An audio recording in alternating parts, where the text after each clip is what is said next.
Meowdy. Konnichiwa. Hello. I see that the economy is once again in shambles. How's it going? Also, there's no music unless I'm tapped into the game, unfortunately. But yeah, hi. Interesting. Yeah, nothing nefarious happening there. Thank you for the raid. So, I realized that I didn't actually look up how long this game was. Apparently you can beat this in an hour and a half, and, I need to figure something out after this. I'm sure we'll figure it out eventually. I'll burn that bridge when I get to it. Hopefully I don't run across it. But yeah. Portable hole into a bag of holding and you've been consumed by the void. Oh, that's unfortunate.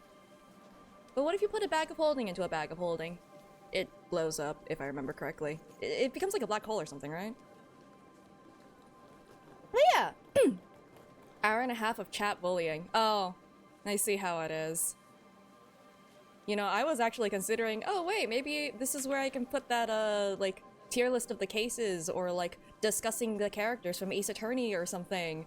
But I guess you don't want that. Okay. Anyway. I don't know. It's cozy week, so I just found some cozier games that theoretically I should not have trouble with, and I should not get stuck for 15,000 years on a single puzzle. That didn't stop me from cats organized neatly. I guess that's always a thing I can go back to. I can yell at cats again. Oh no. But, might as well get this started. I was looking for games that were like kind of similar to unpacking and stuff, and like little to the left. Ooh. 7 a.m. schedule release? What if I scheduled that ahead of time? Huh? Wait, does Blue Sky have that function? Oh no, I think I might have trapped myself. You have no proof that I wasn't asleep and then woke up. Oh, where was Monday stream? I was so tired that I forgot to let everyone know on the social medias that I would not be streaming on Monday. Because 11 and a half hours absolutely knocked me the hell out. Specifically scheduled for 6:47 a.m. I'm here to bemuse. I'm here to be quirky and different, and it's not fun scheduling at a normal round number. This is going to inspire me to always schedule things at not round numbers, by the way. So I'm gonna make this a self-fulfilling prophecy. You went to bed and woke up early to catch the end? Good god. That's like really telling for how bad that stream got, or how long that stream got. Like when people are going to bed and waking up and I'm still going, oh god. Worth it. Absolutely worth it. Okay. Wait, is this adaptive audio? That's neat. Well, let's put in Maria's mixtape. Ah! By the way, there was no menu for this. It just kind of threw me right into it, so, Really odd times already happens with streams? You know... Game is best played with sound. Okay, I might need to turn it down a little bit for myself. It's a tad bit loud. For me. I don't know if it's too loud for you, but I'm making it quieter for everyone involved. So.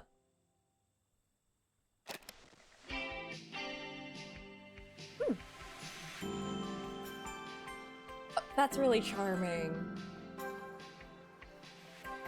This is really cute, actually. I see why there were so many recommendations for this game.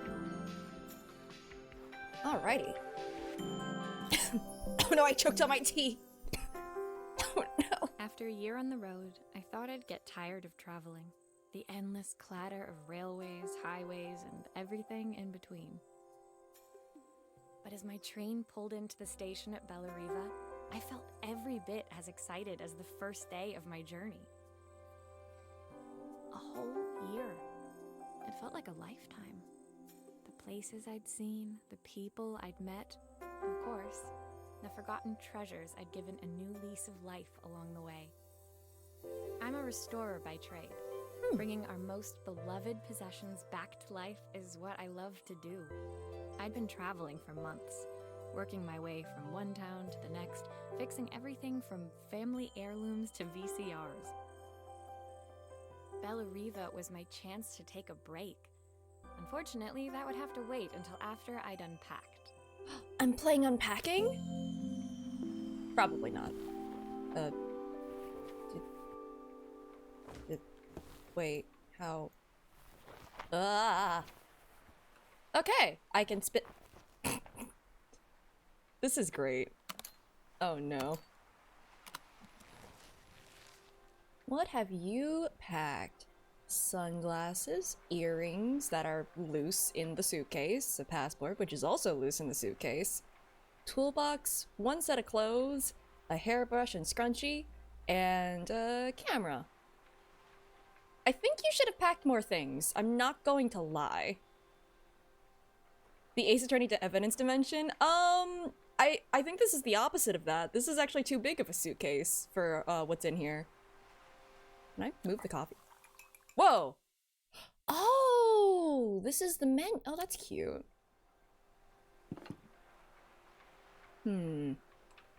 Resident Evil storage. Yes, that's absolutely right. What? Where am I supposed to put it? I don't have any shelves or anything. The tools of my trade. No hope of restoring things without these.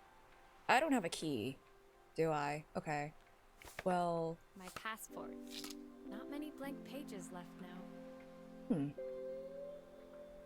Some travel light? I guess, it's just like, if you're moving somewhere for a year, I would expect you to have like a little bit more than this.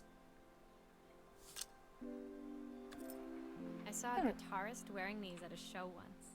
Rock and roll repair woman, at your service. Oh, are these repurposed guitar picks? That's kind of neat. Who doesn't love a scrunchie?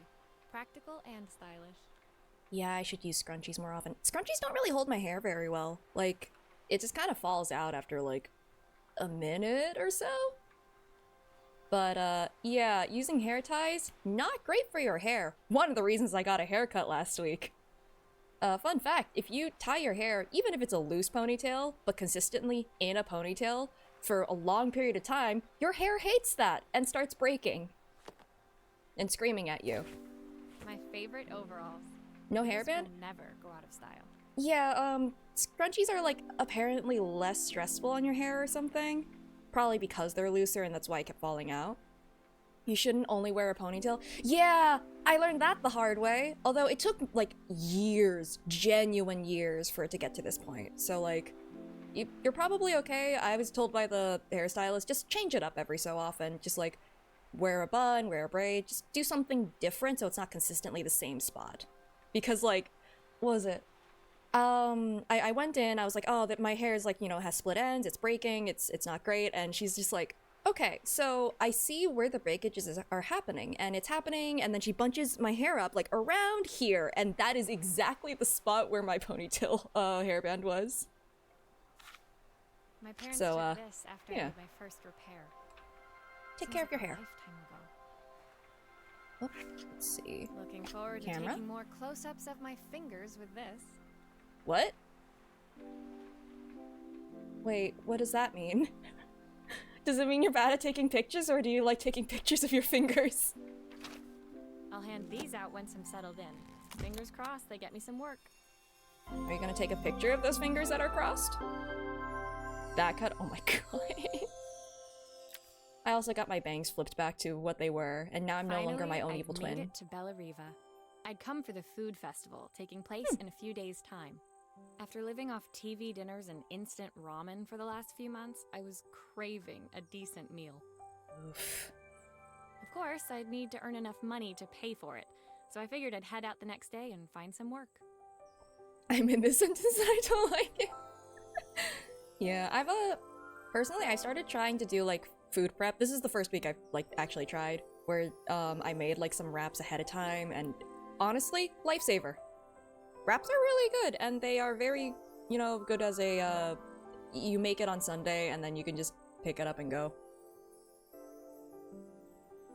You know, for the next couple days, anyway. My parents never wanted me to go. They wanted me to stay in their shop and have a simple, stationary It's life. 1979. I knew there was a world out there, beyond the four walls of our antique store, that I had to be a part of.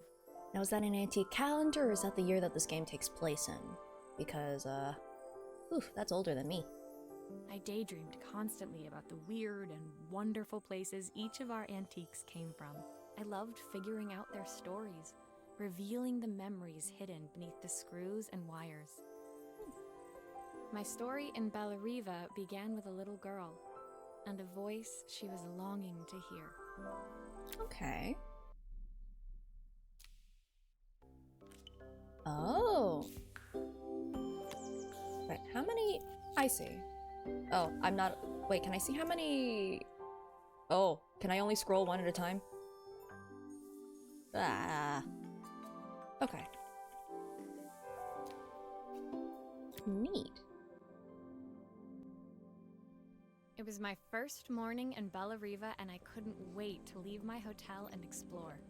It was a quiet town, its streets and alleyways basking peacefully in the hot morning sun.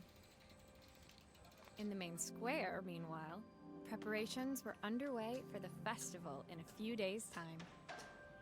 As I handed out my flyers, I wondered what the people of Bellariva would need me to fix. So far, everything here seemed perfect. Okay. A little much. I was starting to worry I'd made a mistake when I felt someone tapping me on the back. Hi, I'm Izzy. Do you know how to fix things? Because, like, it looked perfect. Nothing will ever break, ever.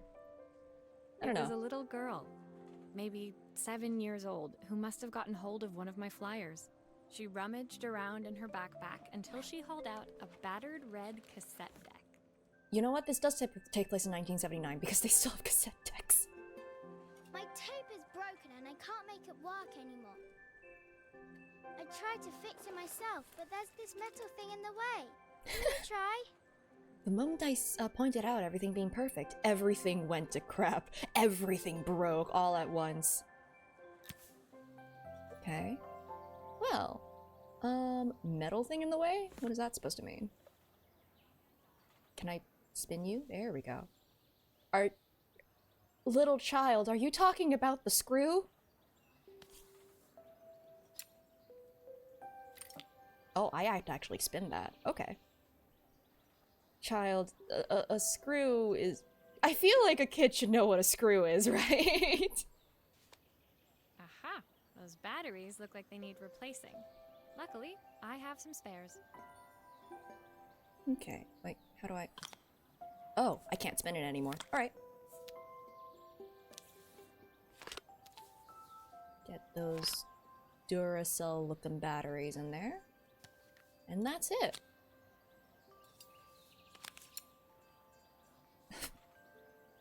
Weird that I have to spin it. I'm guessing this was a mobile game at first. It feels very mobile friendly. Oh god. Ugh. Oh, right, it's upside down. Please. Please. There we go. I'm literally off of my- I'm off of my first monitor! I can't click off of it now. Okay, hold on. There we go. Figured it out. Why do I need a pencil? Oh my god. I haven't had cassette. Do you use a pencil to, like, rewind things on the... Oh no.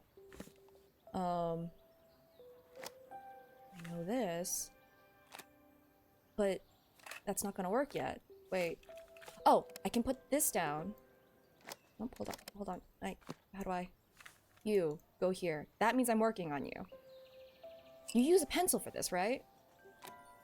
Why did you do that? That's a great question. I've heard legends and rumors. Aha! How did you do that? I didn't see.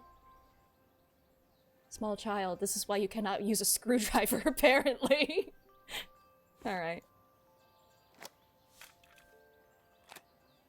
Now, it should work.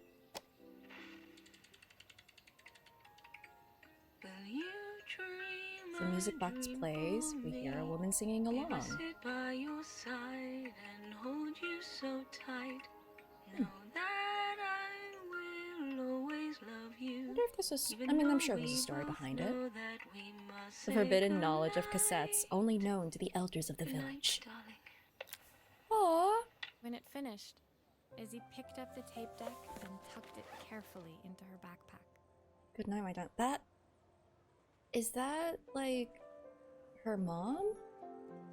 Thanks, Maria. You're the best person at fixing things ever. No problem. Who was that singing? They're very good. I'm sorry, the close-up on the eyes. It's my mum. Oh. She's not here anymore. Izzy trailed off. It was the kind of silence a cassette tape would never be enough to fill. Oh. When Izzy's friends called for her, she dug deep into her pockets, looking for something to pay me with. Eventually, she produced a grand total of a stick of gum, 3 mismatched buttons, and a yo-yo. Hey, I mean, for the time, these are antiques now. Ace Attorney looks very different. We're taking a wee bit of a break, just like a little cozy week. That's what I've kind of been doing in between, like, major games. So, like, now that I'm done with the trilogy, we're doing this. After we finish investigations, we'll probably do another, you know, cozy thing. Here, have my garbage. Listen, it'll be worth it. Just give it some time. It'll become an antique, and it's gonna be, like, worth, $10.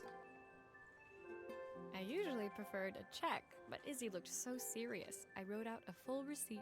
This is very cute, though. Like, this is the stuff you, like, you know, read about in, like, kids' stories and stuff. I don't know. She seemed like a happy kid, but beneath it all, part of her life had been shattered. Oh, hi, Maya. Didn't realize you were in this game. A part I wouldn't be able to fix. Not everything can.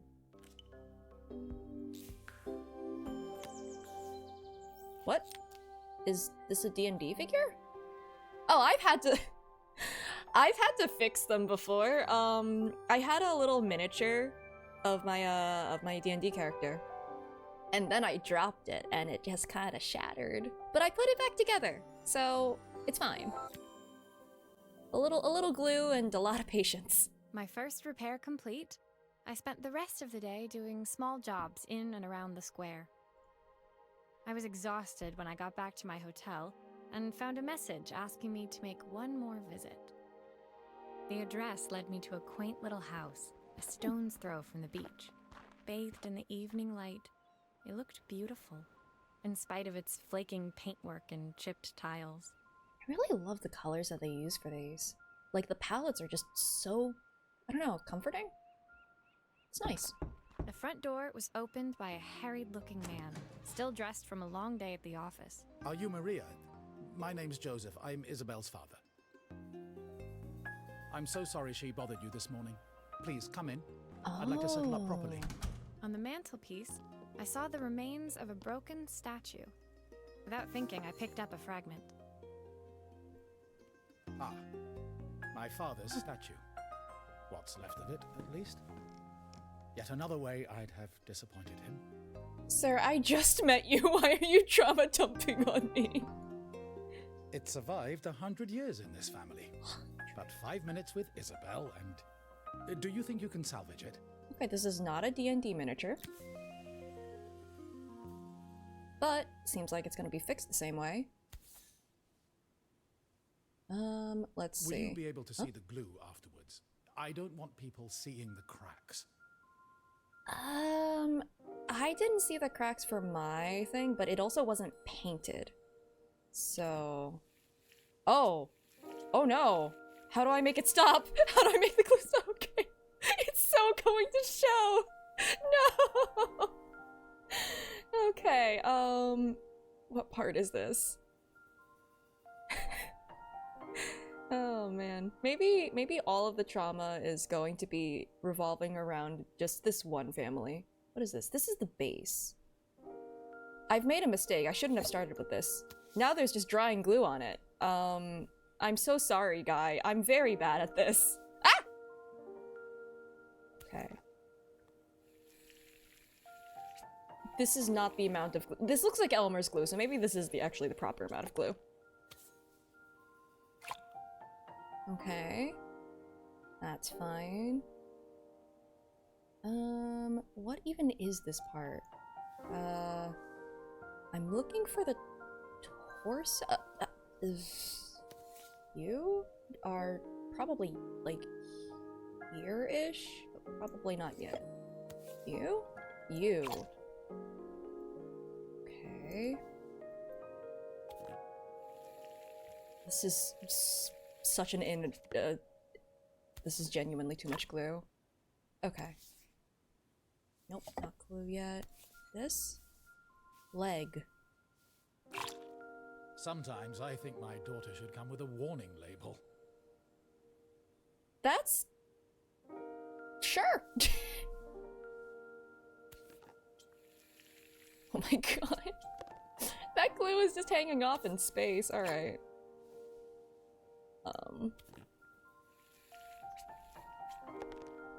Are they just watching me do this? Yeah, they're watching me unprofessionally put on a bunch of glue.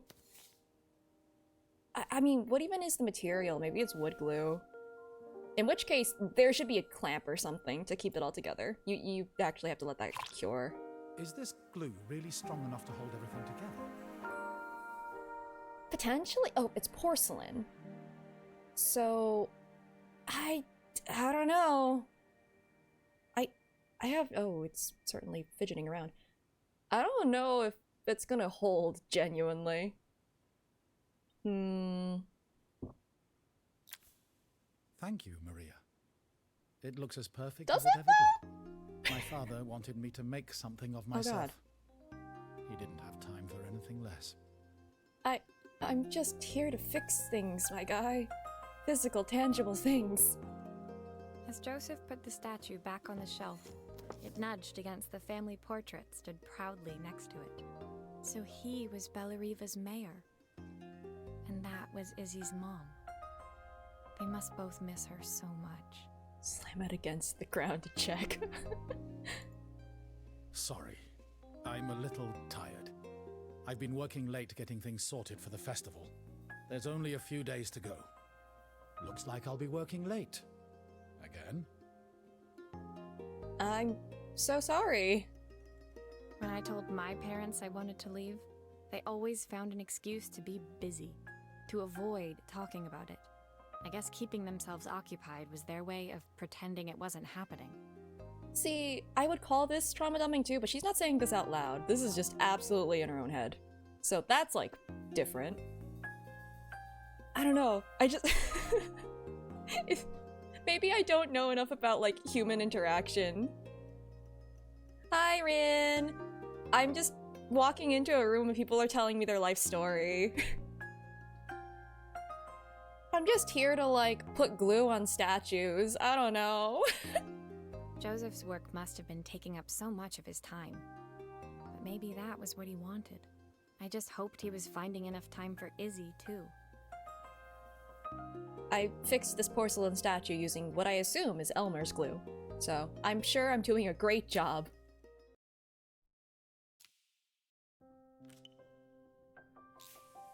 Okay. Ooh, ancient phone. These are really the forbidden texts. Actually, you know this is 1979. My second day in Bellariva dawned bright and clear.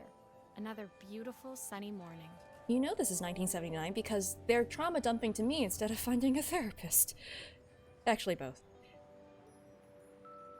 Yeah, we're all just chilling and vibing. I might do a tier list later of Ace Attorney stuff. Just because I didn't realize how short this game was. So, that might be neat. Walking into town, I passed cafes overflowing with customers cradling their morning coffees. I stopped, breathing in the smell of roasted coffee beans and Oh god, freshly coffee. baked pastries. I can never escape him. I was about to go inside when the owner of Carmen's, the cafe next door, stopped me. Hello, Maria? Were you here yesterday handing out flyers? I have a job for you. Also, insert joke about us going to Europe because I guess this is a town in Britain? So, we're the ones who escaped to Europe this time. Her place was petite, tucked between its competitors as if hoping they wouldn't notice. Judging by the empty tables inside, though, her potential customers hadn't noticed it either. Oh, I need to move my sound mixer. There we go. It's a bit slow today, but we're just getting started. I'm sure it'll pick up soon. As Oh. Carmen chatted, she walked over to the counter and returned with an old rotary phone. At least I've got plenty of time to practice my recipe for the festival. It's a new special I've been working on. I was hoping to call my sister for some, seasoning tips, but it won't connect. Can you see if you can figure out what's wrong? What are we capable of fixing? Because, like, I'm assuming, like, just kind of like, are we an electrician? Are we qualified? Maybe we are. Okay. Well, I have never taken apart an old phone. I've never even used an old phone like this. So, we'll figure it out. Obviously, we'd normally be much busier than this. Okay.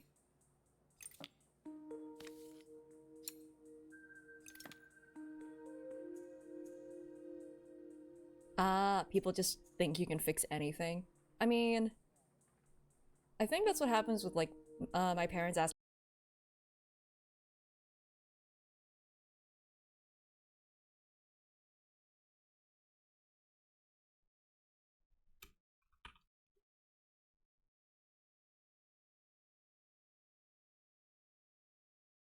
Oh, is it back?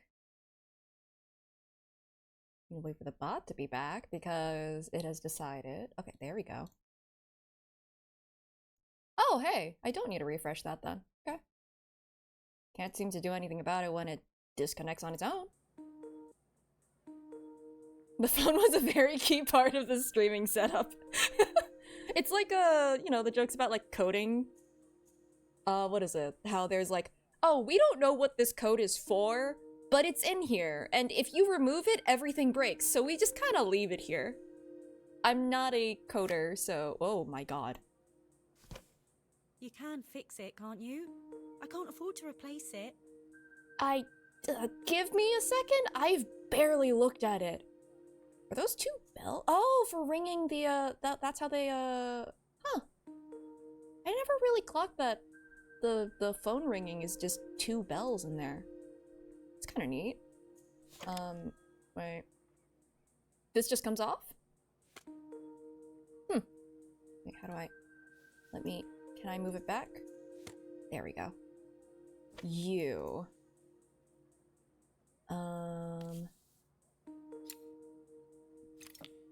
I feel like I should not be putting all those screws in the same bucket. Okay. Wow! That is busted! Now, I'm no electrician. Included a pickup image as a file, became a dependency, they couldn't figure out how to remove it. Oh no. Wait, a piplup image? That's amazing.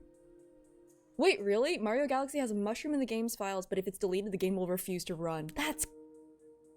You know what?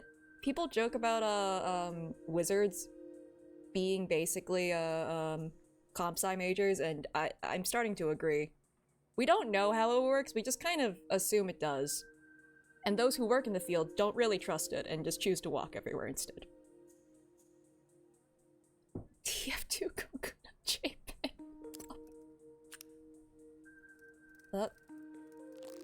I feel like... There we go. I need to not have... What happens if I connect that to that? I feel like that's a bad idea. Where do I put it? Oh god. Is this the new one? This is the new one. You can get discarded.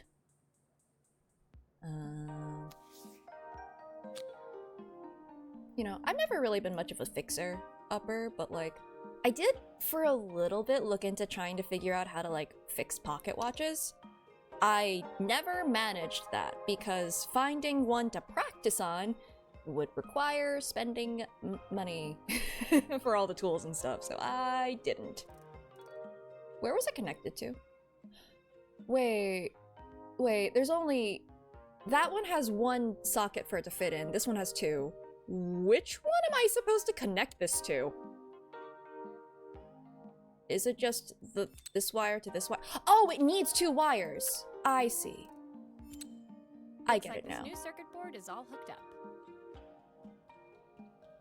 How did you lose a whole wire? I assume you never opened this thing. Where did it go? Like, I can get, like, the board in it, like, breaking over time or something, but, like, you know, if it's been a really long time. But the wire just went missing? Oh, wait, no, the bell's broken. Hold on. Oh. Spin? Spin. You. Now, I can take that off. Now, evil Pac-Man can chill there while I... As long as it doesn't have to be the same screw. Thank goodness. What happened to the board in the first place? You know, maybe it got struck by lightning. Maybe that's what happened. I am no electrician. I do not fix things. So that's my best bet. Or evil Pac-Man over here ate it. Potentially. I think that's reasonable. Okay. And then... no. You... Please stop sticking to my mouse. God, imagine. Something is still missing. Oh. What's missing? Is it the phone line thing? But hold on, I'm not trying to do that.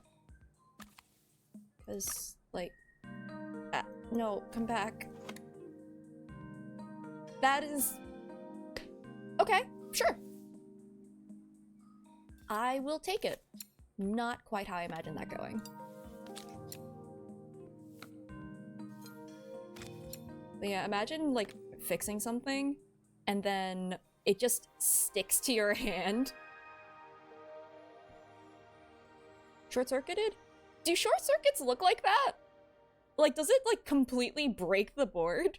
Like, physically? When I handed the phone back to Carmen, she seemed almost reluctant to take it from me. Oh, dang it, that's my excuse to not talk to my sister. So it's all working now, is it? I don't have to leave it to dry or let it cool down? Nope, dry? it's ready to go. It'll be ringing off the hook in no time. To dry? Unless I poured coffee in that, I don't think there's any liquid. That's if I can pay my phone bill anyway. And the rent, and the suppliers. Anyway, take a seat and I'll be right with you. Your coffee's on the house. I sat at one of the empty tables, while at the counter, Carmen had started dialing the phone. Hello! How's my favourite sister doing today? Yeah, they don't have cell phones. Short circuits can start fire? Maybe. Then how did the rest of it, like, not get burned? As she talked, Carmen became more and more tense. This didn't seem like a call for some cooking advice. Well, this is a little awkward. I know I still owe you from last time, but I can't afford to take part in the festival if I don't pay. I could almost feel the eye roll at the other end of the line. Oh, this is so awkward. You don't need to be here, though. Can't you just put the check in the post?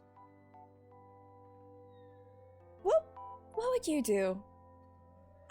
I feel like I'd be frozen here. I don't know if I'd be able to leave. When the call ended, Oh, Carmen brought me man. my coffee, her hands trembling. Sorry about that.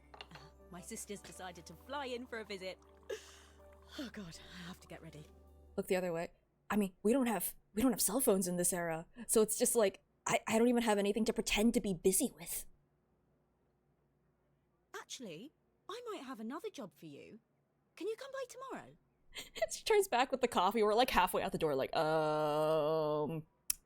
so, hey, how's it going? Okay. Coffee machine? No, a camera. Okay. The next day, I'd promised Carmen I'd return to help her get the cafe ready for her sister's arrival. I was about to set out when I received an unexpected call from my hotel's reception desk. Apparently, another guest had asked for me by name. Curious, I took the creaking elevator up to the top floor, I made my way to the room number they'd given. I knocked. Are you here about the camera? It's about time. Ooh, fun. The woman in front of me was immaculate. Not a hair out of place or a crease to be seen. My sister tells me you know how Oh. to fix things. I'd usually go to an expert, of course, but in this town... Oh good, I've been drawn into more family drama. Uh-oh. So this was Carmen's sister? The two of them couldn't have been more different. Inside her room, I saw a beautiful reflex camera. Any professional photographer's dream. The viewfinder is completely dark. I can't see anything through it at all. I assume you can figure out what's wrong? Oh, well, I'm glad that you kept the instruction manual. I don't need to put that there. Okay. We got a little bit of a physics lesson going here. Alright. What is this? Oh, is that a new viewfinder? Okay. Let's see. Let's just take the whole thing apart because I do not know how this works. It is a nice looking camera though. I'll definitely give it that. Why is everyone British? I'm assuming we went to Britain. Our character is not British, but apparently. Right? No, I'm not trying to do that. Oh! I see your problem.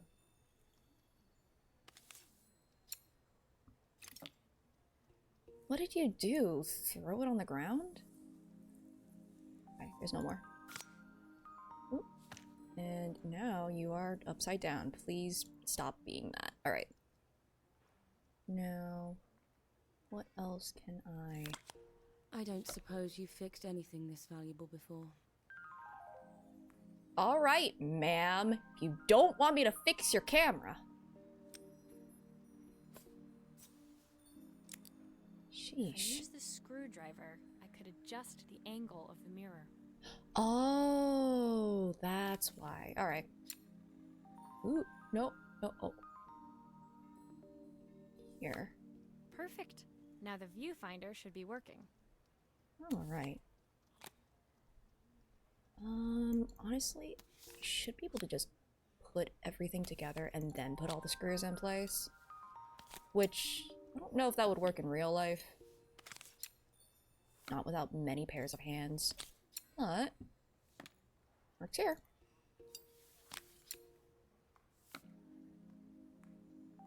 Wait, is there a... Oh, shoot. Was there another thing I needed to do? Looks like something is still missing. Oh, no. Aha! Wait, there we go.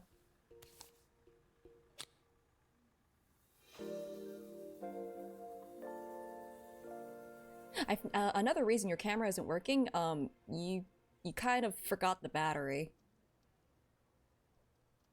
Oh, dang it, right, Redeem's broke because of the freaking... Love it. Love it here. There we go. Okay. I felt a pang of envy as I handed the camera to Helena. I put my disposable to shame. I picked it up on my first trip to Paris. It's a 1958 limited edition. The first of its kind. Okay. It cost me 3 months' salary. But it was worth it. Weird flex, but okay.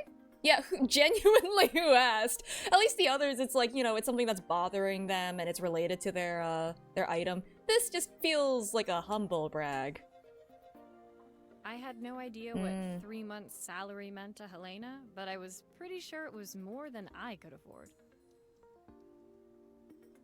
It was strange, really, that we were even staying in the same hotel. I'd picked this place because it was cheap and cheerful, but surely she could afford somewhere better? I mean, maybe that's one of the reasons she has so much disposable income.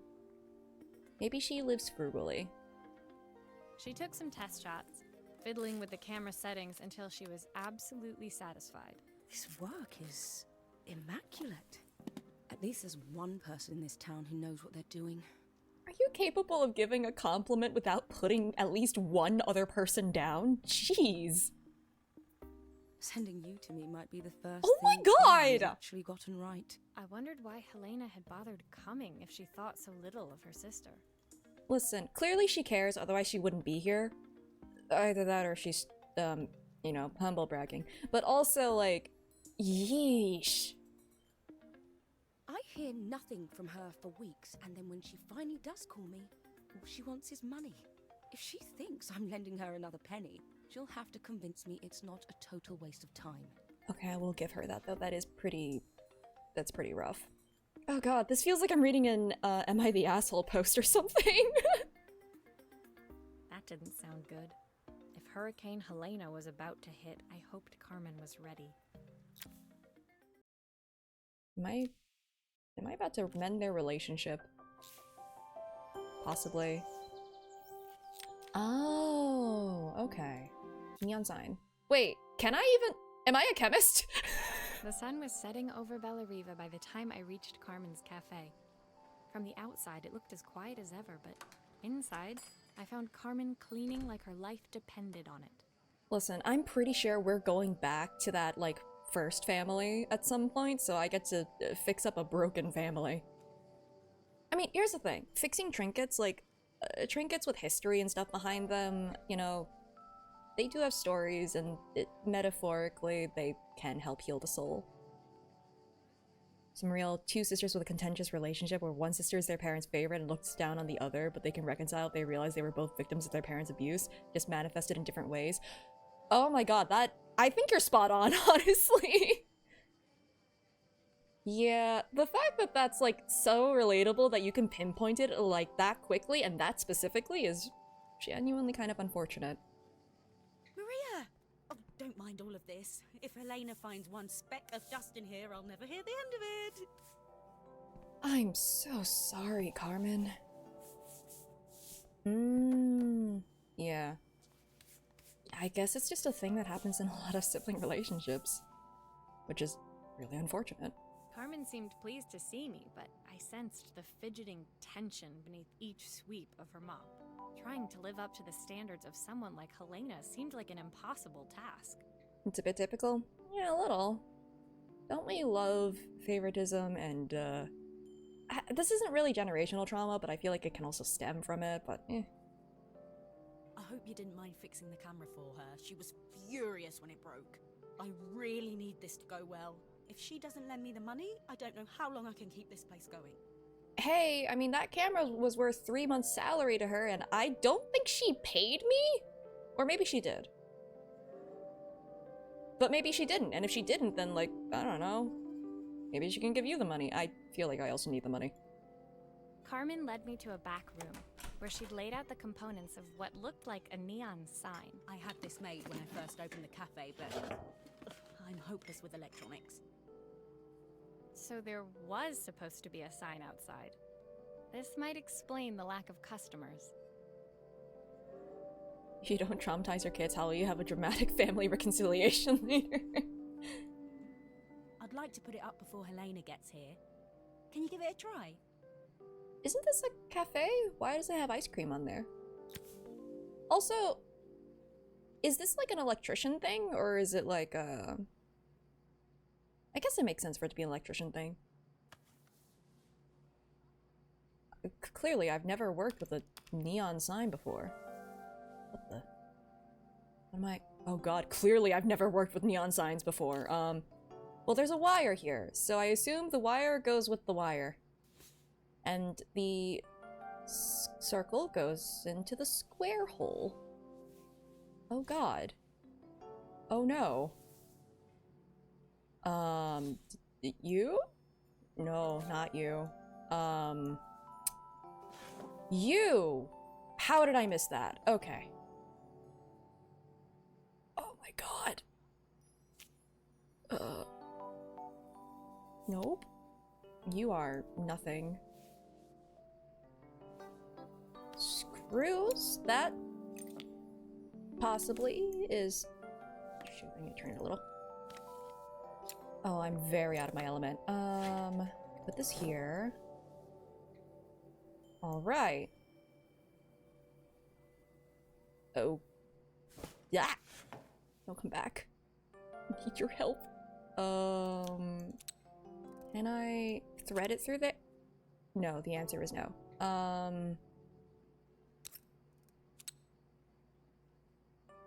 am I supposed to do? Oh god. You don't live in there. Oh no. I don't know what I do. Oh no! I didn't expect them to actually, like, expect me to know how to fix things. Okay. Oh, okay. I thought it was like, why did I think it was three-dimensional? That's not the case. This can go there, this can go there. Cool. Now I can probably flip this around. And I don't know where this wire goes. Where does this wire go? Oh, hello! Thank you for the raid. You need a rest? Otherwise, I am trying to figure out how a neon sign works, and I'm quickly realizing I don't know how.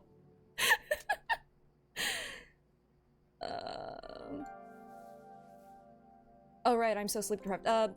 Hi, I'm Seiso or Julia Gu. I'm a VTuber or a voice actor or sleep deprived and really confused. How do I? What am I supposed to do? Oh, I see that redeem. Hello. What am I supposed to do? So like, do you used to be, wait, what? No, what? Where were you? What is this? What's the little tube in the upper right? That's glue. Oh, it's glue. Why do I need glue? Why do I need to glue this on? This is the best glue job I've ever seen. How's the back cover? It looks like it. Okay. What do I do with all these wires? There's still another wire. What am I supposed to do with all these wires? Okay. Cool. Do you connect to one of these? Nice! What about this? No, you get over here. You connected this one, and you connected this one. Why are there two more wires? Are they just there to confuse me? I think they're there to confuse me, and okay. Boggling my brain. No, go back! Carmen is watching this and just absolutely flabbergasted that I am the way that I am, and okay. Wait, where's the ice cream? Isn't there supposed to be an ice cream sign? I don't know, it's a bit, flat. Maybe if it flashes, it'll really catch people's eye. Great idea. Carmen. I think I have a spare part that could do that. Carmen, why would you do this to me? Carmen, please.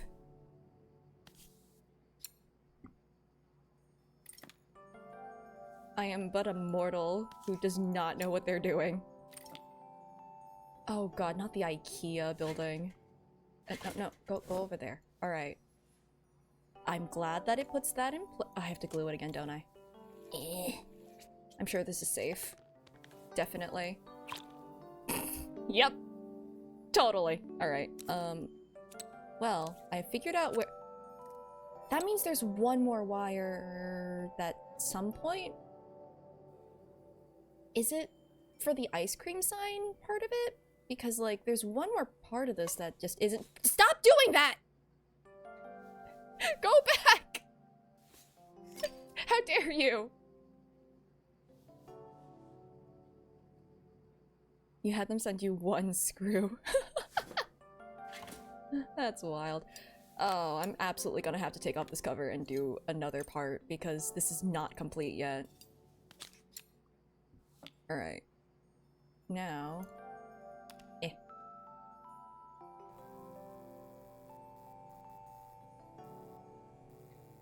You gotta make it flash so it's harder to read. Still needs something else. Assemble with not too much care. Maybe we can Assemble have with one too. frustration.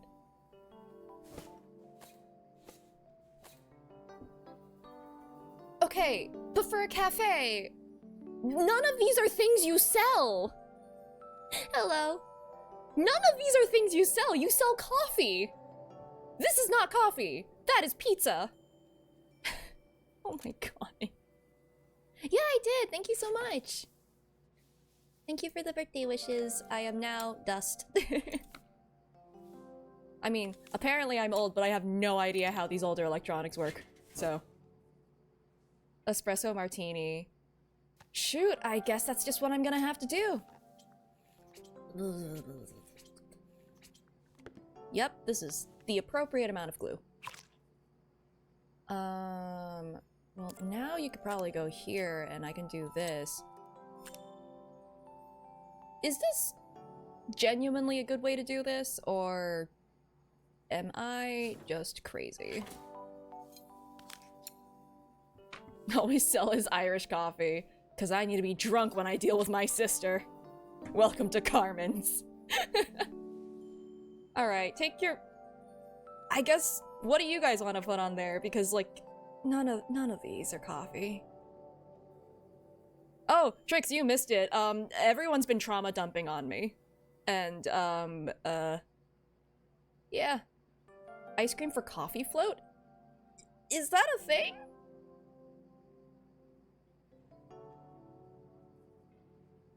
Sweets and coffee kind of go hand in hand? Alright. So, cafe selling ice cream? I could see that. I don't think that they do, but I can see it. And it was on the little picture before this started. So, fair enough.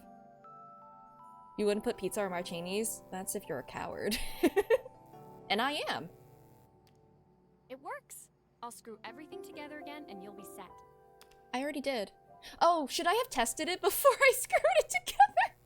Oh, I'm so good at this fixing thing. Where's my mouse? There it is. The sign fixed, we headed outside and mounted it carefully over the cafe door. Hold on. There's a martini on the on the sign in front. Maybe they do sell alcohol. Maybe I'm crazy. That's perfect, Maria. It looks just how I imagined it. When I had this sign made, it all seemed so simple. Oh, I can't believe I might have to give it all up. I hope I've done enough. Maybe Bryn's just like that. They sell everything. Gordon Ramsay would be so disappointed. The smile froze on her face as she spotted something over my shoulder. I turned to see. Which one do I put in? No, I wasn't saying which one as in like, I don't know. It's more like, hey, they all don't fit, so what do you guys prefer? Although, whew. This is awkward. Of course, my sister owns the only cafe in this entire town that isn't actually open. For better Oh or my worse, God. Helena had arrived. Man, I'm just here to fix a sign. Carmen opened her mouth to explain, but Helena swept indifferently past her. Man. Finally pausing in the doorway, she turned back towards Carmen. The first thing we're doing is getting rid of that hideous sign. From a marketing perspective, it does not do a good job of marketing the cafe. I will give it that.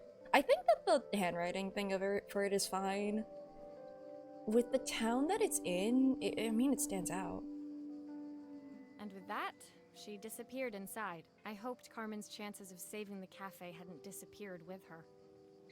Actually, now that I think about it, considering the town that we've seen through the pictures, a neon sign does really kind of stick out, and not necessarily in a good way. I don't know what vibe this town has, but nightlife might not be one of them. Colors are nice, though.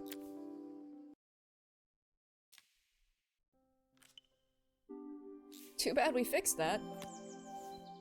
For oh my gosh, it's a Game Boy Advance!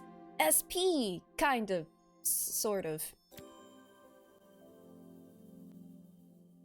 It was the day before the festival, and the whole town was busy getting ready. I had more work than I knew what to do with.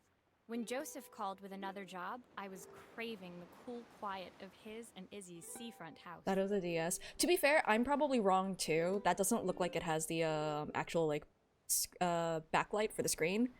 I'm pretty sure because like we saw a calendar at the very beginning of the game, and it was like 1979 or something. It might be a little bit after that now, but at the same time, yeah, it's pre a lot of those systems. I'd barely reached their front door when I heard someone calling me. Oh, Maria, it's this I need your family help. again. Quickly, it's top secret.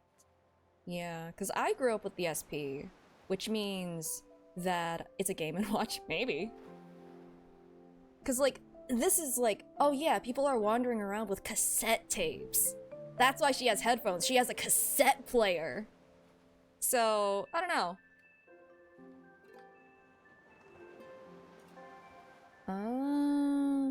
Maybe...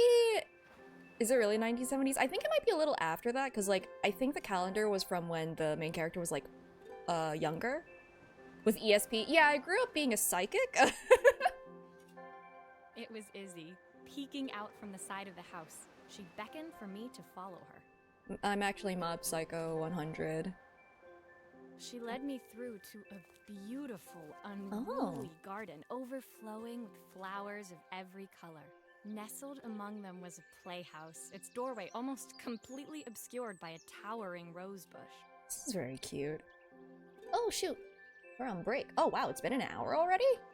That's crazy. Ah! No, I need to be tapped in for it to, like...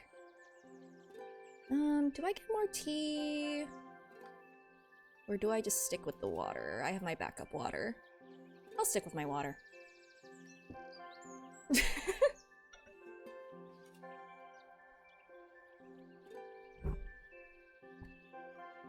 I will put this to the side. Maybe one of these days I get, like, one of those water heater things for my room. No, I have too much clutter in here. That's a bad idea.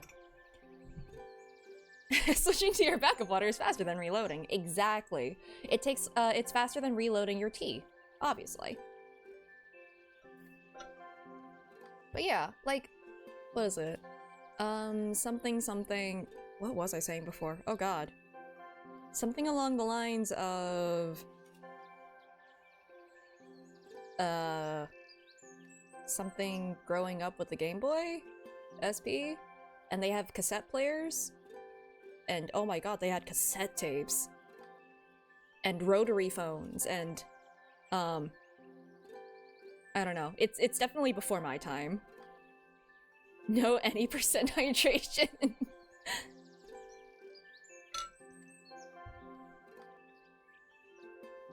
SP guy. Well, I don't think it is an SP, just because, like, it doesn't have the backlight. It doesn't look like I don't know. It doesn't look like it at all.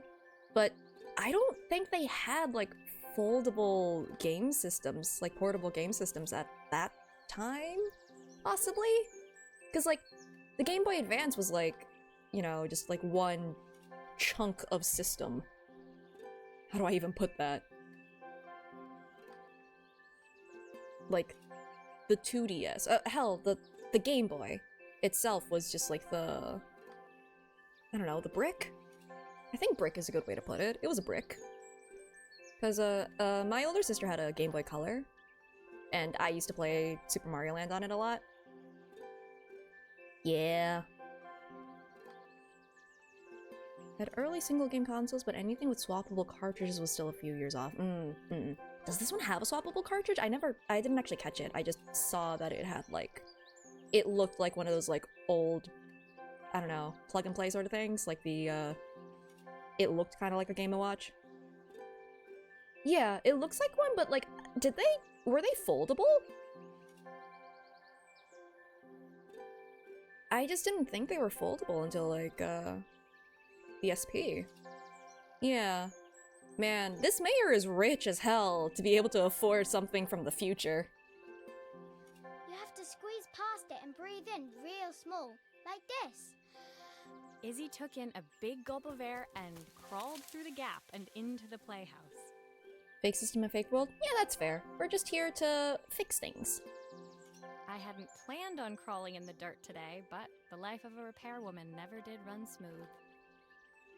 On the table inside, there was an electronic toy. Not exactly the usual stock in my parents' antique shop. I had an accident. I didn't do it on purpose or anything, but it won't turn on anymore. Izzy here has broken 3 things now. I mean, I'll give her that the cassette tape, it was just out of batteries. There was nothing really broken about that. Although the tape, what do you even call that? The tape film? Or something was like kind of ripped out. Yeah, it got unwound. Is it just called tape? Is the bigger thing also called tape? What do you call the little strands inside the tape? Can you fix it for me? Oh, it does look like a cartridge. This is absolutely anachronistic. How did you break the screen? Those things are built like a brick. How did you do that? Like, genuinely, I was a clumsy kid. This stuff is made to last. How in the hell? How did you break the button like that?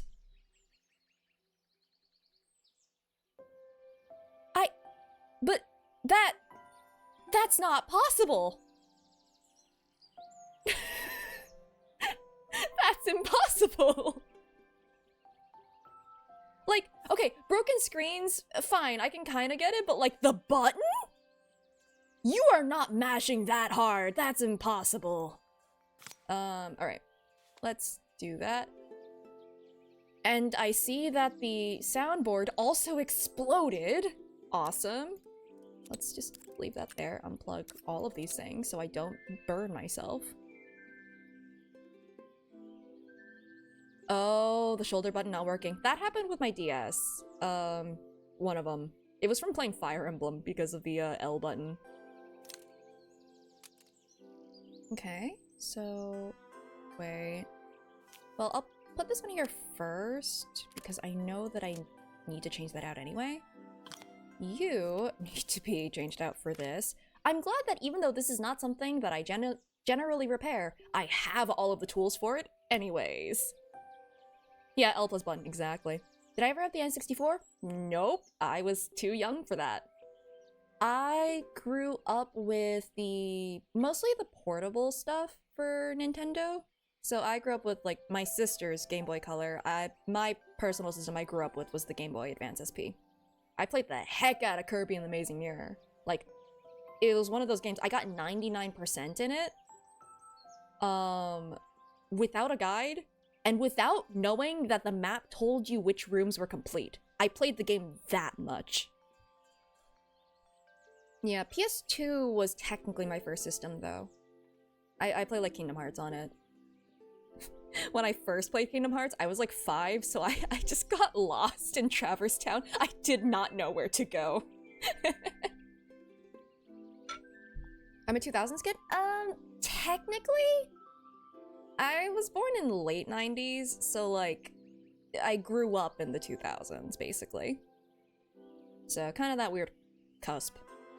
Can't imagine playing that at 5. Yeah, I don't think I was really playing it either. I was just very confused.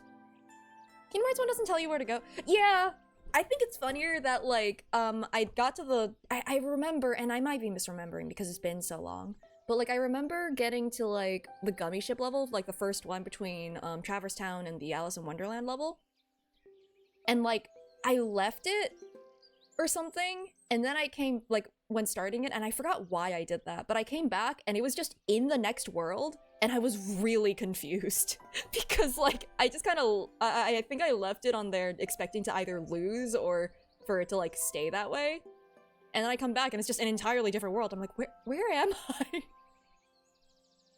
But, yeah. What the heck is this supposed to be? Why would I need this? I do not understand. Can I? Wait, hold on. Can I turn this around? No! Oh! I now know why I need that. That's the screen. Let's put this back. That's not what can I put? Oh, right. I have to connect the wires. Now I can put this back. And now, let's worry about this. Huh. Oh, that's the sound slider. Is it supposed to be a button? Ah! The singular Kingdom Hearts mod from 3 years ago. Oh, yeah! I forgot that I did that. Oh man, that's been like 5,000 years. Maybe one day I will play Kingdom Hearts 3. Because like the others I know what happens. Kingdom Hearts 3 I've managed to dodge spoilers for however many years that game's been out. So, maybe after I finish Ace Attorney, you know? And I mean all of Ace Attorney. It's gonna be 5,000 more years. Wait, why is it red?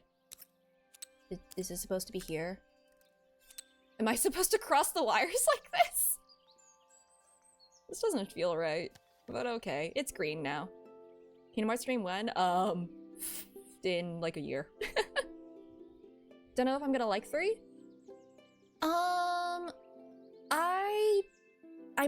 Okay, I know a couple. I have dodged most spoilers for 3. I know like 2 things. One, something happens to Sora at the end of that game. Don't know what, but something does. And then the other one was like, that Kairi got done real dirty. That is the only other thing I know about it. I mean, also Riku has a car key now, and I think that's hilarious. But, I don't take the story that seriously. Like, I forgot to change the screen. Hold on. Oh no, I'm an idiot. I forgot to change the screen. Ah! You need to go here. You need to be entirely swapped out. Okay. Well, this seems safe.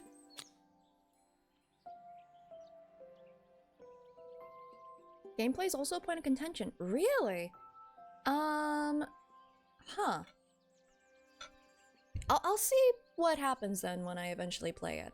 Cause like, I know I really like 2, but I also remember liking Dream Drop Distance, and I think that one is more similar to 3. Do grown-ups play games as well? No, Izzy. No, they do not. As I... So I'm just playing it casually. Well, now what? Oh, I have to turn it on. Pop and play. Can I play the game? Can you show me how to play? Ooh, can I? Before, but it was so hard. Forest Adventure. Do grown-ups play games? No. Not a single grown-up has ever played a game. Aw. This is... Oof. Oof. Very strict tile movement. Chicken. Is it an RPG? Oh. This is... I'd be entertained as a kid, actually. Yeah, this is very cute. It gives me some nostalgia. Her toy fixed, I watched Izzy retreat into its screen, taking refuge in a 3-inch world of her own. I remember like turning down the sound and like trying to sneakily play it. I would like fold it down, and it was before DS where it had like the sleep mode. So it's just like, no, I'm not playing game. What are you talking about? As it's like, you know, smothering the bright light from the screen. Well, I'd better head inside. Your dad is waiting for me. Please don't tell him about the game. He'll think I broke it on purpose. Why would he think that? Because, Oh. well, I kind of dropped it. Really hard. At the wall. Okay, that explains how the button broke. Never mind. Izzy looked down, scuffing her shoes on the worn floor of the playhouse. I think I need to fix a strained relationship between the parent and child. My dad said I have to go to this stupid festival tomorrow and put on a stupid dress, and I don't want to. All Fair he enough. cares about is working. He never wants to see me unless it's for his job. I'm not going. He can't make me. That's... Yeesh. With that, Izzy dove back through the rosebush and disappeared into the wilds of the garden. She was so young. She couldn't be expected to see that her dad was struggling too. Well, I mean, yeah. It made me think. Had I really tried hard enough to understand my parents' point of view? Like, I feel like with these kinds of situations, it is important to understand other people's point of view, but also, like, you're still allowed to feel, like, the negative emotions that come with the consequences of their actions. Because, like, I don't know, understanding doesn't negate the fact that there are consequences to your actions and your decisions. It's not always a good thing. Something. I was so focused on the adventures ahead of me. Maybe I didn't care enough about leaving them behind. But if they... when will they learn? When will they learn that their actions have consequences? But yeah, it's just like, if, you know, communication and all that, if you convey that to them and then they, you know, reciprocate of like, right, yeah, no, my actions did hurt you. You can forgive but don't forget sort of a thing. And it doesn't have to be petty.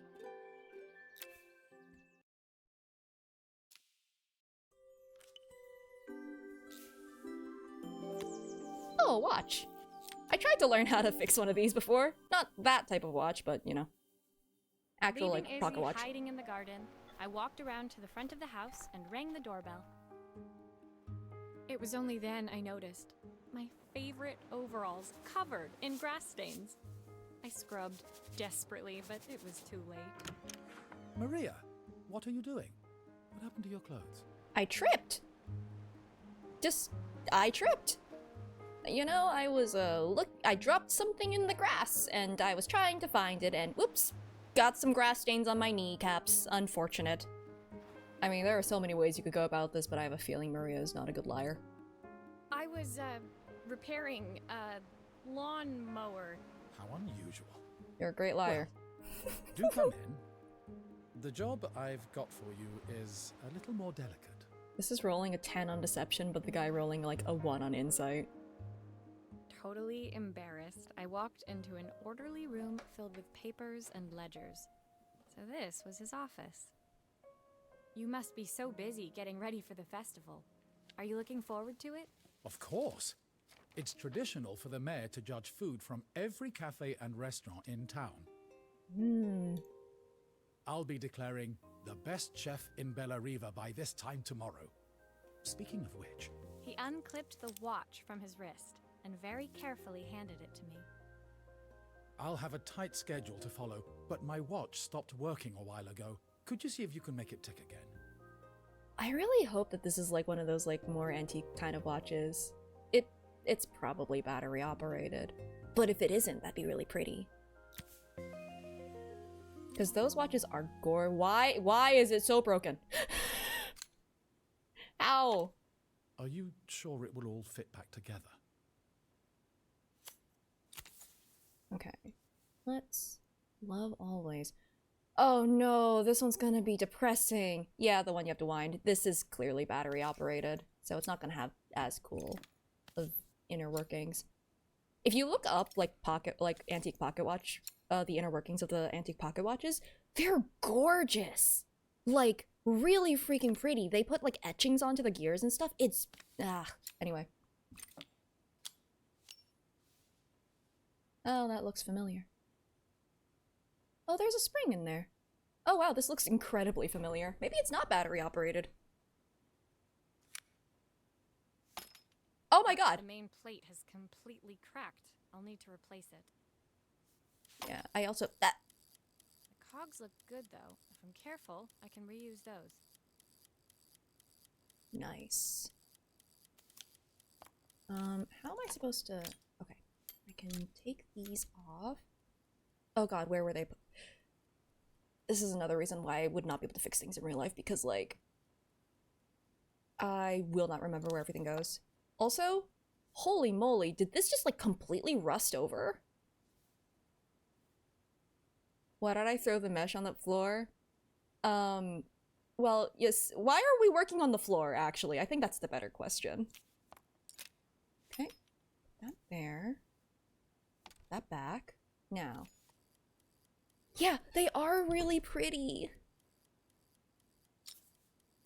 Especially the ones that are, like, the name brand ones, because, like, oh, well, at least, I guess, if you look at like Elgin or God, I cannot remember any of the others off the top of my head. I was hyperfixated on it like a while ago, and I did lose interest eventually. But like, ooh, oh no, I can put these anywhere. Oh God, I should have taken a picture. I should have taken a picture. Sure, this one only can go here. Awesome. Great. You can only go here. You, like, I'm pretty sure these are gonna be the... This one should be right next to here. I'm pretty sure. What if I grabbed my pocket watch and cheated? Is it supposed to be that fast?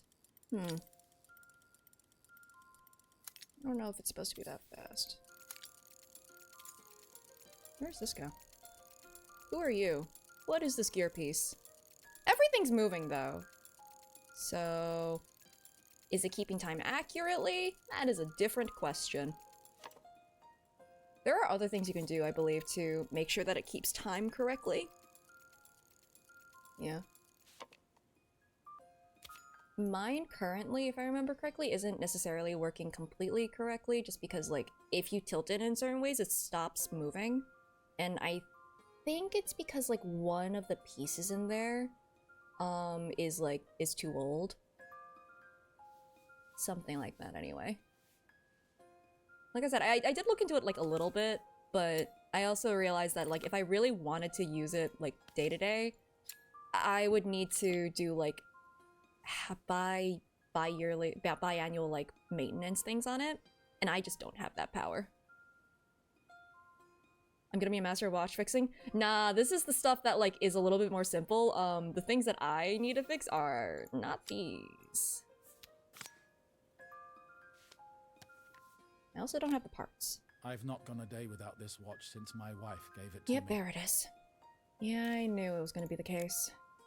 Alright, I can probably put these screws back in there. You and you. And now I can probably put the inner workings back. Put this back on there. Nope. This. Yeah, and I'm pretty sure you also need more, like, actually specialized tools, rather than just a screwdriver in a dream. Okay. Now, I can put this back. Like, you even need a tool to, like, attach the straps to a watch. Again, I weirdly looked into it a little bit. Now what? Wait, now what? You should work. Oh God. Did I fix it wrong? Did I do it bad? Uh-oh. Oh no. Let's go back. Clearly I am not an expert. Shoot. Am I supposed to... Nope. Well.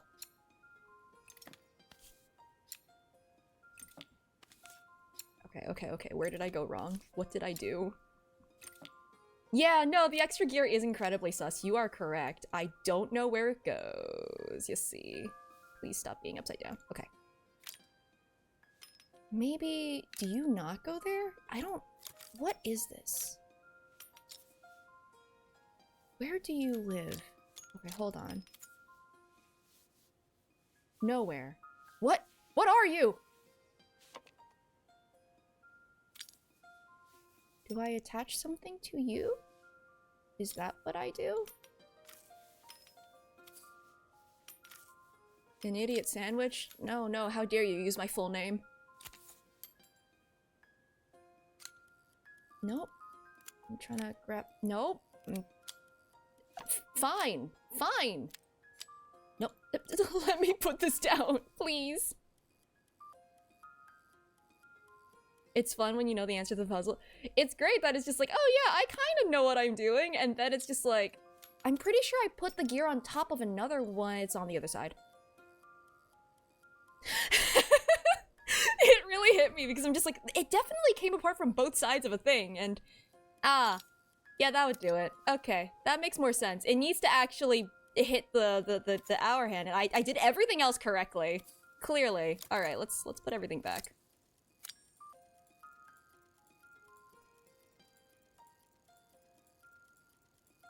You know, I don't remember this spinning that quickly. Like in the actual pocket watch, I don't remember it spinning that fast. Maybe this doesn't keep time anymore. Maybe it is actually useless and it's just specifically as a memento.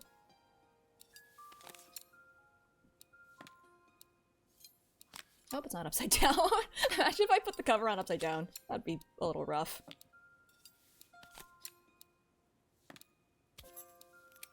There we go.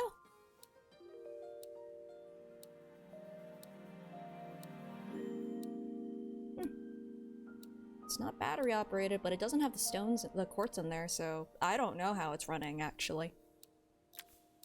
As I Magic. handed the watch back to Joseph, my fingers traced over the engraving on the back.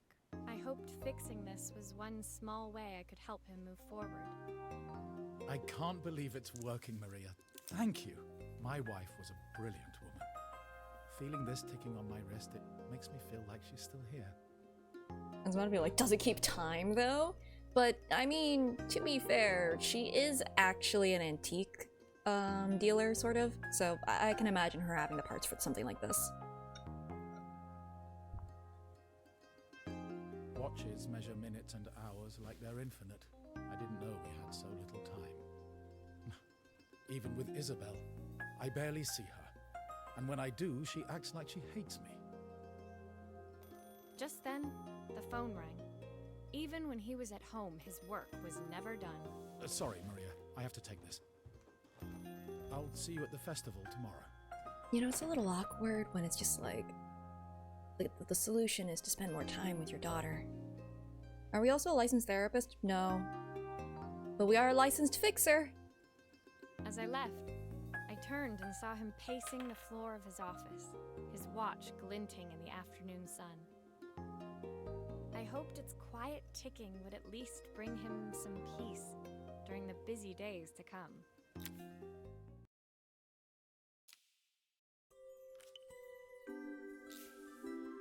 Okay. Buddy? Huh? Oh, is this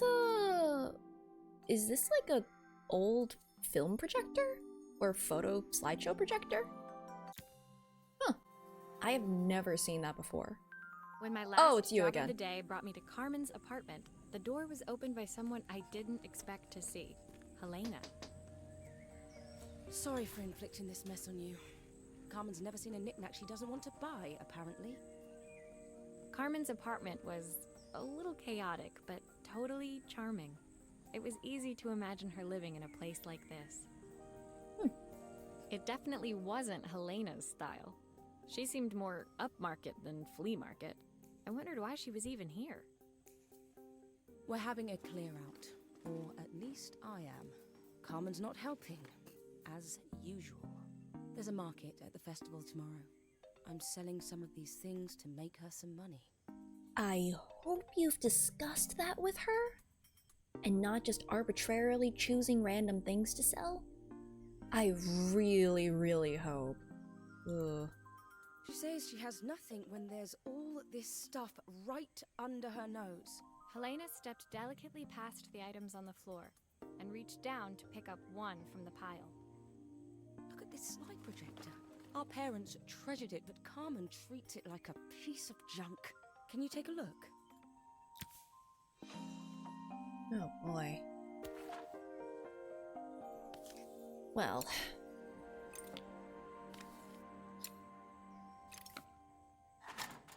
Right. Boy. Well, that looks broken.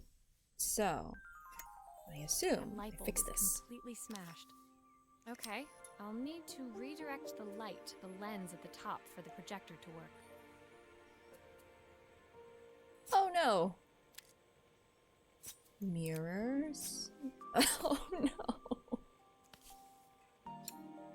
So, I assume I can go here? Well... This is gonna be awkward.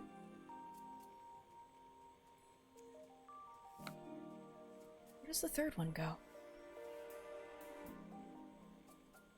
Wait, hold on. Does this... Okay. It's stuck to my hand again. Alright, maybe if I do that and then up, you said. Why do I have a third mirror? Oh god, don't IKEA me.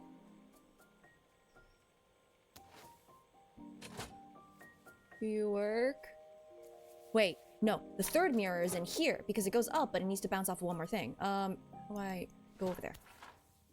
Flip you, if I'm allowed. Or I'm... Aha! I was right. Okay. And I don't think I can rotate this one. Might be able to, actually. Hold on.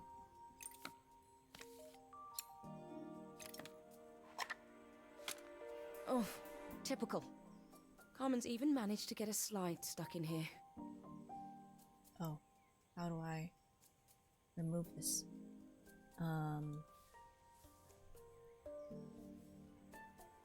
There's a wire over there.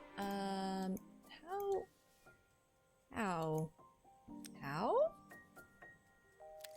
That's just the mirror. Can I remove anything else?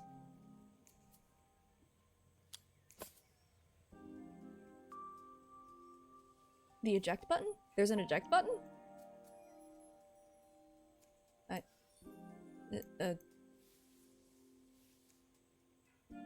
I don't think there is one.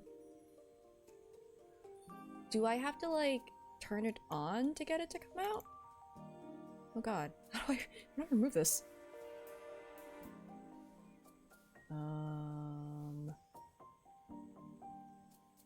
Yeah, there's nothing I can interact with here. Okay. Maybe I put it together first? Yeah. Maybe it's not actually stuck in there. Maybe it's just, okay. I assume then I do this angle. I was so excited when I moved to the city. Carmen, she looks so sad. Oh. Here's the clicker you'll need to attach. God knows how Carmen broke that as well.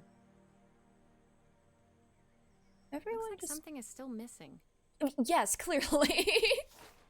There's a lot to this that's still missing.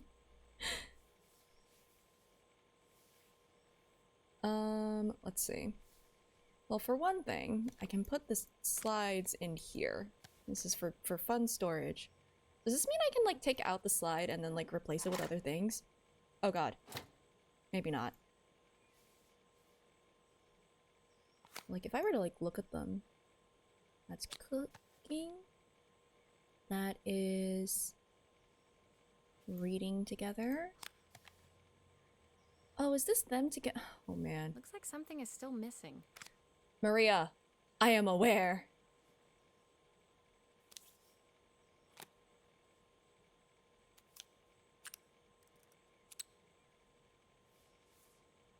Okay.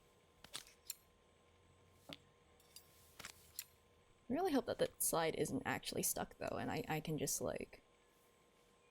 Oh god, why are there 2 missing screws? Oh no, why are there 2 missing screws? Oh, right, this. Cover.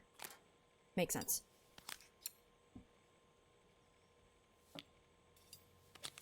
Okay. Don't be upside down. That would not be very... Oh, please, please. Alright. When we were younger, Carmen was always following me around.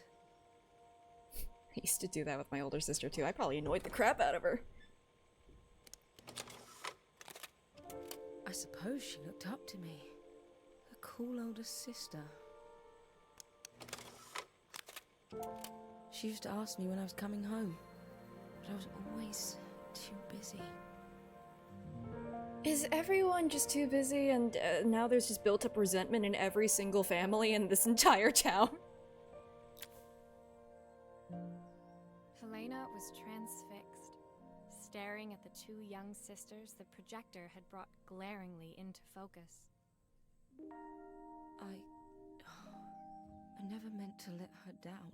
But you haven't, have you? You came all this way just to help with the cafe. Plus the money. That's the problem. There is no money. I lost my job a few months ago. My savings are almost gone. I have nothing.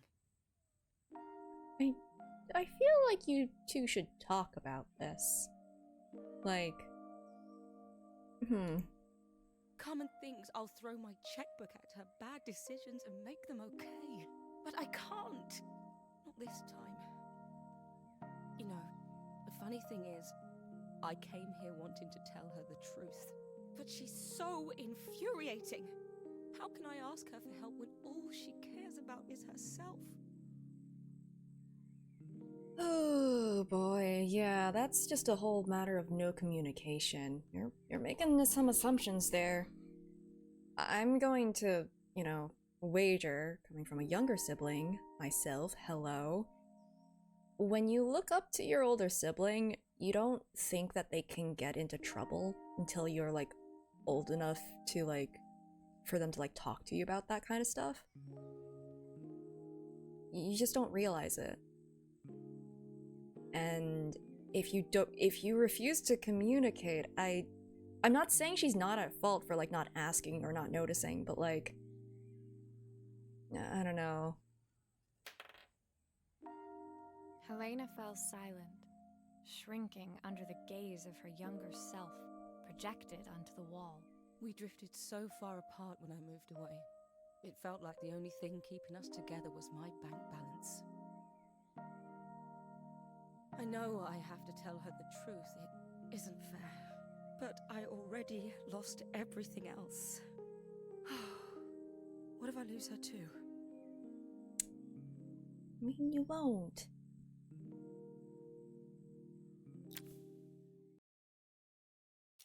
But it's scary. What is this? I mean, it's called boiling point. Is this a boiler? The day of the festival finally came, and after all my hard work, I was ready to put down my tools and pick Camp up stove. a fork. The smell as I entered the main square was incredible. Each stall was selling food even more delicious than the last. The competition would start any minute. Most stall holders were waiting anxiously for the mayor to pay them a visit. All of them, that was, except Carmen, who was still frantically chopping vegetables and stirring pots. Maria! Thank God you're here. Can I ask you the world's biggest favor? Carmen, we barely know each other. Okay. Well, you're stirring the metaphorical and physical pot. Helena was supposed to help me run the stall today, but she never turned up. Probably too ashamed to show her face. I can't believe she lied to me. What do you do in this situation? Carmen was stirring so furiously, she was in danger of tipping the pot over altogether. The mayor will be here any minute for the judging, but I'm almost out of my special. She wasn't really going to ask me, was she? Oh, she is. Not on my day off. She absolutely is. I have a stove ready to build and everything. Can you set it up and make me a spare batch? I'm just gonna assume we don't get paid for any of this. What the? 1 pint of stock, a 4th stick of... oh dear. Half a... I'm sorry, I need to zoom in on this. Half of a... Oh, her recipe is a bit smudged. carrot? Never mind, I'm sure whatever I put in will be fine. It looks like it's like C-R-A-R-A-T. Half a carrot. 2 broccoli florets, handful of chopped tomatoes, 3 wild mushrooms, plenty of... half of a crayon. Plenty of... love! That's love. Okay. I don't know, I think we've replaced the love with a bunch of stress. So... we need this. Followed by Red handle. I certainly know what that is. Hey, I figured it out.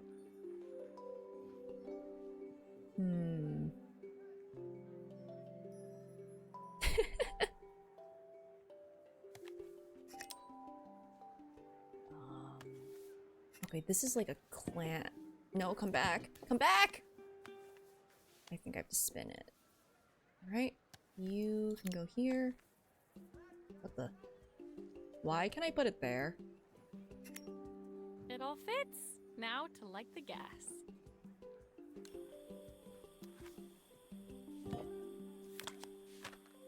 As I just let the gas escape, this is very safe. Okay. Well, now it's sideways. That's also not safe. Nope, you go here. Ugh. Am I holding this sideways or... Oh god, this is not safe at all. Broth. Do I have to make the food? I think that pot is really boiling now. Smells great if I say so myself. Here are the ingredients that Carmen's given me. What to add first? If I make this, then does this count as... Oh my god, if I make this, then oh no. Well, I don't know if the order matters. We got the stock in there already. We got the broth. A fourth stick of, I assume, butter, because there are no other sticks. Oh my god. A fourth is roughly, cause like, fourth a stick of it, not fourth cup, because usually a stick of butter is half a cup, but that's beside the point. Fourth stick of carrot. No, carrot's already on there. Okay. I assume all of the chopped bits. Oh god. Unless I was supposed to just add the big one. Oh god, have I messed up? Half a carrot. I assume the chopped one. Wow, that should not change that color. Like that, but sure. 2 florets. That looks good. I'll scoop a spoonful when I'm ready to serve. Only 2 people, at most, are allowed to have broccoli in their soup. Everyone else does not get to have it. Handful of chopped potatoes? Tomatoes. Potatoes could also work. That's a tomato. That's the whole thing. Okay. 3 wild mushrooms. Do they mean 3 whole mushrooms or like chopped mushrooms?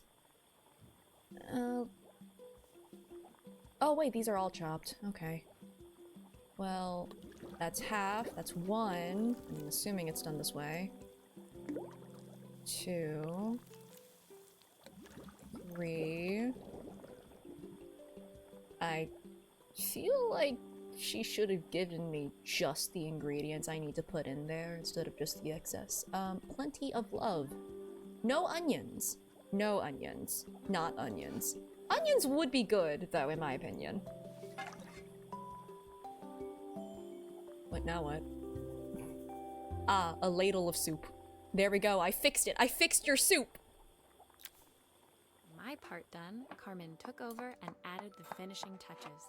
It was just in time, as a moment later, Joseph arrived with Izzy in tow. Carmen anxiously handed them both a serving. There are definitely more broccolis in there, unless it fell apart.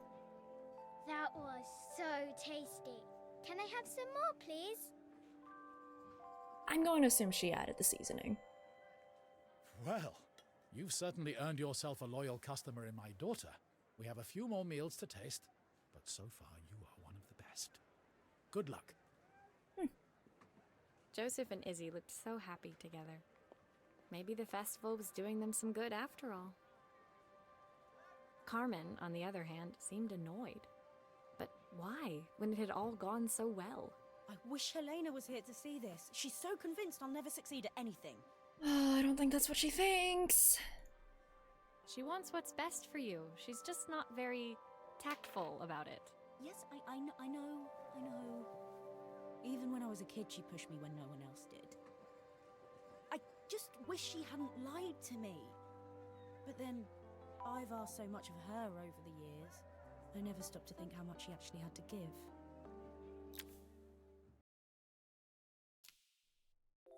My solution to all of these families. Please just communicate. Please just talk to each other.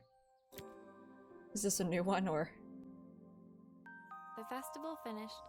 I only had one day left before I had to catch my train and leave Bella Riva behind. I couldn't go without saying goodbye to Carmen. So, that evening, I made my way to the cafe. It was unrecognizable. Aw, She'd good for her. done it. Best food in Bella Riva. Half the town was outside waiting to see what the fuss was about. Honestly, like, communication with the goal of trying to understand the other party. Because, like, if you go to communicate only, like, your side and, like, refuse to listen to anything else, it's... If you go in expecting a fight, you're gonna get one. That's important, too. I really hope they don't blow up at each other. Maria! My favorite sous chef! Come on through! It was Carmen, acting every inch the successful cafe owner she deserved to be. It's be a tiny ton of vegetable soup won the whole town over. Maybe there was something in that broth that was really good. Even Helena was there, serving Okay. the coffees. This was the last place I expected to see her after yesterday's drama. Maybe they communicated. Carmen led me through to a balcony upstairs, where she brought out an old record player. I found out where Helena was on the day of the festival. She was selling her camera to clear the cafe's Aw. debts. But then she didn't have much left for herself. So, I've asked her to come and stay with me for a while. We have a lot of catching up to do. I wanted to give her this, to cheer her up. We listened to it all the time when we were kids. It kind of sucks that her sister had to be the one to sell off her, like, expensive thing, when apparently Carmen has a bunch of stuff that she could apparently sell. Anyway, beside the point entirely. I'm glad they made up. Do you think it has one last tune in it? Okay, let's see. Okay, let's see what happens when we turn this on. Oh, I guess I should test it first. The speaker isn't connected properly. We Ugh. should check the wiring. Let me just turn that on. How do I open you? Ah, easily. You can go over there. Here's the problem. This wiring isn't connected properly.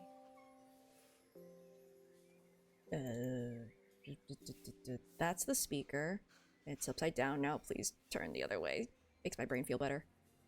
Okay, that's the power. Connects to that one. The speaker. Which one should it be connected to? Well, it'll be green when it's correct. Right? Oh no. Hold on. Okay, I have no idea what those parts are. I just know this is the power source. Oh. Why do I need to take that out? What, I need to take that out? Power source, I'm guessing this is the thing that makes this run. I hope that this goes here. That's the speed dial connected. Now we should Alright. be able to change it. That's the speaker volume adjustment. So... Dang it. There we go. I think that should do it. This record should play beautifully. Yeah, I sure understood what I did there. I feel like because I could take out the tape, I might still have to fix it. It's spinning the wrong way. How can I get it to play in the right direction? Ah, It must be to do with the motor. No. Let's see if one of these spares can turn things around. let me turn this off. Please let me turn it off. Alright, hello, where is my mouse? Me break this apart again. Alright, now I can take off the rubber band looking thing. If I turn the Unplug you. volume up, I should be able to hear it now. Okay. Wait, why do I have two options? We've got, that's the 7B6. This one is 7L5, and this one is 7W0. I have no idea what either of those mean. Green is a nice color. Yeah, that's exactly what I did. I just picked a nice color, and hoped that it worked. Can I test it before putting on the cap, actually? This motor doesn't seem to work. Maybe I'll have better luck with a different one. Green is not the answer.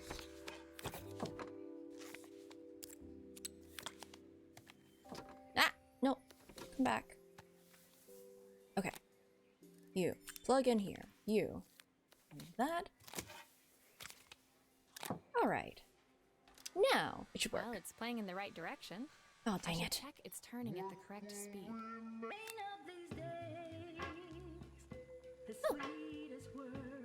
Kinda wonder what would happen. Yeah. Beautiful. We've got the Nightcore remix. The record player's crackling tune must have caught Helena's ear, as she appeared a few moments later. Is that my old record player?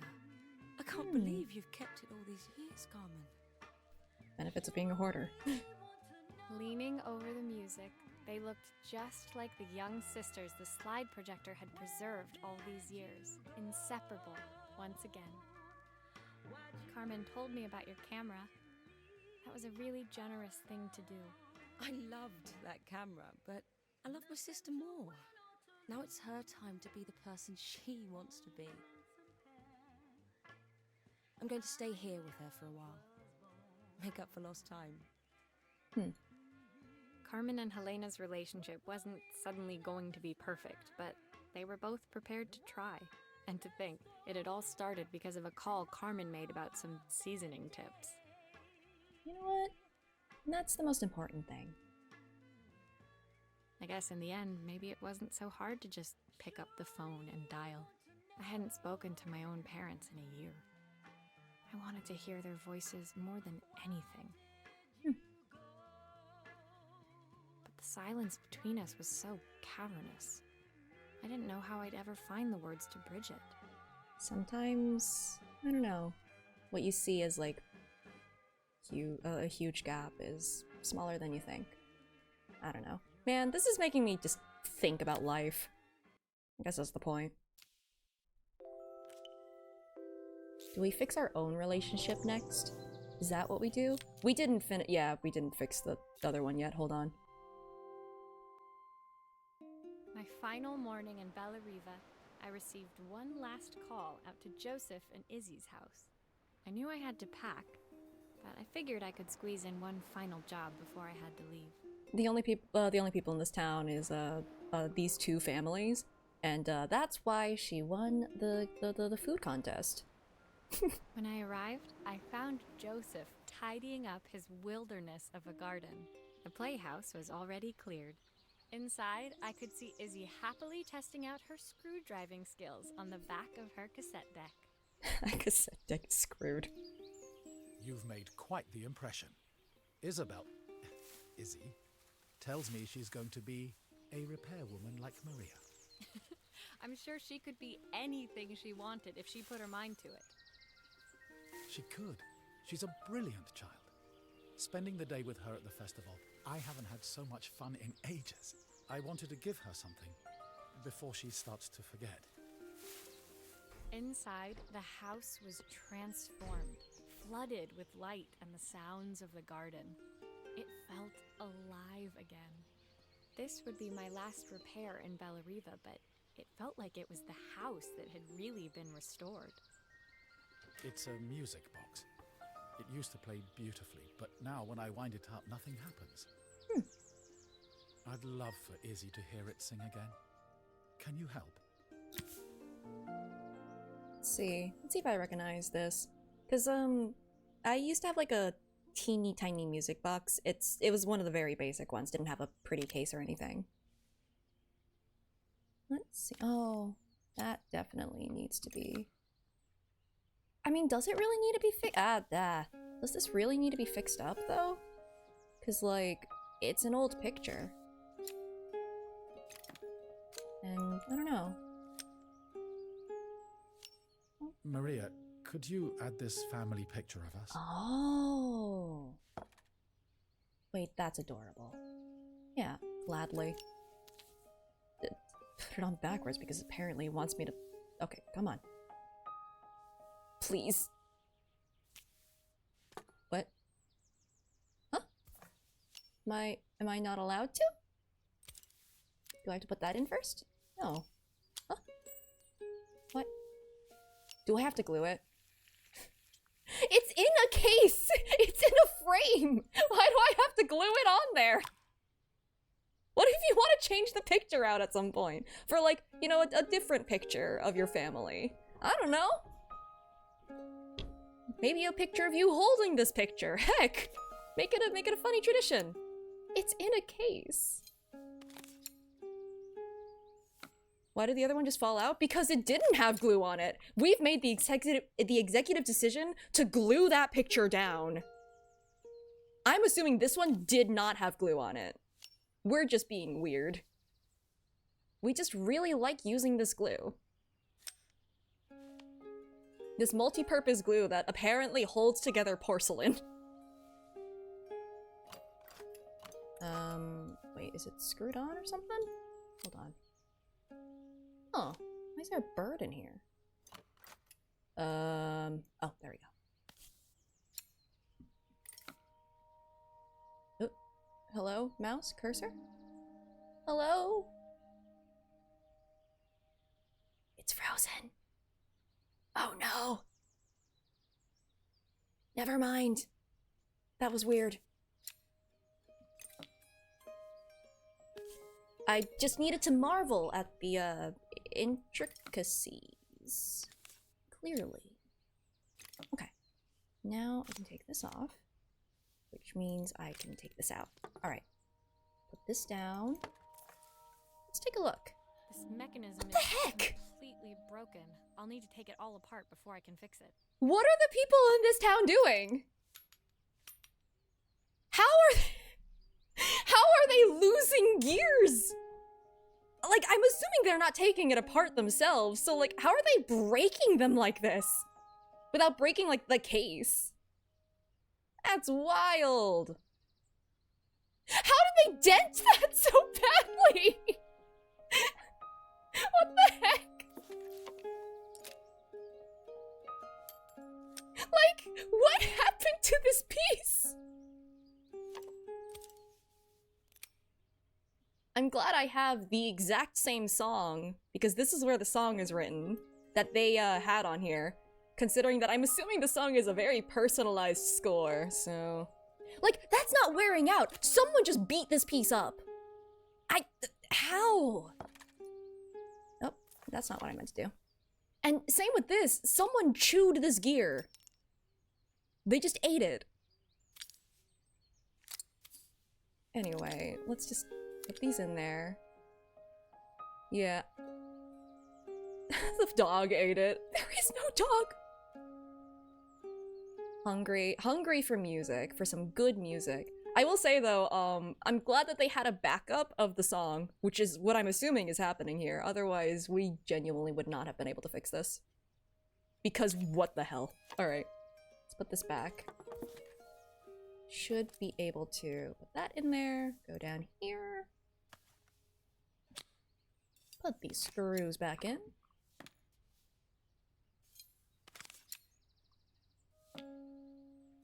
Oh, there we go. You. Ugh. Why does this music box want to freeze the game so much? Nope. Here. So I need... Wait, no, that's not it. No. What? Huh? Questions for later. Hold on. Flip you around. What was that command again? Did you know? I don't think it is. Also, I do have to go pee, so I will be back. This is what happens when you drink tea. So I'm gonna just start the ad now. It's 40 seconds from happening anyway. But I'll be back. Oh my god. There's no 14 involved here! Yeah, I will leave you guys in silence for a bit, or I'll just tap into the game so there's actually some music.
Hello, I had to unmute myself.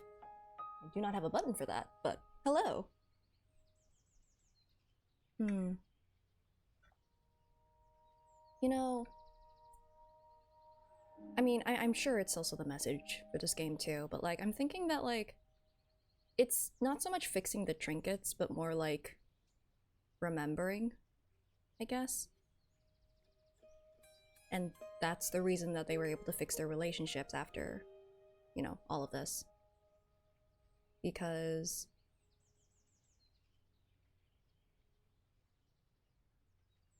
I don't know, the trinkets being like disused and like broken, kind of representing just forgotten memories. I don't know. Cherish what you've got and all that.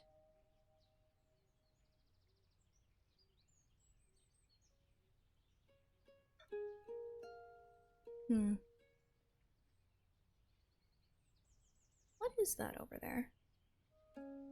There's a bird in the drawer and also like some stick?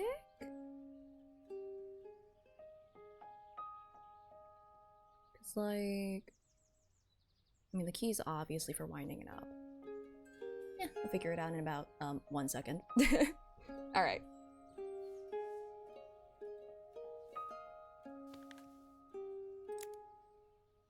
Could I actually- wait, could I take out the- no, hold on. Can I take out the bird? I can! Oh, it's a stand. Okay. Ugh. Alright, so... that means... hold on, I should probably assemble this first. Snap these into place.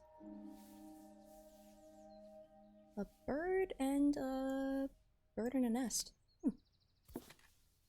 Okay, I can put this on. Ah, they pop up. Okay. And then that's... wait, what is this? Oh no! I forgot a piece of the music box! No! I forgot the thing that connects the gears to like the actual song. Alright, hold on. Oh, I have to undo everything.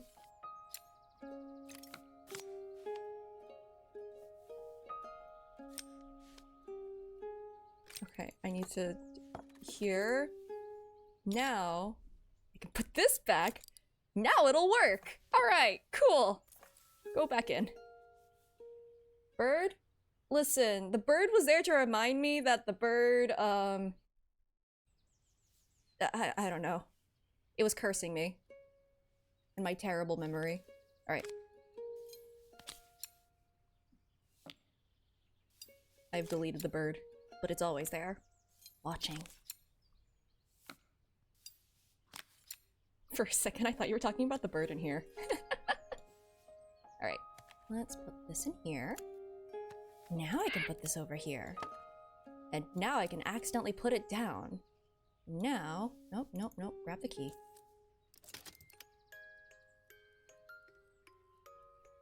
Wait, isn't this supposed to pop up? Oh no.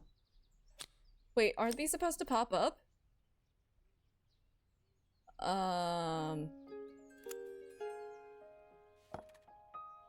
What am I missing? Am I supposed to glue this down too?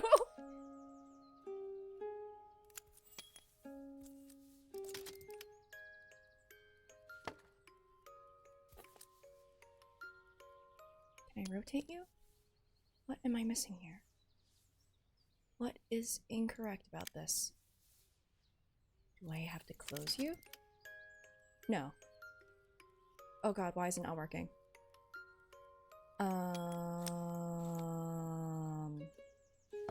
Did I accidentally put it on backwards?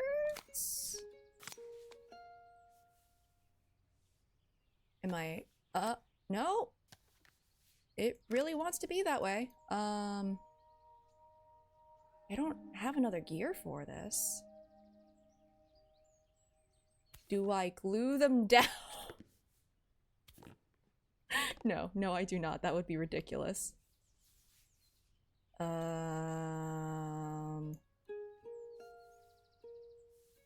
Cause like, I can't use a screwdriver here for anything. The chewed up gear. Ah. Use this too. Am I missing something else? No, those gears all live there. They have to. And that thing, that's just what that looks like. It has to be that way. There is nothing else in this drawer. The glue is not helpful. That is the old picture. The coffee is also unhelpful. Why is there an empty cup up there? Heck if I know. I feel like I'm missing something very obvious. Is there like a button for it to pop out? Cause like, I can see it working, so that's neat.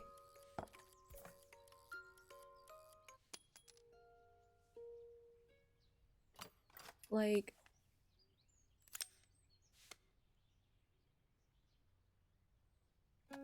something on here needs to be connected. Not entirely sure what. Okay, I think I have to take this apart again.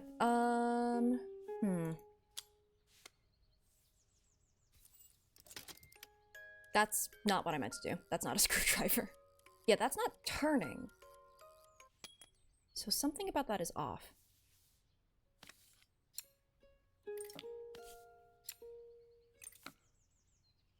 Yep, the music box does like to freeze the game. Okay, maybe before I attach the bottom to it, I should fix this. Alright. Maybe you don't live there. Maybe you live there. That makes more sense. Okay, I think I fixed it. Because this is taller and I couldn't tell because... Yeah, okay. That's definitely taller.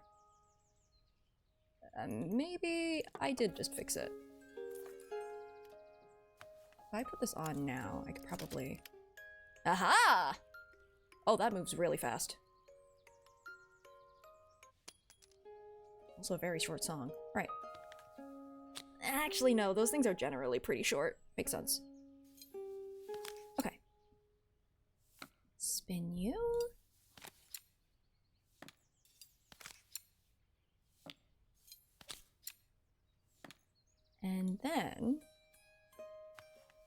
Can I put this in Looks like there? something is still missing. Can I put the old photo in here? No, no, I'm not allowed. Something is still missing? Do you mean the drawer? I think that's everything back together again. Okay. I should play it to make sure. I already checked. My wife used to sing this song That's not so to Izzy fast now. each night before bed, but I always worked too late to join them. Will you dream a dream for me? Wait, we're not allowed to read that dialogue! And hold you As so the tight. as the music box what? I will always love you, even though we both know that we must say goodnight. That was very cute. But also, we weren't allowed to read the dialogue. I've missed so much already. I want to be the father my wife wanted me to be. I've ended up so much like my own father, working all the time. Izzy needs me more than that, especially now it's just the two of us. As the music box end. To be fair, all it said was as the Mew, and then it just disappeared. You learn the lyrics, your brain melts. Oh no. My daughter comes first. Well, until she gets bored of her stuffy old dad anyway. Hey, you can be a fun dad. You can get cool, fun ties and make bad puns. You got this. It's not too late. I'll never ever get bored of you, Dad. Izzy came running into the room where Joseph scooped her up and onto his shoulders. She gazed at the music box, her eyes shining. I'd never seen her look so happy. Thank you, Maria, for everything. The things you fixed for me. I'm so glad to have them back. Now he has time, and... Okay, that's the only one I could say. Father, and I could tell he was determined to be an even better one. When it came down to it, that was all any of us wanted. A second chance to make something right. That's an ironic statement to get the one, too. My time in Bellariva was almost over, but before I left, I knew there was something of my own I needed to fix. I wonder what's going to represent the broken nature of Maria's family. I don't think it needs repairs? Or are we just packing? My time in Bellariva was almost at an end. Another chapter finished in a story whose ending I hadn't felt ready to write. The people I'd met, the items I'd restored, they'd taught me so much about what was really important. Pulling out my suitcase from beneath the bed, I remembered the day I stole it from my parents' shop, the day I left. Afterwards, I was too ashamed to call them, to apologize. It was a guilt I'd been carrying around every day since. That's the British apologize, right? As I packed, I knew that it was up to me to find a way to lighten the load. She spent so long, that 1 week here in Bellariva, that now she's saying things in British. Okay. Nope. Wow. After all this time, I'm still having trouble rotating objects. Alright. Repacking? History of watches. Did we have to, like, read all of this in order to... We stole her recipe!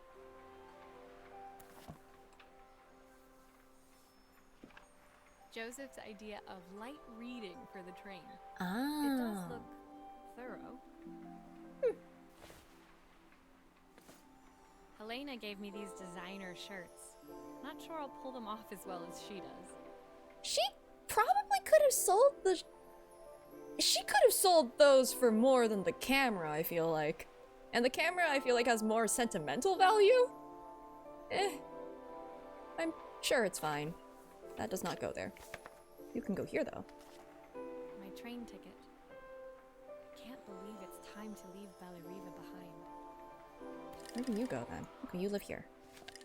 Izzy gave me this in exchange for my repair manual. She'll be a pro in no time. We had a repair manual this whole time?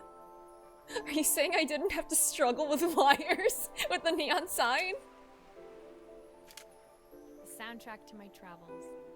I'll be listening to this on the journey.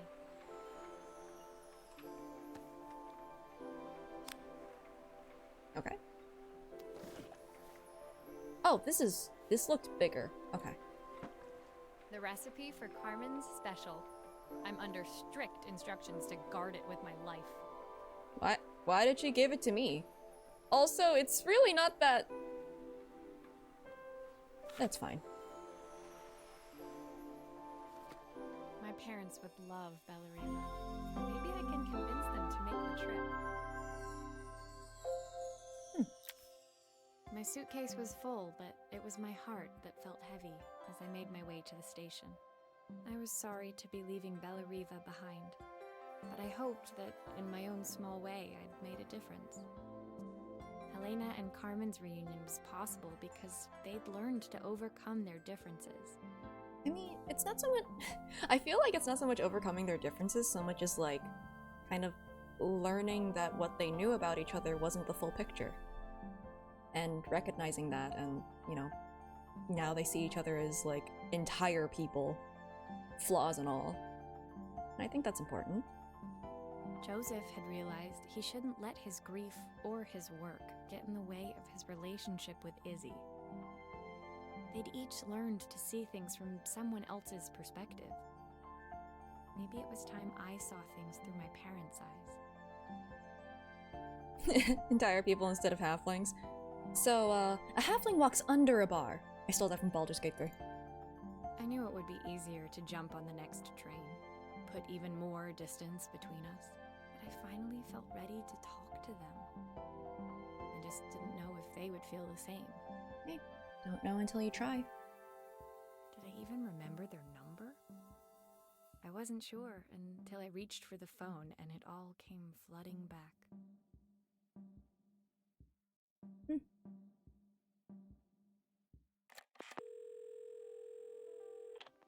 Mom? Dad? Maria? Is that you? We thought you were dead! You were gone for a year! Oh yeah, no, absolutely. I am such a loot goblin in Baldur's Gate.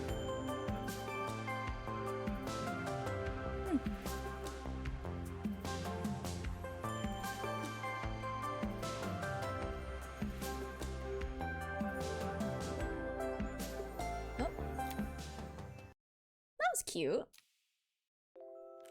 Oh wait, epilogue? Wait. Now we get to fix the coffee machine! I thought we were gonna do this one way earlier. Dear Maria, Carmen here. Dear Maria. Oh, never mind. Sorry I haven't written. The cafe's been absolutely manic since you left. Luckily, I have Helena here to help. You wouldn't recognize her. She's like a new woman. She's always running around, taking orders and making drinks. I even heard her compliment a customer on their outfit. Personally, I draw the line at fluorescent green bowling shirts, but each to their own. It certainly made the customer smile. God, metallic green shirts. She misses the city, though. Bellariva's many things, but it's definitely not as chic as she'd like. She said there was a coffee shop near her old apartment where they made coffee with a shape drawn on top. Wait, you're a cafe who doesn't know about latte art? I don't drink coffee, but I feel like that might be, like, sacrilegious. It got me thinking, I'm an award-winning chef. I can figure out how to put a leaf on a cappuccino. Oh my god, that's different. Cosmopolitan coffee might be just what Helena needs. That's very different from being able to cook. Of course, ordering a new coffee machine was the easy part. I wish you could have seen the mess I got into trying to put the thing together. All right, how did you met? Why are there so many wires? Oh god, and pipes. Why is there a cookie? Okay, well, let's start at the beginning. I saw Maria use her screwdriver a million times. Taking this apart will be easy. Am I playing as Carmen, or... oh. There are some more here.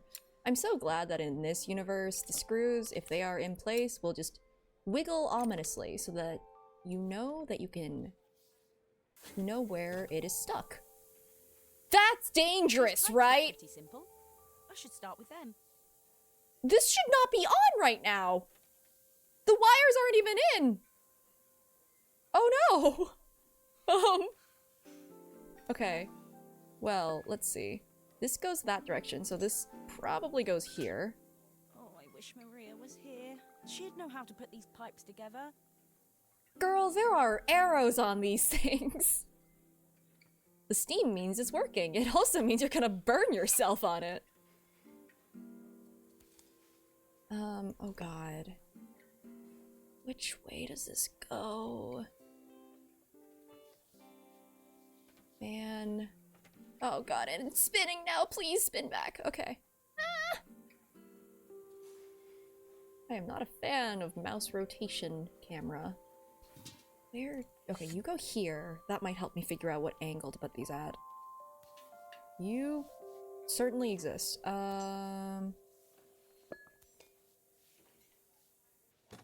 No, that's not what I wanted to do. So like, oh, yep. Nope. Go away. I need to figure out if I need that to connect. Like,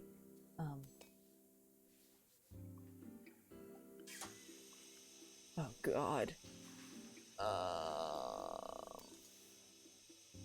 Okay. Now it's steaming from that side. Great. Awesome. How do you go? Where does this go? Do you go here? I'm glad I didn't burn my hand. You should have turned that off before you did this.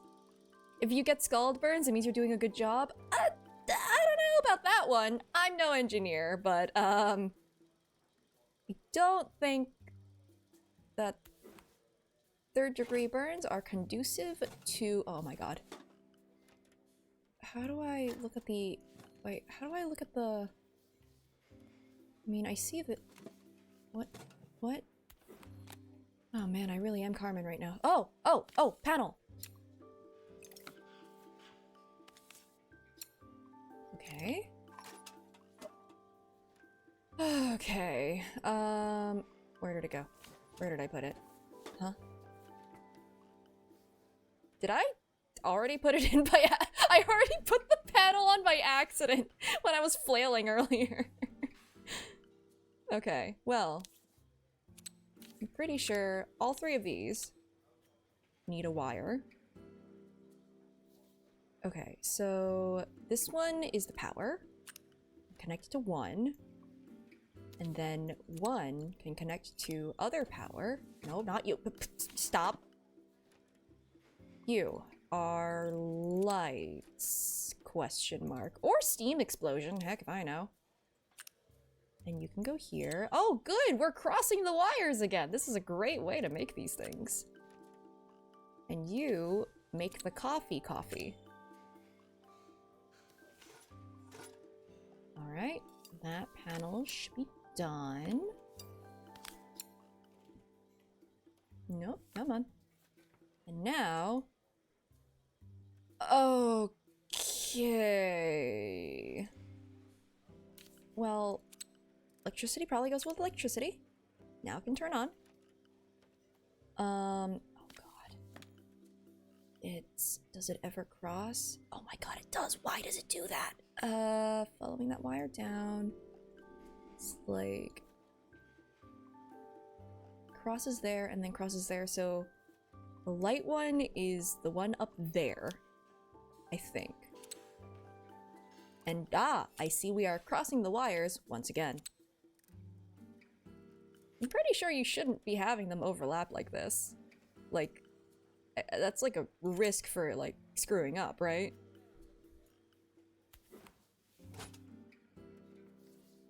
Okay, I can put this panel back too. Now where are the other, there they are. You. And you. I think You make that's coffee? everything. Better test the buttons, just to make sure. Put a cup under there at least. You gotta put a cup under there to make sure that it doesn't, like, okay. If you're sure. That was the steamer. All done. Piece of cake. Time to make my first coffee, I think. Do I? Oh, I'm actually making it. Yep, that's certainly a mug. Nope.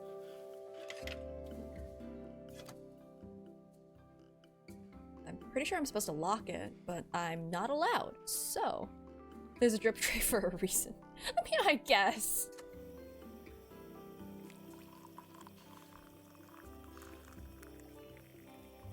Grounds in the cup, add water. No, we're not making tea. Delicious. Now to make it look magical. I hope that she screws it up because she underestimates how difficult it is to do latte art when you have no practice.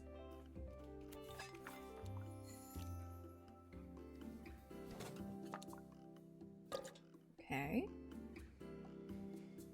Well.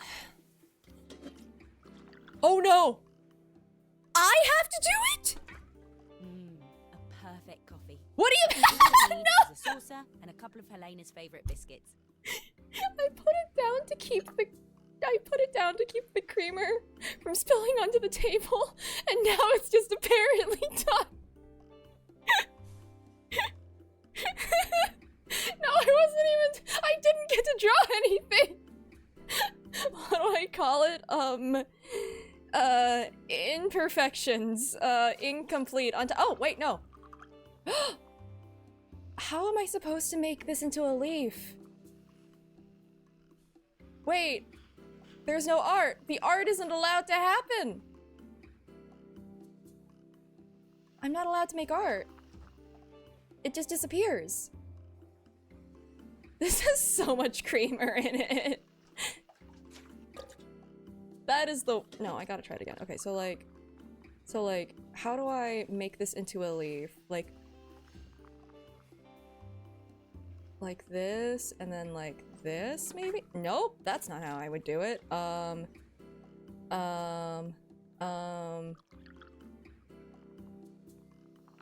Yeah, shush, I know. I'm trying to figure, because there's no way for me to make it into a leaf, because like the way you do that is like you grab a toothpick as well, right? Or no. You pour it in such a way that it like you lessen the amount that you pour, but I have no actual control over that. So I can't do that. So what do I make? Whee! Shoelace. It's cream with coffee. There's no coffee in here at by the time I'm done with it. What do I even do? I can't even like make little dots or anything, so it's just one movement. I think the best thing I can do is just make like a little swirl or something. Okay, hold on. Nope. Heck. I wish I could like add little dots to make it look like it's like stars or something. Dang it! I'm not allowed. 2% coffee. Yeah, no, the best I can do is probably like a little swirl or something. Whee! That looks bad. God, this sucks. Carmen, you're so bad at this!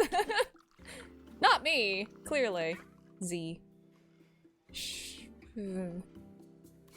I can't. It has to be one line, unfortunately. I can't make a smiley face. Now that just looks like a...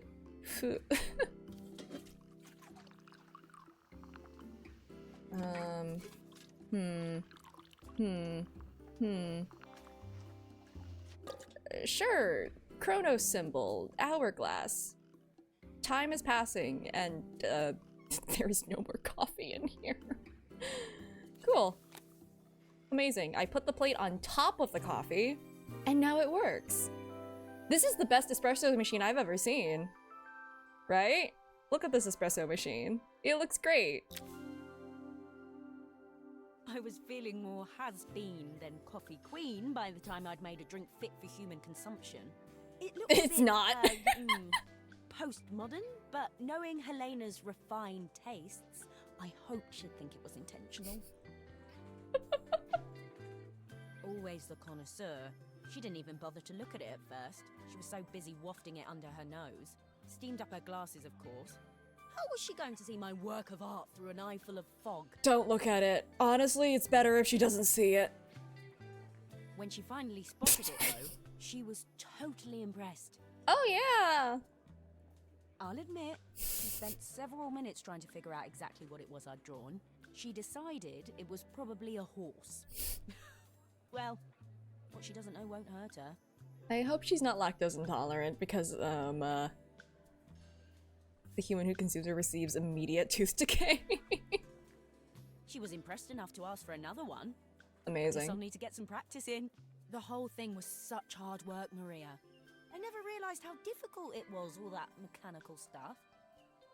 It made me realize how much I have to thank you for, so I wanted to say that now. Better latte than never. Ha. Hoping you're well. Your friend, Carmen. It's cute. I'm sure we made a friendship after she kind of conscripted us to help her for free. Alrighty.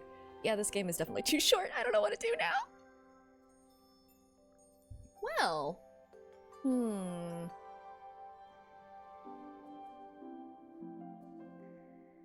What should I do? Should I pull up a tier list of Ace Attorney characters or cases or something?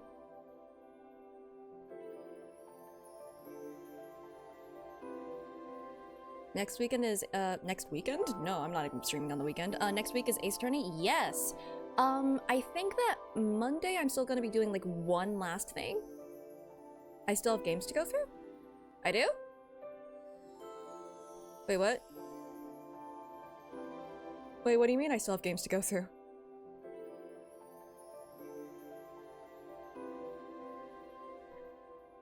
Unless it's just the Ace Attorney. Oh, that's a.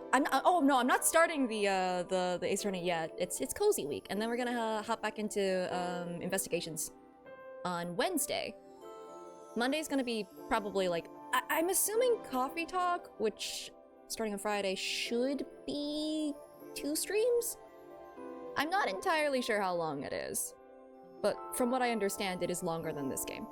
So, should be able to bleed through there. I will try to have a backup now, just in case. Oh, a tier list. Oh, yeah, I was thinking just the trilogy, yeah. Cause like, I can't talk about Great Ace Attorney, cause like, Rin is somewhere. And like, I don't want her to get any spoilers. I'm trying my damnedest. So. Oh, it'll probably have characters and cases from Dual Destiny. I mean, I could probably just put them aside and Rin is around. Yeah, that's what I thought. So, maybe I could probably find. She is certainly omnipresent. Like Shulms.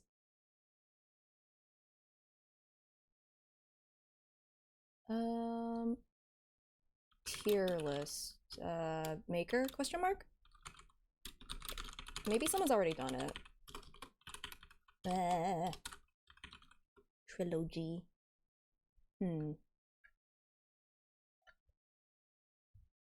Ooh, maybe a cases one. Someone did make the cases.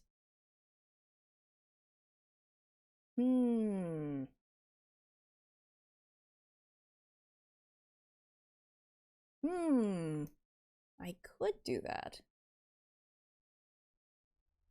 I could also do... Oh man. That is in fact every character from the trilogy. Okay. Well, let's see. Oh man, do I even have this like set up here? Oh boy.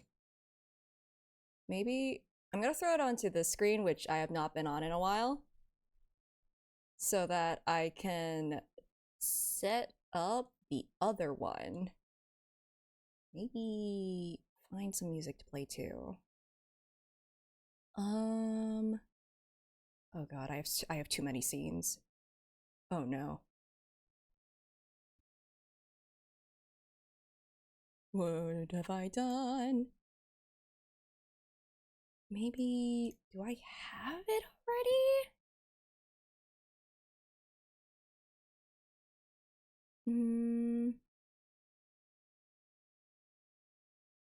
Kinda. Oh no. That's not quite right. Why does it look like that? Okay, maybe not that one. Let's try that again. Oh god, I feel like a boomer. Oh my god. What? Why does it look like this? Oh no. Why? Why are you this way? Everything's breaking. Okay. I can try this again. This. All right. Don't need to do that.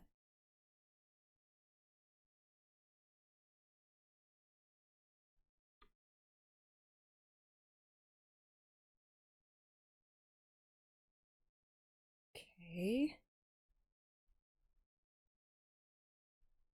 Down here. Nope, need to put that under there. Okay. I'm slowly getting there. And...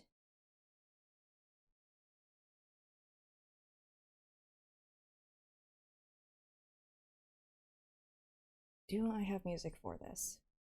That's a great question.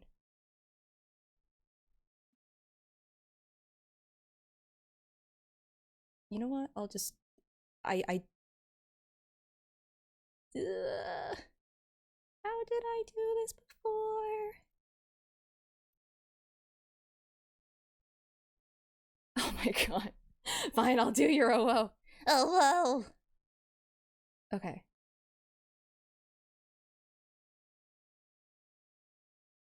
I put this at the back? Because, like, I don't think I have the wherewithal to figure out how to do the Spotify thing, so I'm just gonna, sure, that works. Yeah. I should change the title.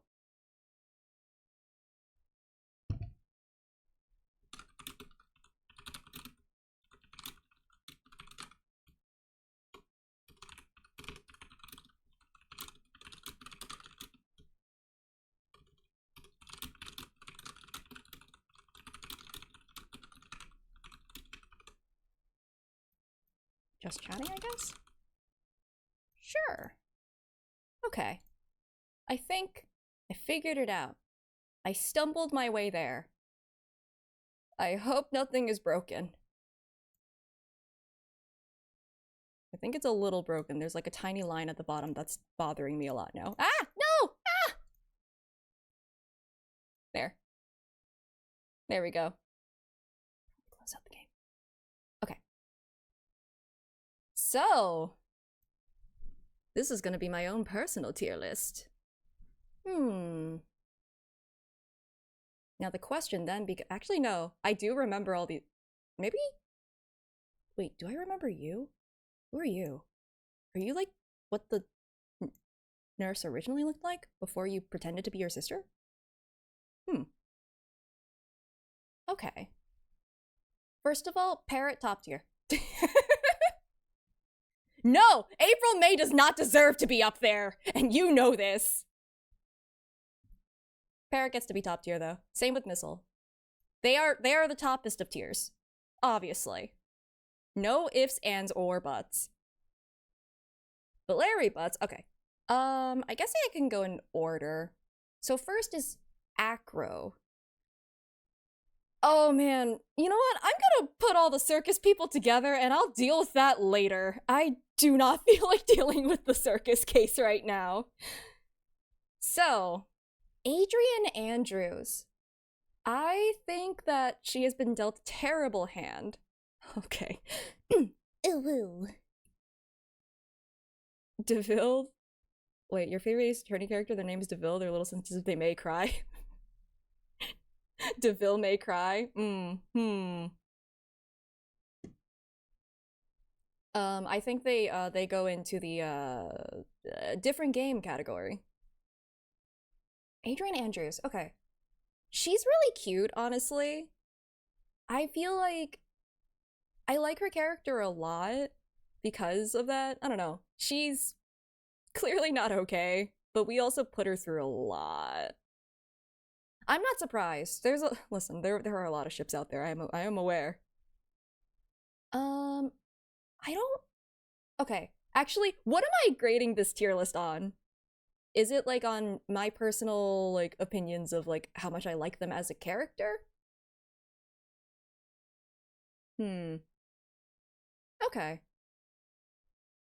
Because like there's a difference between like if I like them as a character versus like if I like them as like written, if that makes sense. Like I can dislike a character but still think that they're well written. So it's something like that. That's gonna make some character things pretty interesting to talk about, methinks. Adrian Andrews, I think, is a solid A. She's not my favorite character, but like I think that she's really well written, especially for the case and like the kind of like tense situation and throwing an innocent person under the bus sort of a deal. So, yeah, I think she can go there. You, Luke at me. What a quirky guy. Like, oh man, what do I even say about Luke at me? He's very memorable. I don't know if all you remember is his nose. Like, he's, shoot. He's cunning. He's very, I don't know. He has a magnifying glass taped to his face. One of the best plans in the whole trilogy. Yeah, no, exactly. Like, he knows enough to, like, get away with it, sort of. Mostly because he's taking advantage of an idiot. But, yeah. In terms of me liking the character, no. But, like, in terms of me liking how the character is written, yes. So, the only reason he's going down is because I just don't like the guy. He just sets off all of my, like, every radar in my brain going, I do not trust you. I do not like you and your weird zigzag, lightning bolt haircut. Almost got away with it too. No, exactly. If it weren't for us meddling kids. Ah, boy failure. So, Ron DeWitt. I think, okay, he is kind of boy pathetic. However, he was, like, the story with how he and his wife met is actually really freaking adorable. So, I don't know. I think that kind of puts him up higher. Solid B. Was Ami Faye a character? She never shows up! It's just her statue or the urn. Does this count? She's great as a plot device, I guess? I have... Yeah, exactly. She only has a profile for that reason, so it's just like, I don't think I have an opinion about her character. As far as I'm concerned, she's just a jar. Which is... Oh man, I'm objectifying her in the most literal sense. Oh no! I think I add another thing down here. How do I do that? How add? Add a row below, just... No, that changes that one. I need to change this one, just... Not a character. Sure. Oh, that's a terrible color, actually. Purple it is. Yeah, indifferent. Oh, that's a fair point. Indifferent. Eh. So. Ooh, her. Oh god, what was her name again? Angel Star. I'm usually terrible with names. Honestly, the fact that I remember them is kind of telling. Alright, so, Angel Star. She grated on me at first. But, I don't know. I feel like she grew on me a little bit just because like she's so petty, but like capable as well. The cough up queen herself. Do I like her more than Ron do it? I don't think so. But I do like her more than Luke at me. That's for sure. Also solid poly representation. Honestly, entirely valid. You are absolutely right. Ron Delight. Oh my god, I hate it here. I just went, oh yeah, I remember the characters' names. No, I don't. I should never say anything anymore. I'm just gonna call them by like, yes, pink-haired one, or headband guy, or like, yep, just gonna do that from now on. So I'd say B. I think that she's pretty cool. When she's actually showing off like being a detective sort of a thing. I remembered Angel Star and not Ron's last name. Listen. I remembered part of his last name. It's close enough. You. The only reason I remember her name is because of chat. Okay, April May? No. I don't like her. She's so... sexual harassment, you know? Oh. Woo. There.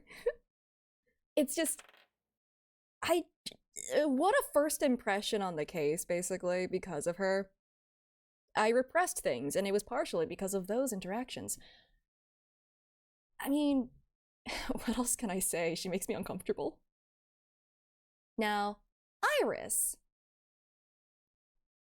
Tried to roll a one to escape April May. You were so close. Iris, I like her character a lot. I think she's really interesting. Okay, I think at this point this is turning into characters I think are interesting rather than characters that I like. And for that reason, I think Look at Me goes up a little bit because it's like, it's not characters that I like, it's characters that I think are well written, so I guess probably over here. She still stays down here. Cause like, my feelings regarding Iris are a little complicated. Because like, she's really cool the way she's written. I think that it's just like, I don't think I would get along with her. Because, well, that one bit about, yeah, it's nice to know she just likes Phoenix and yeah. Wait, didn't I? Huh? Didn't I change the category? Oh, I did. OBS is being weird. That's funny. Alright, I'm sure that's a funny glitch. What is it? Edgeworth was the one who told her to do that, though. He literally gave her an ultimatum of, I will help you out, but only if you tell him what you've been hiding. So I don't know if she would have told him without that intervention. On the other hand, like, she does have a good heart, but at the same time, just kind of that thing of like, I would be willing to kill or die for you is very... It's not something I would necessarily agree with.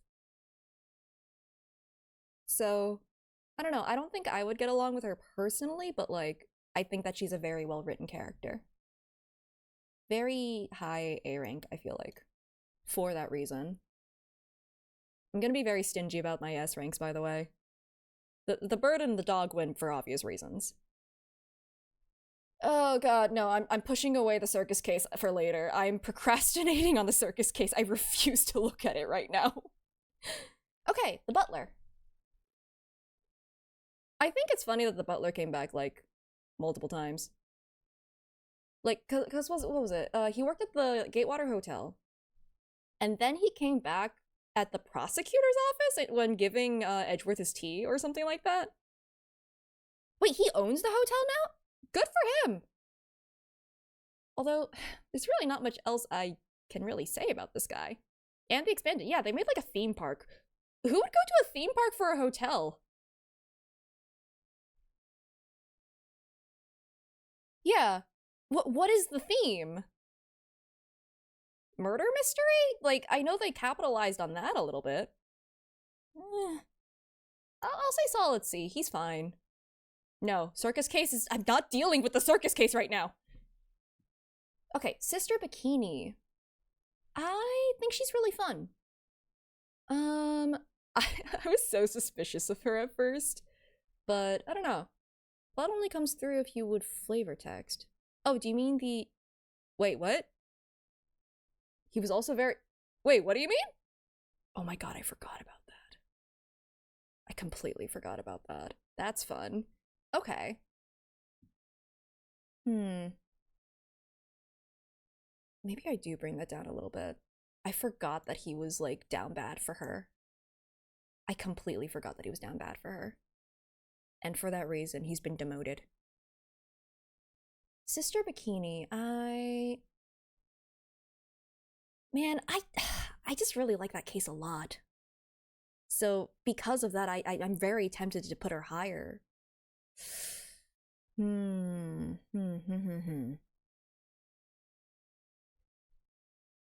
If you scan the security guard, you learn that he's retiring? Well, yeah, he's been a wax statue there the whole time. Doesn't react or move. I don't think he even has a face. Yeah, I think I'm gonna probably put, like, all of the last cases, like, characters in A, genuinely, because I just like them all a lot. Who was this guy? Oh, this was the CEO, right? The guy in charge of the security company who died. I don't really... He's a bad CEO, I guess? He was a bad boss. I don't really have that much of an opinion of him, but, like... Sure. Actually, hold on. She's worse. He was blackmailing at me. Yeah. But also, like, I'm also kind of judging it based on, like, characters that are, like, written. How they're written, if they're interesting. So, like, even if they're terrible people. I just think he's kind of boring. King Bullard. Yeah. He's just kind of boring. Celeste Impacts. Okay. We never met her, to be fair. So all we have are kind of some...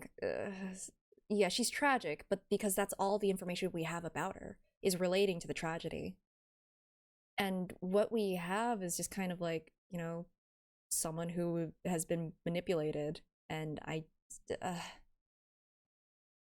she's very tragic. It sucks that she's kind of a plot device for that reason, but I'll put her there. She was supportive of Andrews. That's true. That's very true. I think the reason she's not going any higher is because, like, we didn't really meet her. We didn't really know who she was. So I don't have too much of an opinion of her. What I do know of her is, you know, yeah. And that's totally fair. She was dead long before the trial even happened. Ooh, Dahlia. Okay, so... Oh, I'm so mixed on Dahlia because, like, I think she's a great villain. I have thoughts about her being a Machiavellian 14-year-old and also younger going, hey, Dad, I want to throw out my sister. Like, what the hell? And then the dad listened, which is, I think that makes him worse on a technicality. But, like, wow, she's very self-aware of the fact that she's evil and self-centered and terrible.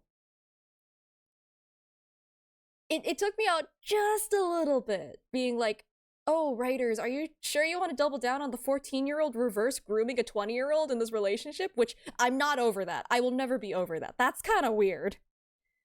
But I do think she's a really interesting villain, and it made the last case very, well, fun. How many people died because of her? Too many. Like, the people she was specifically going out to kill did not, but because of her, a lot of people died. Also, how did the 14-year-old survive the fall into the... Okay, beside the point. I think she's gonna be higher ranking, and that's only because she's an interesting character. I do not like her. I like hating her. So, well, we got the evil twin up there, too. She's so evil, we had to send her into super hell. Am I doing a tier list? Yes, I am. Because I didn't realize how short Assemble with Care was. So, oops. This kid was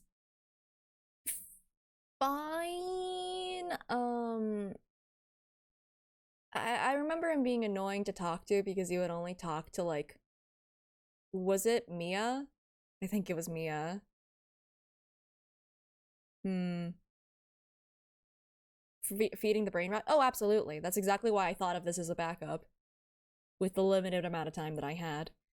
His name's Cody, right? I don't know. He's just a kid. I think this is probably the most C answer. C for Cody. He's a kid. He's, you know, petulant and a child and witnessed some things he should not have. Is this the nurse before she assumed her sister's identity? Like, the hair is similar enough. I actually don't remember. Did we have a profile for? I mean, I assume so now. I feel like that's 3 rows down. Wait, where? Don't know who that. That's Cindy from one. Oh, this was Cindy. Oh my god, I forgot about Cindy. I genuinely forgot. I'm so sorry. You are the most plot device to ever plot device I've ever seen. I mean, this guy's a serial killer. Like, on principle, I should not like this guy. I don't know much else about him besides he is a murderer who went and took a... How old was Emma at the time? Took a kid hostage. And he was kind of the catalyst for all of that happening, the SL9 incident, so... He was a plot device.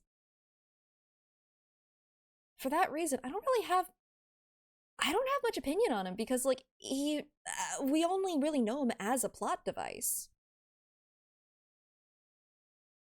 Was he the one in the radio? No, that is someone else. Who is, yep, he's down here. Yeah, he's a killer, but it's just like, all these cases need to kind of have a killer. They're all murder cases, so, like, it's just kind of, He could be a more interesting killer. He could be Shelley the killer, who no one clocked as weird despite having half of his face Frankensteined. He's not the de facto killer. Ooh, mafia lady. She's fun. She's really interesting, the director. I think she's a solid B because, like, she made for a decent threat. Joe Dark because he's an average Joe and we're in the dark. Also, it was genuinely dark. But, I feel like the mafia lady is very memorable because she was about to sick the mafia on Maya and Nick, which is crazy that happens twice. Well, almost. Actually, Phoenix helped one of the, like, mafia's, like, granddaughter, like, the beloved granddaughter, get, like, vengeance or something. Does that mean he's in, like, the mafia's good books?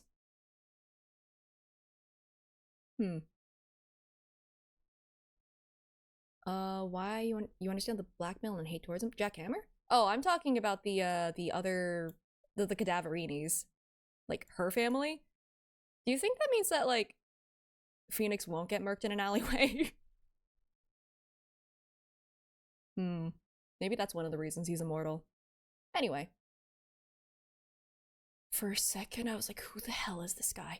This was Maggie's boyfriend? Right? Initially? Yeah. He was like, oh man, we know nothing about this man. Oh, these poor, like, like, first case people and not having any character. Yeah, no, Edgeworth goes in S tier, obviously. Let's be real, I'm probably gonna put all the main cast in S tier. Like, the recurring members. Of course I'm doing that. Misty is interesting. So, here's the thing. I respect a lady who goes, yeah, I would learn the art of the cane sword to kill for my daughter. I think that's kind of hilarious. That she just rocked up to this meeting of like, how are we going to protect Maya? And she's like, with fierce violence. And I think that's pretty funny. However, she did also leave her family for, like, 20 years? 17, but you know. And like Maya did not know her mother for that reason. You can bet that either Maya or Mia probably tried to channel her or like figure out if she was still alive or anything. Like, Mia said something about like spirit mediums being able to sense when like other people are like alive, right? So they would know she's alive and it just isn't coming back. Just favorites? Yeah, it's like favorites and like characters I think are interesting. Like, I hate Dahlia, but I like hating Dahlia, if that makes sense. So it's like kind of along those levels. Yeah, it's like child abandonment. So like, on the one hand, she's kind of neat, but on the other hand, oh boy. And she didn't even spend time with Maya when she was able to. So, I mean, she's an interesting character. I think she's very flawed. Again, I think I'm putting all of the last case like characters up here. It's not because I like her, it's because I think she's well written. Like, I'm sure that she would have agreed to dying for the sake of the safety of her daughter and having her body catapulted across the bridge, ragdoll style. Like, she probably would have been chill with that. Not that we would ever know. So, oh shoot, health break already. Jeez. I guess actually getting through this would be enough. But yeah, it's like, I don't know. Do I keep going? Because it's not like there's actually a plot thing to follow here. It's just me yapping on about characters. With a sword inside her the whole time. She just had it in her cane the whole time. She was ready to stab someone. You don't have that without being prepared to fight.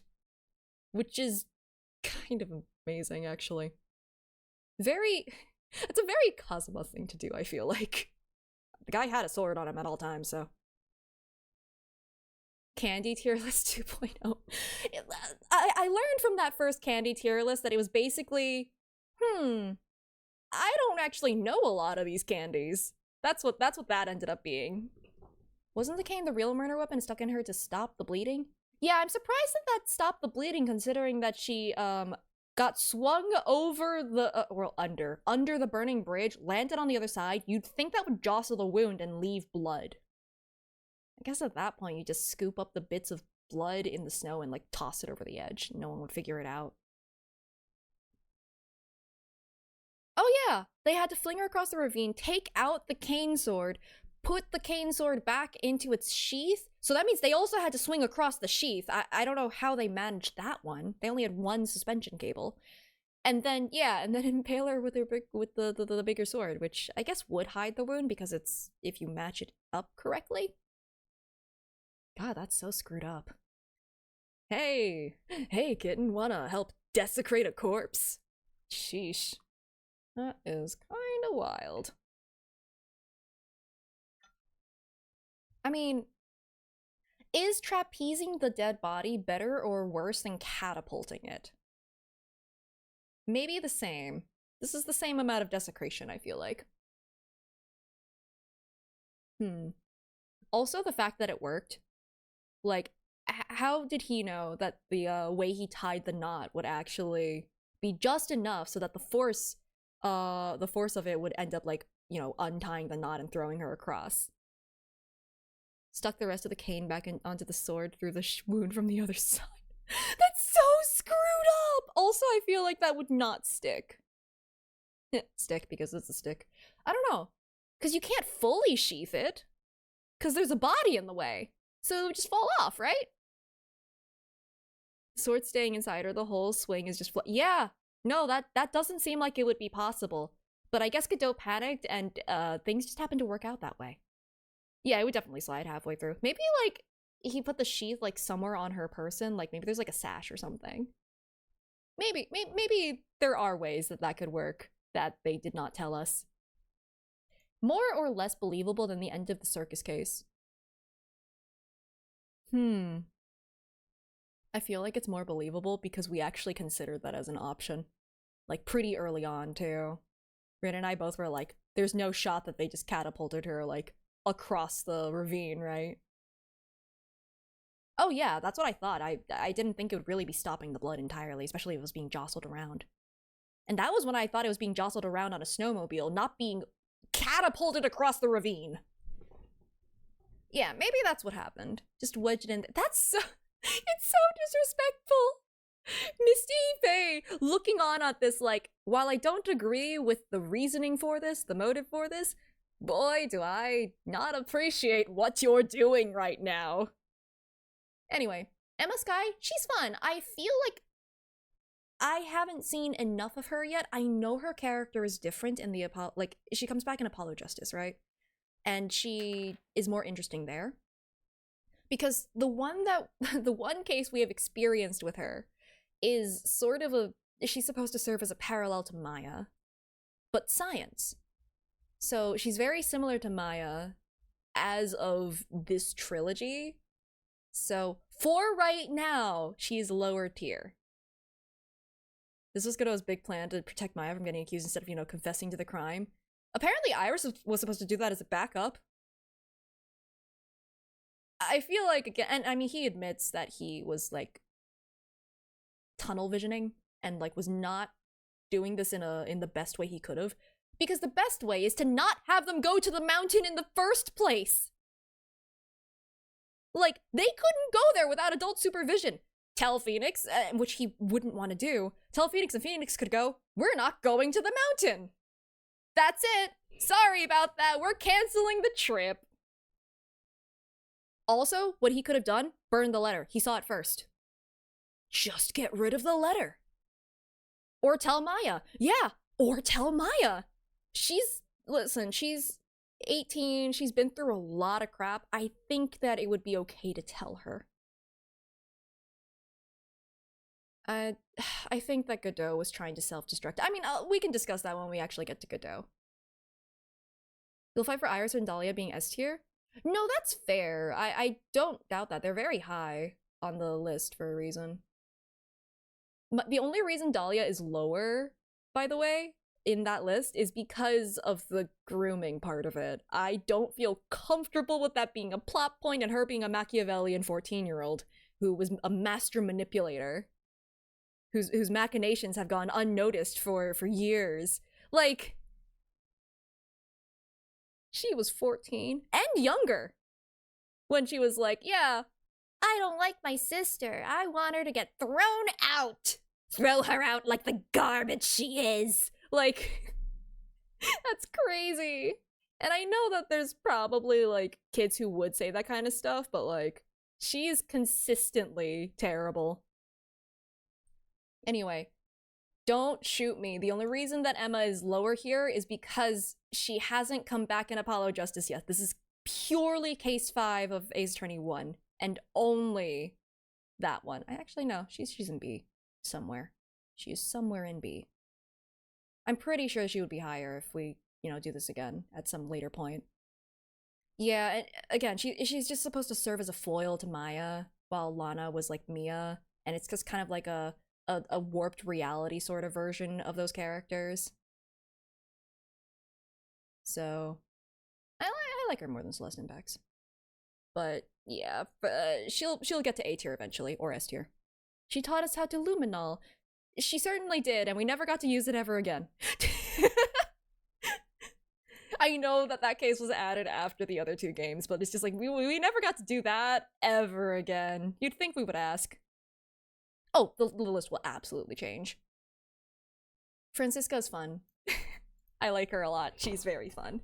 She does certainly whip people too much, but, I don't know. I think that the way that she's written is very good. She has a very interesting dynamic with the characters. I love how Phoenix, like, erroneously believes that she's trying to give vengeance for her father, and she just goes, yeah, no, I don't give a crap about him. You caused Miles Edgeworth to leave! And he was the best part of my family. So, she's great. She's very tsundere. She does need to probably lay off on whipping people, though. So, I think she's fun. Yeah, she cares about her brother. And she helps. And, like, I don't know. Edgeworth and Franziska both help Phoenix, I don't know, technically they did a crime. Because he's not allowed to be a defense attorney, so. Anyway. Gant. Okay. Gant is an interesting villain. I think that he is definitely one of the most devious. And I think that he is more devious than Dahlia, only because he has, like, more experience. Yeah, he is kind of the epitome of corruption.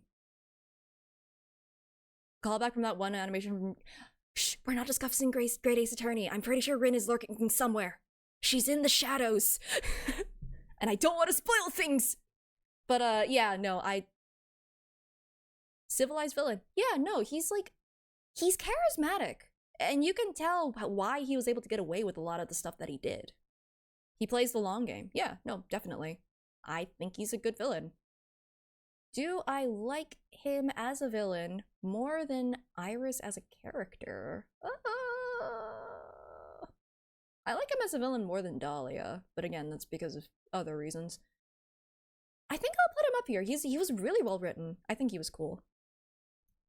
It's kind of funny that, like, the reason he got caught was that at the end, instead of, like, leaving other people to do his dirty work, he finally caved and did something. He got his hands dirty. So, the secret code of 777777. Yeah. He plays the cool uncle, but yeah, exactly. Like, he is likable when he tries to be, and that's what makes that's what makes him scary. Because he was, like, friends with the judge. He was on good terms with a lot of powerful people. He knows the system in which he's manipulating. And that makes him incredibly dangerous. It's why we had to do that, like, last-minute gambit of, like, you know, malicious compliance. So, it's kind of a miracle we got through that case, to be honest. And yeah, he's a formidable villain. Oh, Godot. Oh, Godot. He's more of a foil villain for Edgeworth than for Phoenix? No, absolutely. I feel like the first Ace Attorney game is absolutely, like, more focused on Edgeworth's development as a character. Second game was more for Phoenix, especially the last case. Maybe the last two, actually, was more for Phoenix.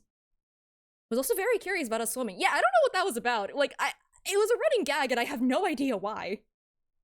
He just likes swimming, I guess. Revisiting this case was not good for your view of Godot. Just for Godot's theme S? Nah. I will not be swayed by the music, even though that's one of the reasons why I really like Kazuma. Anyway, beside the point. I used to think he was cool, but it turned out he was lame. Like, here's the thing. You wanna know why I was, like, so determined to think that he was being manipulated or told, like, incomplete information about, like, the Mia's cases and stuff? It was because I didn't want to believe that he was that stupid. Genuinely. I really didn't want to believe he was that short-sighted that he would do all of this stuff because he irrationally hated Phoenix, who he was like, oh, he's a terrible person, when if you meet the guy for like 5 minutes, you know that that is completely wrong. And he does admit that, and I will say, he is aware of it at the end. So that does kind of alleviate it a little bit. He does need to apologize to Franziska, though, because, like, that was so uncalled for. He cleverly hid his stupidity from we thought he was stupid too, just like where he says very lame things trying to act cool, but it's just like I didn't realize he was saying very quote-unquote smart things when he was actually stupid. I don't want to say stupid necessarily, but, like, he was very narrow-minded, I guess. Very zeroed in on his, like, personal biases to the point where he couldn't see the truth. Also, he hated himself a whole lot. No, definitely. That's honestly part of the reason why I think that he did what he did at the end. Where he didn't care what happened to him. Like, he didn't care what happened to himself. He was self-destructing and was just willing to go down with the ship, essentially. And projecting, yes, absolutely. Because he couldn't protect Mia. And you know what? Can't really blame him either. He was literally in a coma. There was genuinely nothing he could do. But that helplessness had to, go out somewhere. He couldn't talk to anyone about it. So, but did he need to have all these proverbs that didn't make sense? We can blame the poisoning, right? He wanted to destroy Dahlia. He wanted to kill Dahlia. So, I don't know if... I mean, I guess he would have known about the channeling at that point. Especially because he had the note beforehand. So, I don't know. Heck. It's very mixed for me, because there are definitely some things I don't like about him and things that I do like about him.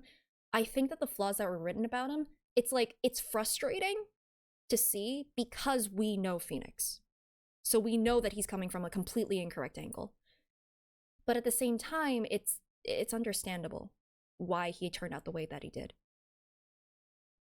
So, yeah, he's an extremely sad character. I feel like I like him as a character, except for the things he said to Francisca. That was so uncalled for. Like, come on, you didn't need to say that. You could have just went, I'm taking on the case. You're like, he could even have done, if you wanted to diminish her, to just be like, I'm older than you, I have seniority here. Like, he could have pulled that card, but no, he had to pull the you're just a woman. What the heck? Or like, I hate women like you. What? Anyway. He's going in A because, like, again, I feel like everyone involved is very A rank, but also he really needs to, like... Okay, child neglect or misogyny, which is worse? Could have pulled that she doesn't even go here. Yeah, he could have gone through so many angles to put her down and make her angry. Did not have to be that one. I'll put him there.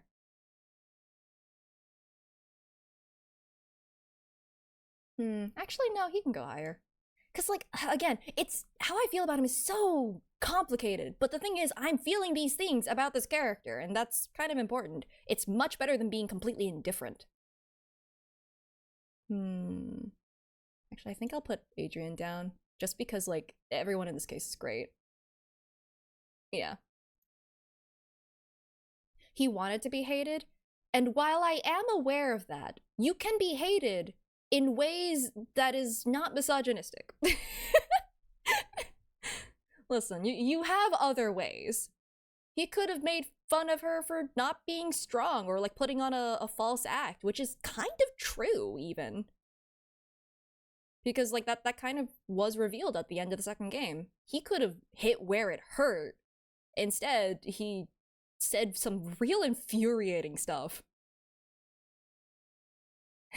There's a good heel and a bad heel. Exactly. There is... The art of insulting, I feel like, is, it's something you don't take lightly. Okay. We never met this man. He also chooses to go to jail instead of maybe redeem himself. Yeah, he's given up. He'd fully given up on himself. Though, to be fair, it's also just kind of like... I don't think that, considering who Mia was, this is not the type of plot that Mia would have condoned. Even if it was to protect Maya. And she was tight-lipped about it at the end there. I think that was more so she was aware of the dangers that Dahlia presented.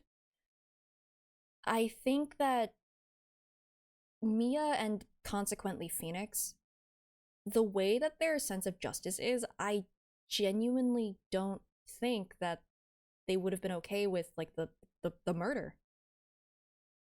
And like would kind of have to push for, yeah, he has to face the appropriate consequences for his actions. He did knowingly kill someone.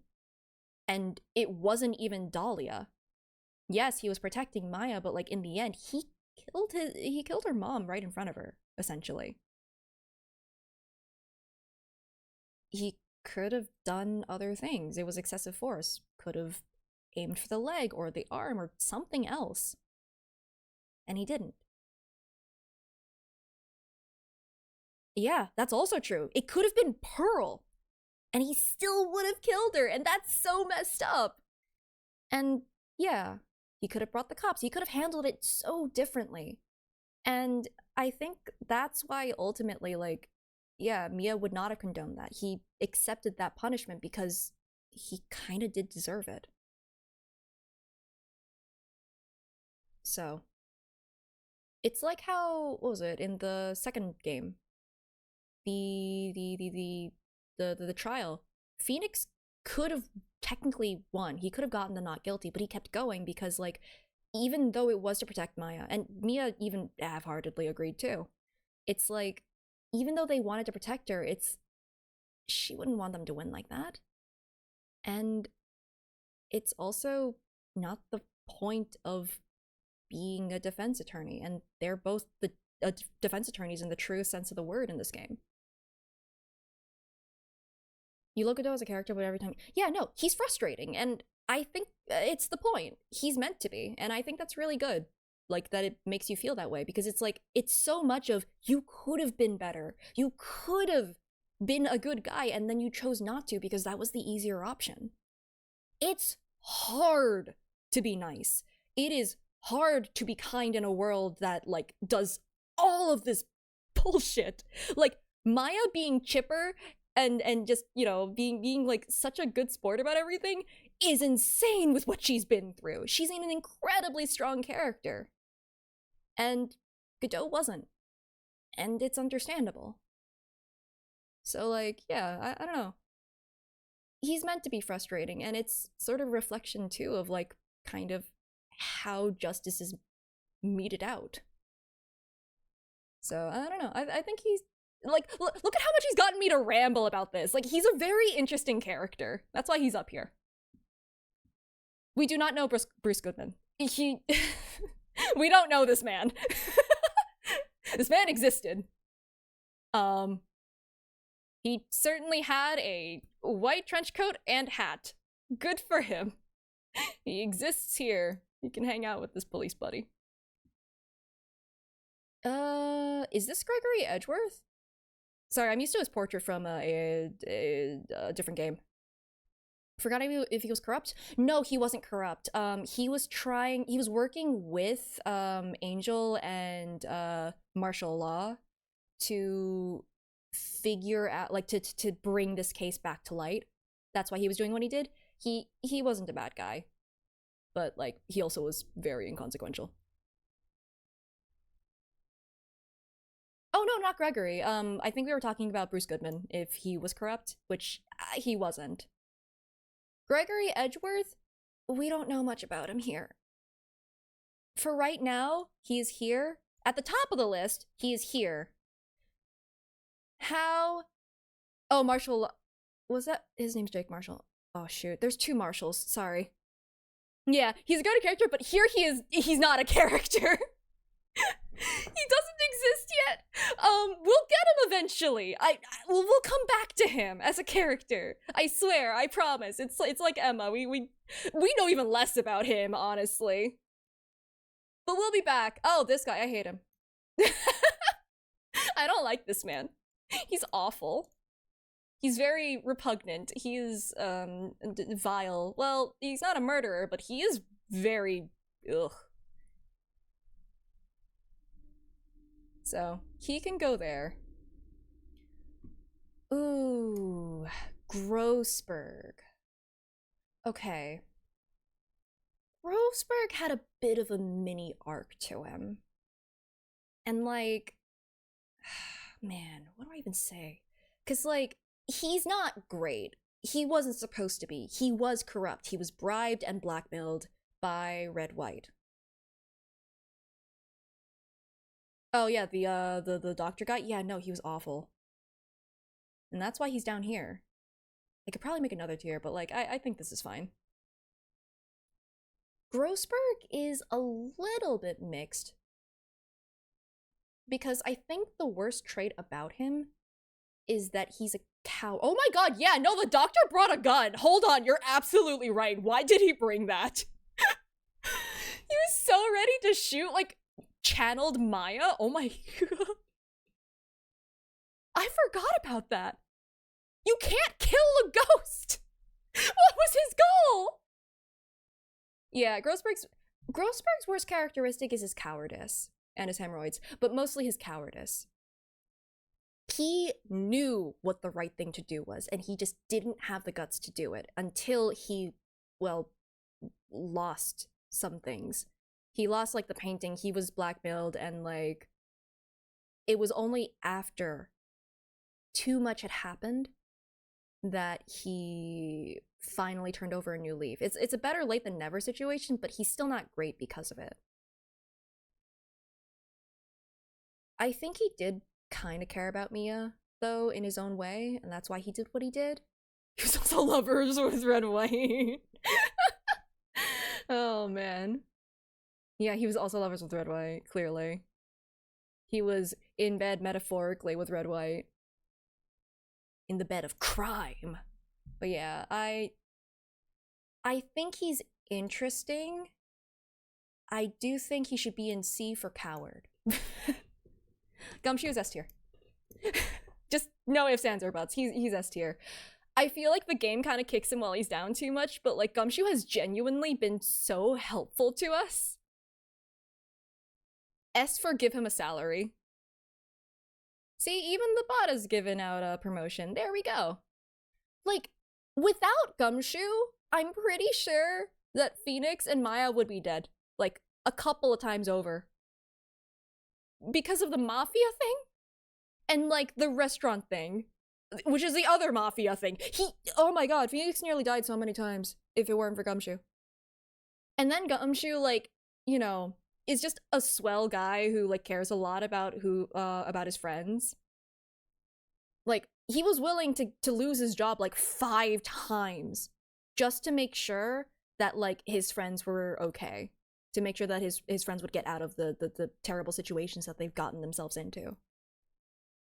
And, like, he routinely leaks information to us. Probably not on purpose. But, like, yeah. And he was MVP when Maya got kidnapped. No, exactly. He's the first person that Phoenix told for a reason. It's not because he's incompetent. He would not— Phoenix isn't gonna tell someone he doesn't believe is gonna be able to get her back. Eventually on purpose. Exactly.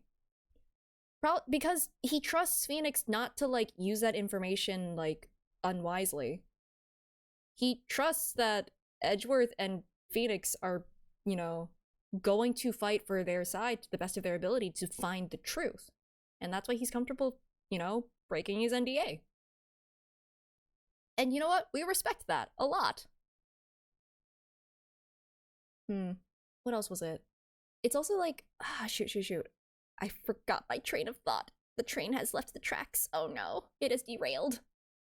But yeah, no, Gumshoe's great. Genuinely. This is Jackhammer, right? It's been a while.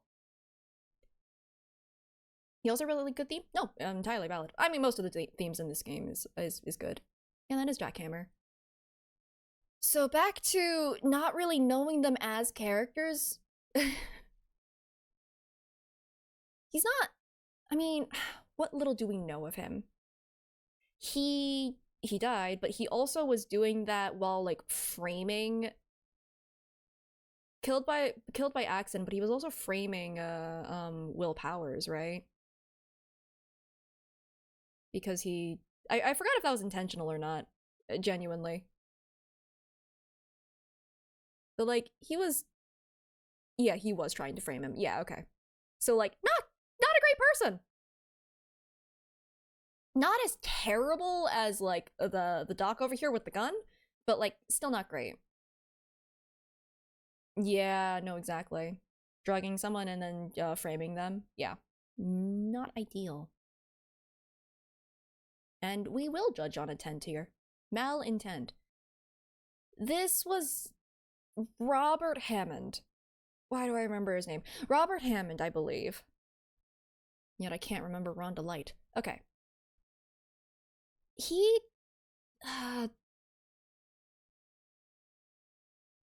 due to the old manager's loss. Yeah, but, like, you pick yourself up. I mean, you get typecasted and stuff, but, like, you don't commit crime. You don't do that. That's not a great idea. Robert Hammond. Yeah, this guy was blackmailed, right? Or was Jack Hammer was also blackmailed. A lot of stuff was happening there. The mafia was genuinely involved. But the intent to frame the guy who was like, yeah. Oh, this is the guy who defended Yogi and defamed Misty. Yeah. We don't know much about him otherwise, and then he died. And that's all we knew about him. He did a crap job? Well, no, he succeeded in defending Yogi. But, like, yeah, made him act like he was crazy. So, like, he was not a good defense attorney, honestly. He ruined this guy's life, genuinely. So, I think he also goes here. I think he's worse than Jack Hammer, and maybe the CEO. I love how the degeneracy somehow makes them worse than, like, all of the stuff back here. Anyway, beside the point. Yeah, the defamation of Misty was a side product. No, that's true. Unfortunately, people don't realize that ghosts are not omniscient. Oh, God. Okay, so this character... My issues with this character is the writing around the character, if that makes sense. Because the joke with this character was that their gender was non-conforming. And I'm not really comfortable with that. As a character, Chef Armstrong was in a pretty, like, sympathetic position, but also was a kleptomaniac. Product of our time? No, definitely. Chef Armstrong was a kleptomaniac who did actively help with crime. And I understand that that they were being threatened. Being very threatened.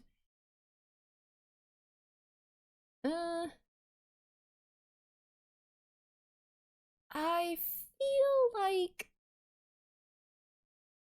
Yeah, no, Armstrong has a lot of layers. Like, they did a decent job with that. It's just, I just... The running gag with the character kind of was like, eh. So... I think they were sympathetic.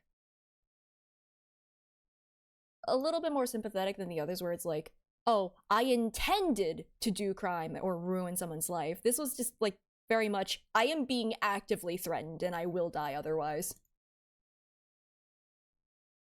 Made Maya and Mia deserves a V. Well, you see, I'm too ace for that to work on me! Ha! I am the ace attorney. Yeah, probably was about to assist with murder. But, like, it's not really an intent thing where it's like the character really actually wanted that to happen. It was very much a, I do not want to be here right now. Yeah, there's so little to joke about. It's just, when they say certain things, it just kind of makes me kind of uncomfortable, so I just move along. Maid uniforms weren't exactly flattering. They were bright and yellow. It's cute enough. Like, seeing Maya in a different outfit in general is kind of nice. It's cute. No. No. Absolutely not. I hate this character. This character is awful. This character is the worst. Why did this character keep showing up? Why? Hear you out? No.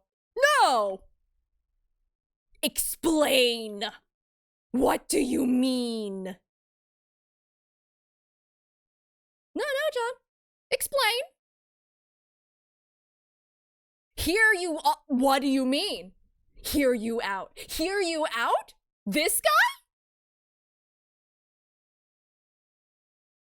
This character was horny for Mia and Maggie, but not Maya.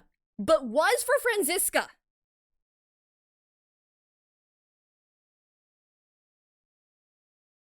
Who is the same age as Maya, by the way.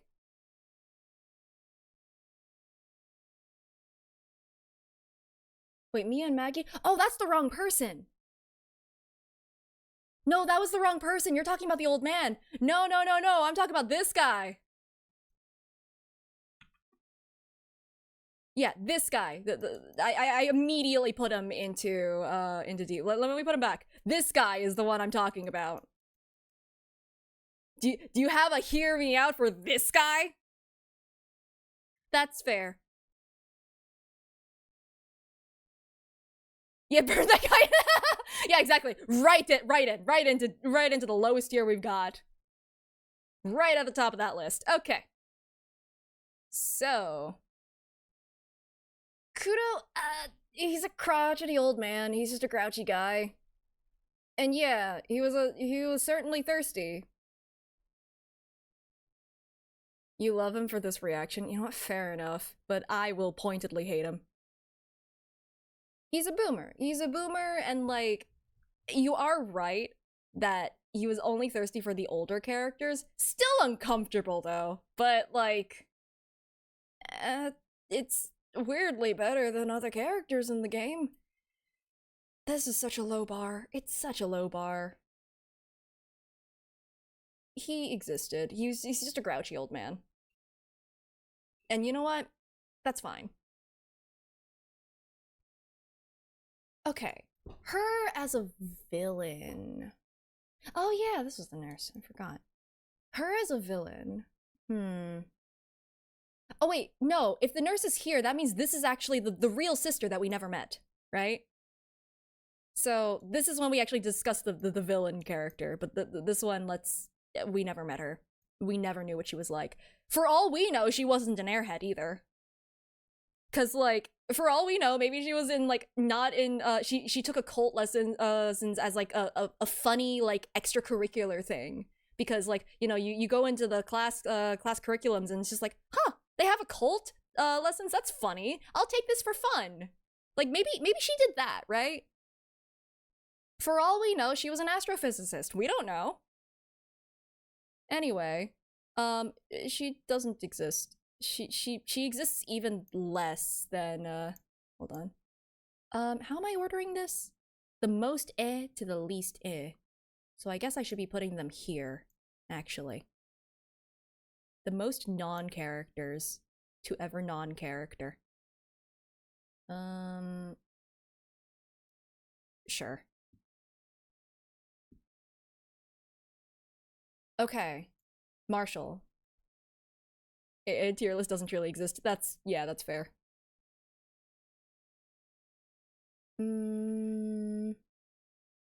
Marshall is interesting. See, I like it when I get to start a character off with, this character is neat. This character is interesting. Because that means that there's like stuff to discuss here and layers to peel back and analyze, and it's just fun. The A tier list has the Canadian judge and the Canadian judge only. No, the Canadian judge goes into D tier. Absolutely, I hate Pizza Judge. He sucks. But yeah, no, I like the Western shtick. I mean, I haven't been discussing character designs at all. Like, I think I like most of the character designs. They serve their purpose well. So that's why I'm not really considering the aesthetics. I think he's very cool because like, there's a lot of characters who like they end up going through desperation trying to unearth details about a case. Like their heart is in the right place and then they, you know, end up committing crime or something in order to achieve their goals. Like quite a few characters did that sort of a thing. But I think that his was, well, it was the least reprimandable because he didn't commit murder. So at least there is that. The bar is in hell. But at the same time, like, he knew the consequences. He was very prepared for the consequences. And it wasn't even a self-destructing kind of thing like Godot, where it was very much, I've given up on my career, on, like, fulfilling Mia's, like, legacy and, like, you know, her wishes. All he did was attack Meekins, and who wouldn't? Oh my god. Do you know that Meekins is, like, 6 foot something? Like, Meekins is weirdly tall. Beside the point. Marshall, he's respectable, I feel like. He was ready to accept the consequences because he knew that for his plan to work, his crimes would have to come to light. And, like, the way that his character changed when realizing that Phoenix was dependable enough to see this case through, I think is really good. I think he's a cool character. I'll put him by Andrews. He also stole the guy's keycard, right? Yeah, no, he came through. Meekins is trying his best, okay? He's just a little guy. A little very, very tall guy. Cloncarita, okay. While he was the murder victim, unlike the others that I have no opinion on, we learned a little bit about the guy, and he was a jerk, wasn't he? Like, he just had such a hatred for On Guard that he was a terrible person to, like, everyone else around him. Like, I don't like him because of that. Yeah, he used the Lestats to make himself look better. He's genuinely a terrible person. Yeah, he goes here. Terrible person. Yeah, right, yeah, he forged his fiance's suicide note. That's so messed up. So yeah, he goes here. Because while this doctor had the intent to do some things, he wasn't able to follow through. I hate him. I was so happy when Francisca was there. And it was just like, no objections to her whip. Like, he's so, like, thirsty and he's so, like, bad at his job because the first thing he opens with in the case was like, oh, well, I've heard the opening statement, case closed, they're guilty. I'm like, what? Do your job! Holy crap! Yeah, he's terrible. I don't like him.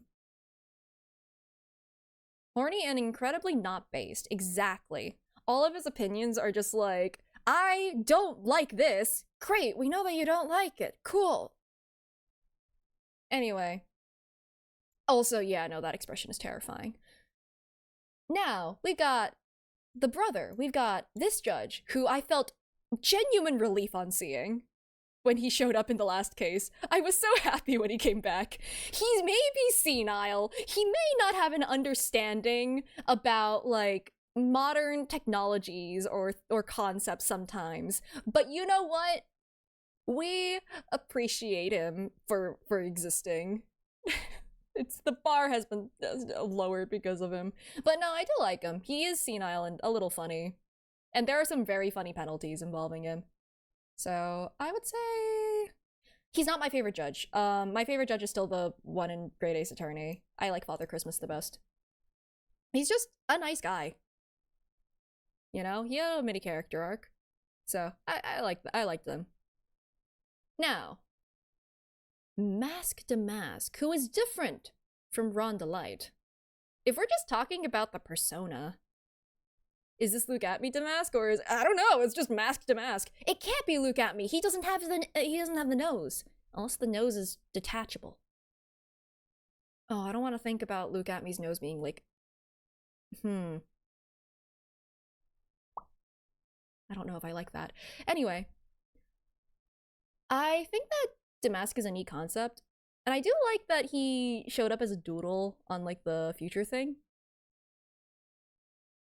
On the other hand, the Phantom Thief of Masked Star Damask did only exist because of very blatant corruption. So, yeah, thief with a PR team. So, I don't know how I feel about it. And it's also not like he was stealing for some greater good purpose. He just wanted to dote on his wife, which is cute, but like, shouldn't he just be next to Ron? Yeah, it's fair. You got a point. Unless we're talking about Look At Me, Damask, in which case, Diego Armando. Ooh, rating him differently than Godot. Hold on. Okay. So we're talking strictly before the time skip. Doting on his wife is a noble calling? But fair enough. And he managed to get away with it too, which, lucky him. And that is the one bit of leeway life will give him. Now, Diego Armando.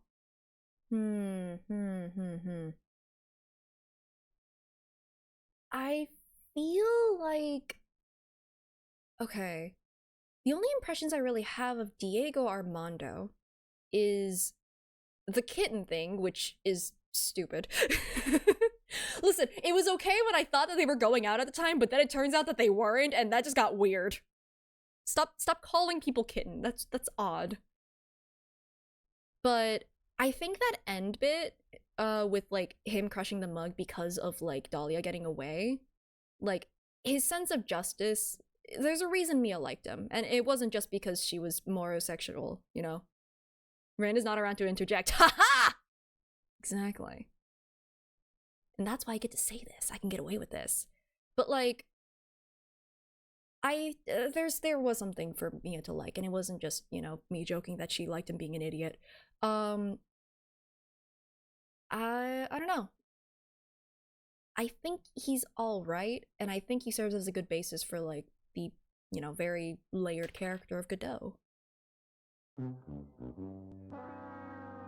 Then why was it intellectually attracted to Lana? Because you can't have too much of one thing. You gotta balance it out. Like, you gotta have a balanced diet, sort of a thing. Balanced relationships. Let's put him, I think, because, like, Godot is up there for a reason, but, like, in terms of Diego Armando himself, we didn't really know him for that long. I'd say low B for that reason. Mia is just a very balanced individual, you see. Yeah, I think B is a fair place. Ooh, Von Karma! Objection! Let's see.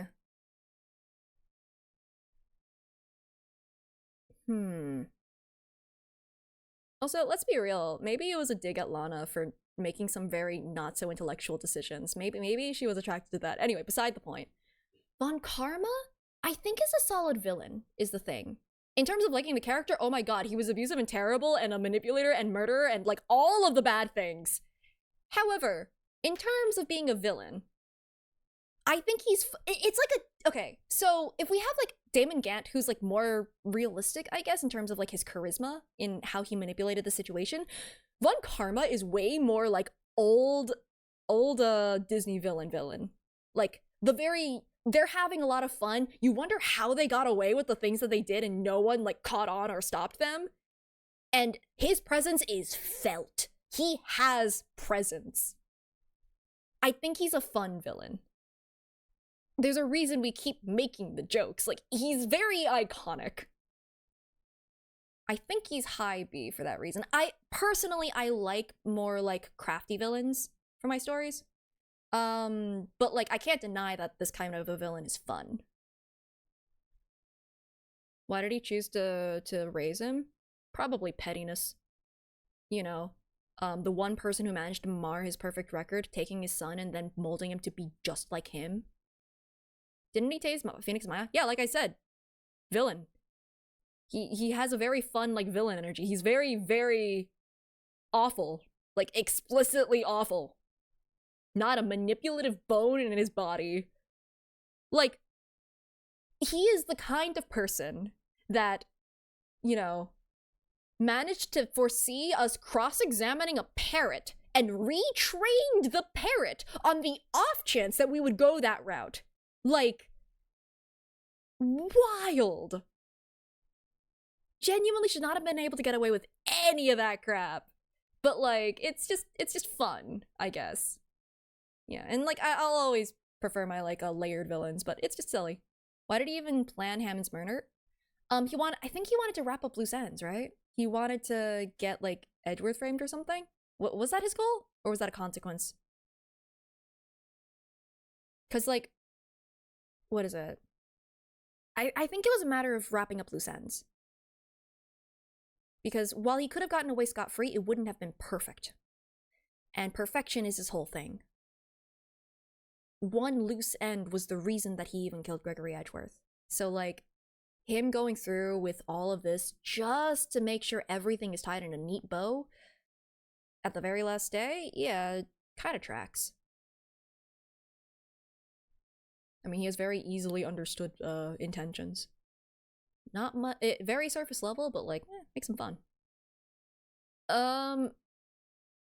Yeah, framing Edgeworth was more important than just letting it slide. No, definitely. Especially because Edgeworth was changing, too.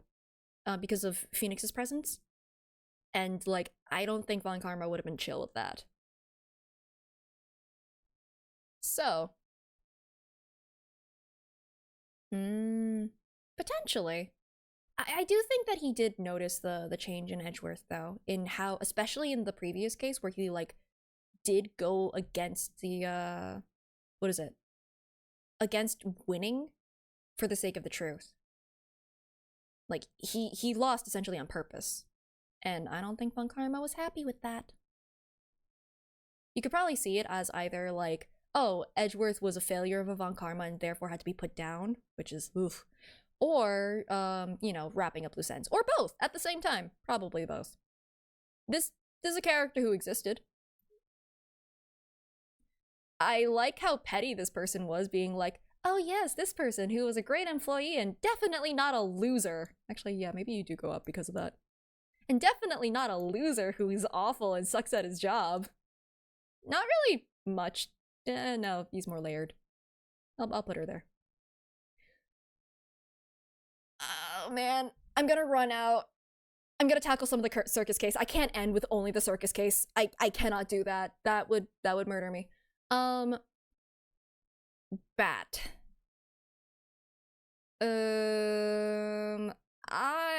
To be fair, not a lot that we know about the guy beyond he would prank Regina and then decided it would be lol funny to stick his head in a lion's mouth. Or the lion's mouth. Like, that's certainly a thing for the sake of courting, yeah, a 15-year-old when he was like 20 something. So like, the tiger named Lion or the lion named Tiger? Actually, the lion was also named Lion. Anyway, yeah, he goes into D because like, I think all the circus case characters besides Mo are going in here, to be perfectly honest. So we put them there. Wait, no, this is, I forgot. I'm doing it in this direction.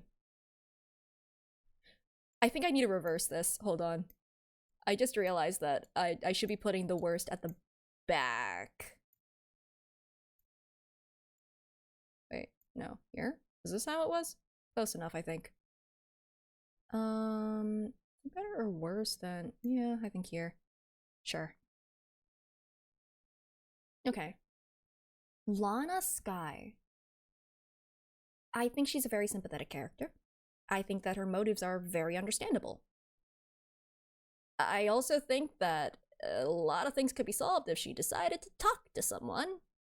And her actions had a lot of consequences. And they really, really messed up Edgeworth bad. And oof. Man. Not that, again, it's not that it's not understandable. And that's why I'm probably gonna put her higher up. We know more about her than Emma, and like Emma still has yet to really grow into her character. I think she goes up higher now. Yeah, we don't know how many cases got them screwed. They have to investigate like everything within all of those years. It's crazy how much they're gonna have to actually go through to weed out like the screwed up evidence and everything. Like, the love that she has for her sister is commendable, and you know, she didn't have to take the fall in that case, and she decided to. She could have let Edgeworth take the fall. He was absolutely set up to be framed, and she took that for him. She took that bullet for him. So like, she's commendable, but like, she definitely went astray. So I think she goes up. I like her character more than I like the funness of evil Von Karma. Oh god, this guy. Not yet. I do like her though. She's very layered for that reason. And her being cagey and not being helpful is understandable. So, yeah. Yeah, she's like an onion. I'm trying to delay talking more about this guy. Oh boy, more circus case characters. I don't like this guy. Is the puppet also on here? Okay, we can consider them one character. Oh my god, the freaking puppet. I hate that puppet so much. Like, terrible, awful. Actually, probably worse than this guy. They're comparable. And that's saying something. oh my god, what was he, like 30, 40, something like that? And he was trying to court a 15-year-old? Yeah, the puppet was, but like, come on. 30, yeah, a 15-year-old! The guy himself, here's the thing, the puppet is an extension of the guy. We can't pretend that the puppet was like its own character. Yeah, the puppet isn't actually a person. It was just an extension of him, and like, that extension is awful and sours the whole character.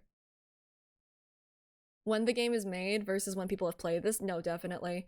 Because like, when I was younger and saw the case for the first time, I bet it didn't clock for me.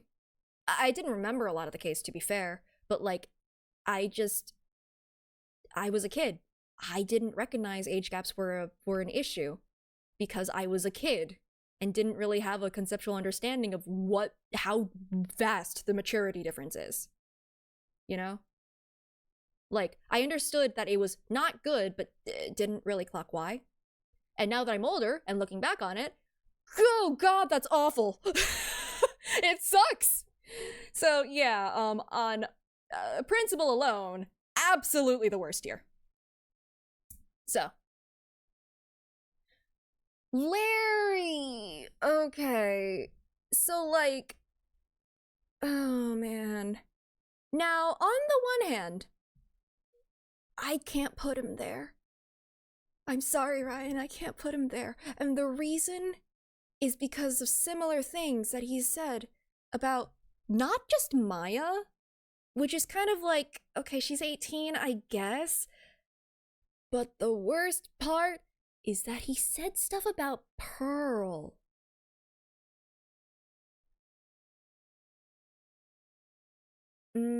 It's like, yeah, he said stuff about Pearl, and like that, I know it was one offhand comment, but like, oh my god. I mean, can you change D tier to F tier so we can make a special D tier just for Larry? That's fair. Let's do that. You know, treating it as like, depending on when they're made. I think that, okay, in terms of that kind of stuff, it is nuanced. I'm not going to admit there isn't nuance there to be made with like understanding when something was made and like how society would have seen certain things at the time. At the same time, I feel like as someone who is consuming that media from this era, I feel it is fair to criticize some of those things with that lens, while simultaneously understanding that like, it was a different time. It's why I'm not going, oh, this game sucks because of it. It's like, I understand that it was like less, it wasn't like unacceptable then. It was very accepted in like, especially in the anime genre and stuff. It wasn't that different of a time. Yeah. Cause like, yeah, it's my viewpoint, so it's mostly how I feel about it. It's like, if I were to compare how I see anime now versus then, like, the shows that I saw back then that I just accepted had fan service and stuff, that I would not be able to sit through those anymore. And like, I think that's a great change on my part, honestly. But like, it's interesting how much I let slide back then because I wanted to like experience a good story, even if it's just like I will experience a good story even if there are like fan service stuff that I don't like, because like I was always uncomfortable with it, but like, you know, now it's just kind of a, yeah, that's, I just do not condone that. Because, okay, like, oh man, it's a complicated topic to talk about, you know? Yeah, exactly. It's worth judging that sort of stuff because society influences media, which influences society. It's a loop. And yeah, I think that having a lower tolerance for that is good. Like, I don't think we should be accepting that kind of stuff. And you know what? They don't write the games that way anymore, you know?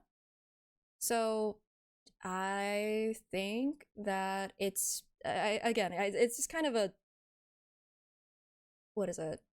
I mean, I already said it. It's just like judging it through the lens of today because like we are consuming it today.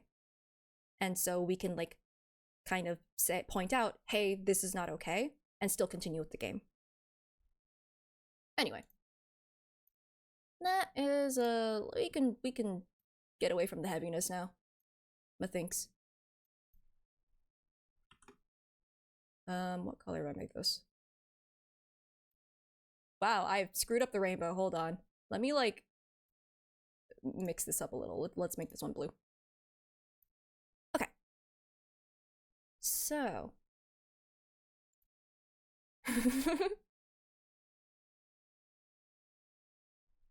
What level do you evolve at? If you're a starter Pokemon, about 16. Larry goes here. It's because he has, like, there are things that he has done that, like, you know, we wouldn't have been able to get through the cases without him. And, like, honestly, he's been dealt a really terrible hand in life because he keeps getting caught up in things that, like, you know, has nothing to do with him, and he just keeps getting caught up in crime by accident. It just follows him around like a terrible stink, and that's not his fault. But, like, oh, the things he said about, like, Pearl, that one bothers me a lot, and that's why he gets brought down here. Make a Larry tier? You know what? You're absolutely right. I think that is fair. The Larry tier. Okay. L tier?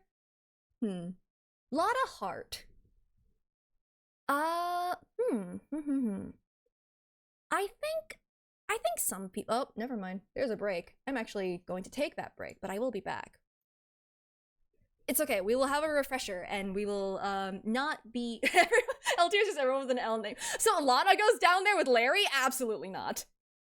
But yeah, I'll be right back, and you know we'll come back and not talk so heavily. Hopefully. Oh god, the circus case is still here. Maybe we will. Anyway, I'll be back. Have fun with Burb.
Hello.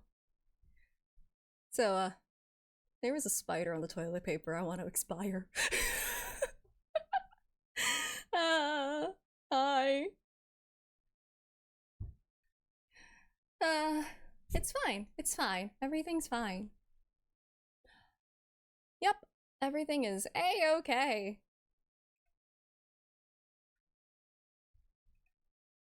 Hey, it's better than a spider lowering itself right in front of my face. That's happened before. It's fun! Is it still alive? Yes. Because I freaked out and kind of it launched it, and I'm pretty sure it's still alive. They can live from... They can live being launched across ravines, probably. Alright, let's see. We got a bit left. We got through like half the list.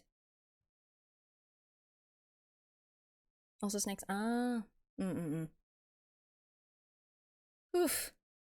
Thankfully it was a small one. Yeah, no, when they're bigger, it's intimidating. Anyway, lot of heart. Okay, I can see how people could find her annoying.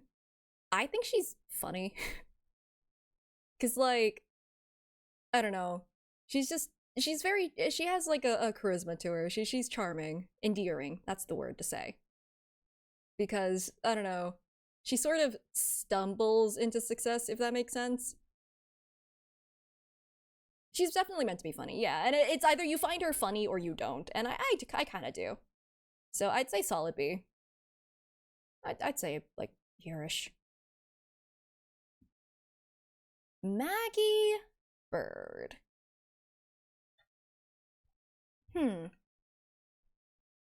She's also endearing, especially because of all of the stuff that she's been through.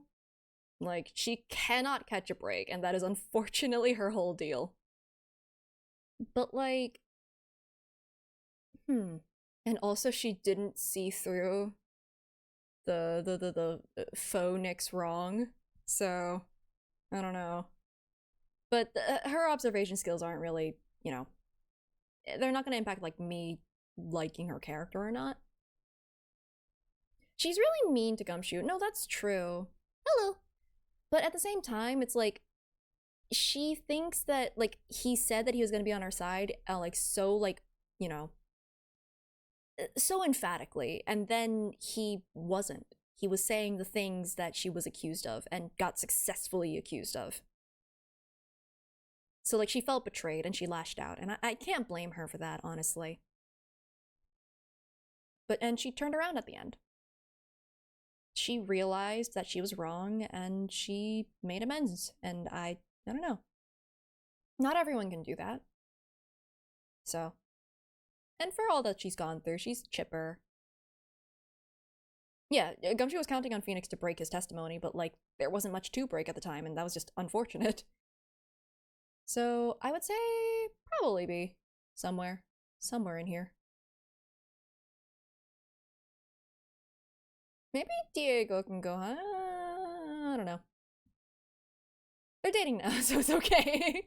Yeah, apparently. Ooh, Desiree Delight. I like her character. She's very fun.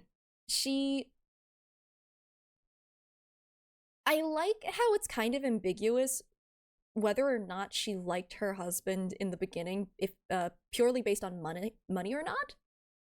But I like that she genuinely just likes the guy.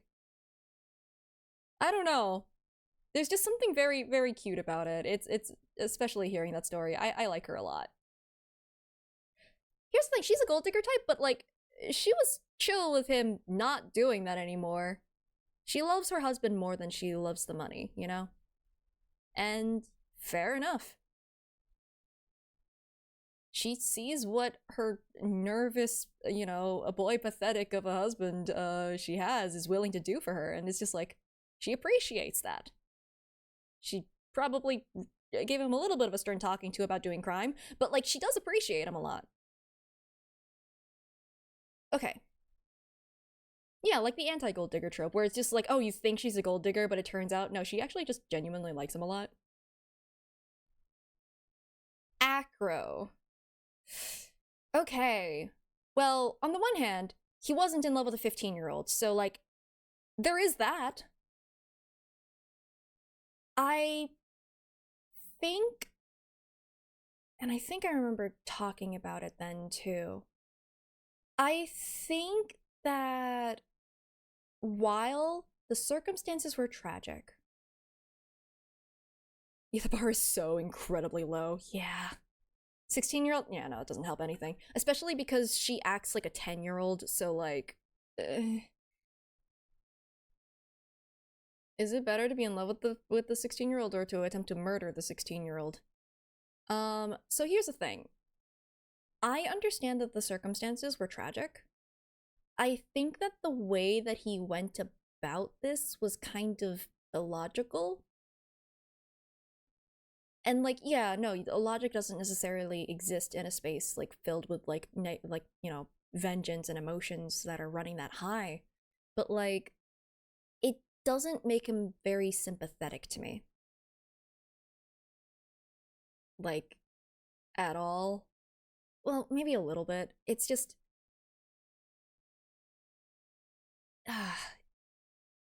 you can be mad at someone without committing, like, attempted murder. So...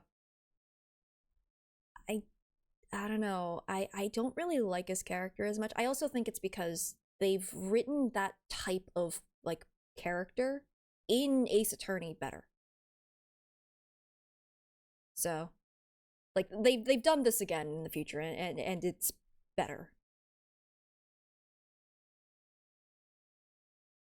Yeah, as far as Acro's concerned, she had killed his brother, but he also recognizes that it was an accident. And, like, cause, like, his gripe with her ultimately was because she didn't recognize, like, the gravity of the situation, and she didn't have a concept of death. That was the thing that convinced him to kill her. And that is... something. Because she's not grieving properly, he decided to murder her. And, like, you know... while we do know that she was too naive to understand the concept of death, apparently, Acro didn't necessarily know that she wasn't just keeping on a strong face and, like, was, like, just trying to move on. He doesn't know that. So, I'm not really sympathetic to that, like, particular reason. I just remembered what his motive was. So, yeah. And I believe that the wording, too, was, like, her saying that he's become a star in the sky or something, which is, like, not an uncommon belief about the afterlife. Like, she's frightening. Yeah, no, we'll get to Regina. Don't worry. We will get there. Her father dying reinforces that thought. That's true, but Acro was going to kill her before that happened. Like, the reason her dad died was because Acro was trying to kill her. For that reason. And it's like,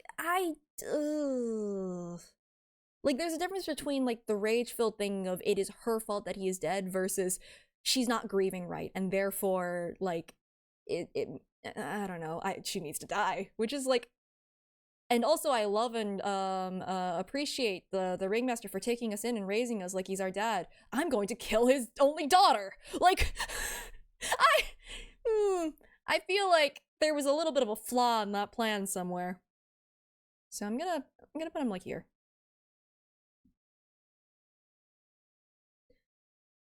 Okay. She's on the way to becoming a scary potential villain with that mindset? Oh man, a villain who doesn't know that they're a villain, like, committing crimes on accident because they're too naive to understand the law. Whew. Or the concept of death. It's a good thing Mo stepped in. Think about it between the lion, the tiger, and the... Yeah, no, she was. Matt on guard. Ooh, he is a good villain. Matt on guard is a very good villain. I hate his guts, but boy, is he a good villain. Like, he's terrible, but he's very good at hiding it.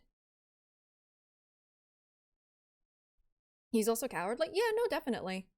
But, like, he has, like, the spunk of someone who believes he can get away with anything. I love hating his guts. Exactly. Fantastic design, and, like, he becomes Wolverine and gets, like, a random orange juice glass. Who gave him the wine? Anyway. I think he's a good villain. Funny how these are all from, like, the last cases. The last cases in Ace Attorney games are really freaking good, aren't they? Anyway. So, Also the fact that, like, shoot. What was it? The entirety of the last case of the second game just served as a really great, like, foil to the point of the narrative about trusting others. And he couldn't. because he was the villain. He's the anti-version of that, and that was his downfall. And I just think that's good. Oh, this guy. Billy Bob John. Billy Bob John. Okay. He's better than the puppet guy. Marginally. But, like, he's still awful. He's so pretentious, and I know he technically gets a bit of an arc, but also, like... Okay, my problem with the circus case is more so the fact that, like, no one treats that whole situation, like, with any gravity. You can incorporate those situations while addressing, oh, that's not right. Anyway, does he? He has the least wild age discrepancy? Regina had the mentality of a 10-year-old. There's no getting around that. And he was going to force the marriage by forcing her dad to agree to it. Like, he wasn't gonna take no for an answer there.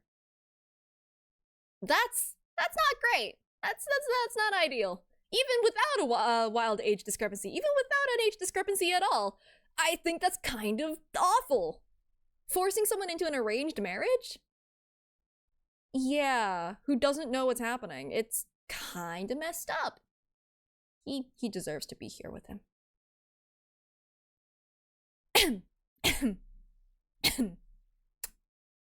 So, listen, I like Maya. Maya's fun. Instant S tier, of course. Below Edgeworth? Yeah. Listen, when I was growing up, my favorite character was Edgeworth.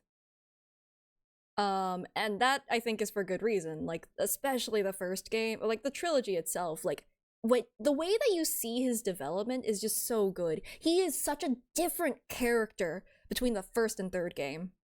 And, like, it is... I love that. I love that character growth.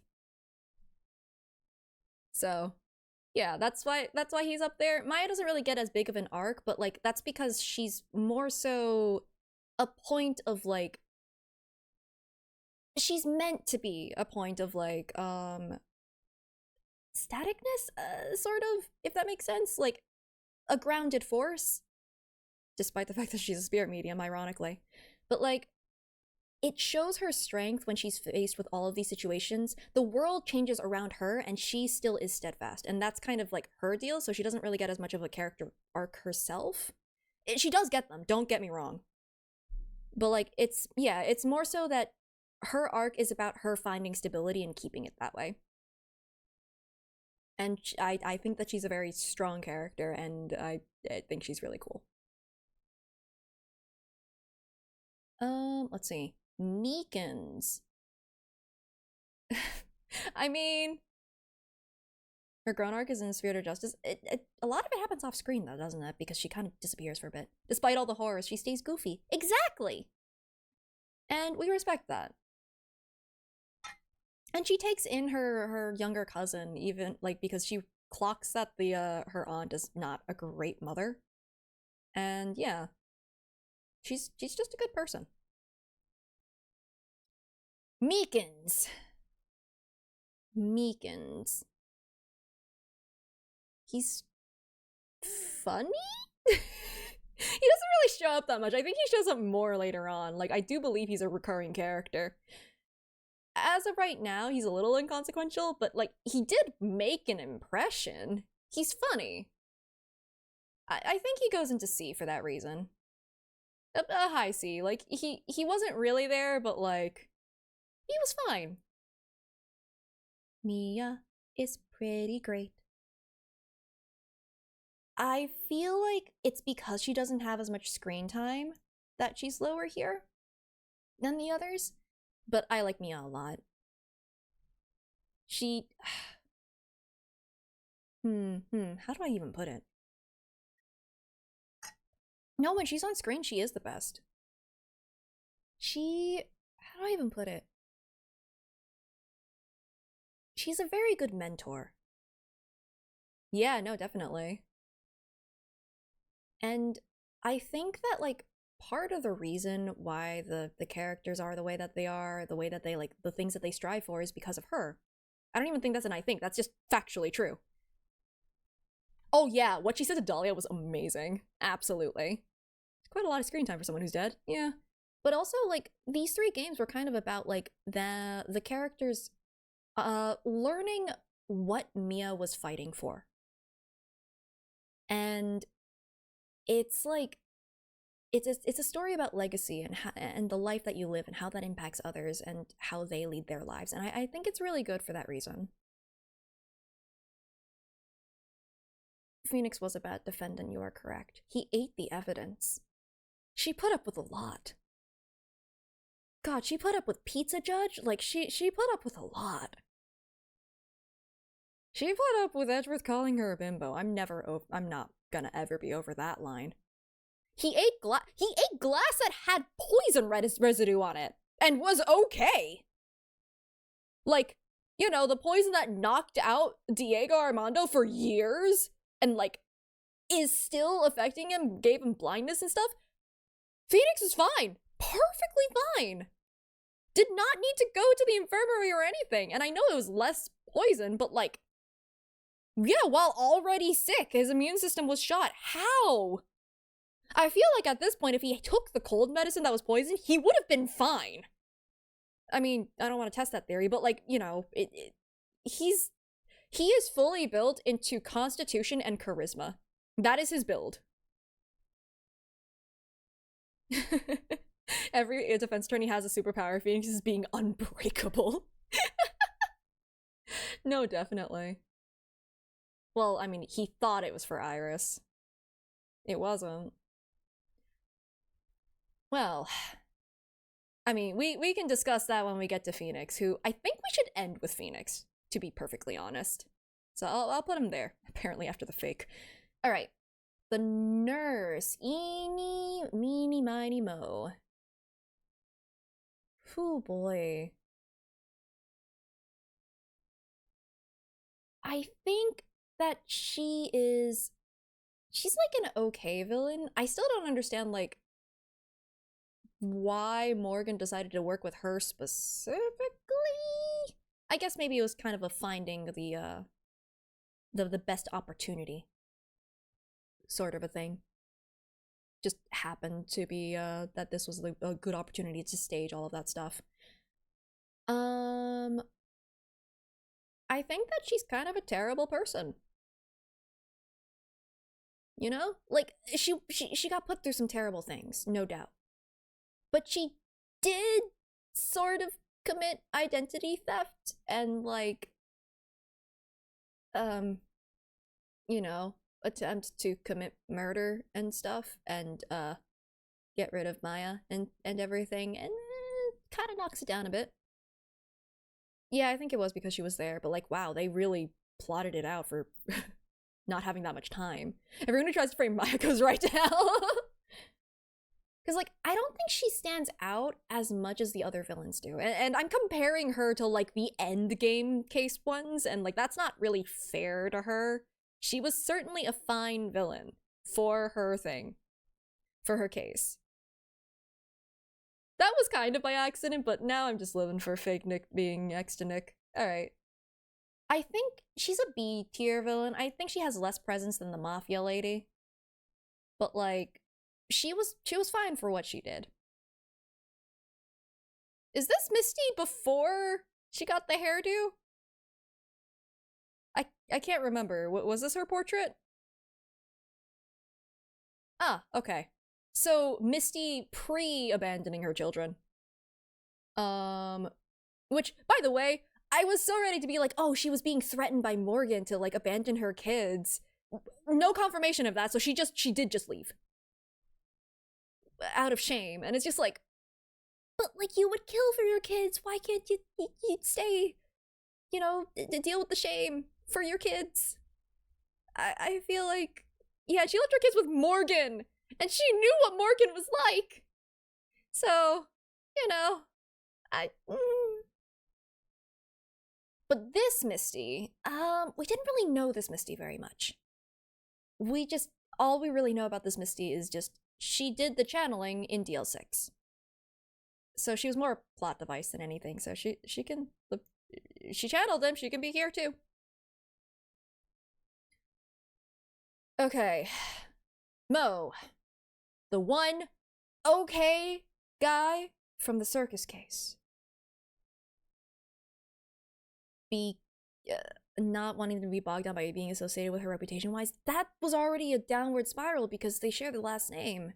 Like, just being a spirit medium, it was too late. Yeah, Mo, his worst crime is that he was an unfunny clown. And that's fine. God, that bar is in hell. Mo is fine. Mo is just super okay. And we, like, what is the most middle I can put? Sure, here. He's fine. His worst crime is getting us penalized for his jokes. Yeah, exactly. Like, that's the worst thing, and, like, that's technically the judge's decision. Mo is extremely average, which is a high bar for that case. Okay, Morgan. I think she's a very good villain. I think she's petty as hell. And I think that people really should have seen it coming. Phoenix heard her monologuing to herself about, like, triumphing over Misty. And, like, I feel like should have clocked it sooner. But at the same time, she makes for a very interesting villain. All the stuff that happened was because of her. So much happened because of her. She's a terrible, terrible mother. Schemes monologues in public all the time. Yeah, honestly, probably. But, like, she abandoned 2 of her kids. 'Cause, like, ruined one daughter and somehow has 2 good ones. That's because Iris wasn't even raised with her. Pearl was good, I think, because of Maya's influence. Because Maya was able to be there and, like, kind of steer her in the right direction. And, like, encourage Pearl to still be a kid.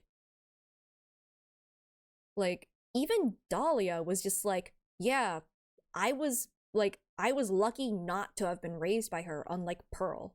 Which is crazy for her to say, considering how terrible of a person she is. Yeah, no, like, oh god, those red flags are crimson. She is a terrible mother. But she's a great villain. She's a great villain for those reasons. She's like, and at first you almost feel sympathy for her because it's like, oh, the dad left with the kids and she, you know, was desperate for a kid after that. But no, you hear from, like, Dahlia who, yeah, as terrible as she is, she had no reason to lie about that at that point. Was like, yeah, she just threw us out. She just left us alone because we didn't have spiritual power. We couldn't help her. And so she tossed us. She did teach Pearl to run like crazy and also fight bears. Who knows, maybe Maya did it. So yeah, I think that, and the only reason she is above Misty is because Morgan is unrepentantly bad and is a villain. I'm judging Misty on being a good person. I'm judging Morgan on being a terrible one, if that makes sense. If Maya ever became a mom, she would be an awesome mom. Yeah, no, she practically raised Pearl. She would do great. I mean, she has more older sister vibes, but, like, I do think that she would do great at it. Okay. We didn't know this man. We didn't know this man. He certainly existed. He can go next to Goodman because they were equally as known. He certainly did die, and he certainly had evidence on his clothing. Yeah, good bad villain versus bad supposed to be good character. I don't think the game doesn't necessarily frame Misty as being, like, completely good. They acknowledge that she had very severe flaws, and what she did wasn't correct. Otherwise, they wouldn't bring up Maya being so distraught about, like, not being able to recognize her mother, and, like, how she felt about her mother being, like, gone. And I do think that, like, while the game recognizes that, and, like, I'm just basing her on a different metric is all. Just for that reason, because she's not meant to be a villain. She's just meant to be a flawed individual. It kind of like Iris and Godot. Like, they all have those flaws, and they're written to be that. They are potentially good people who made very bad decisions. And that makes them incredibly interesting, and that's why they are in A tier. Who's this guy? Wait, was this the pharmacy student who got electrocuted or something? Okay, that's Doug Swallow. Alright. So that's Doogie. He was like okay, right? Like, well, sort of. He helped make poison for her?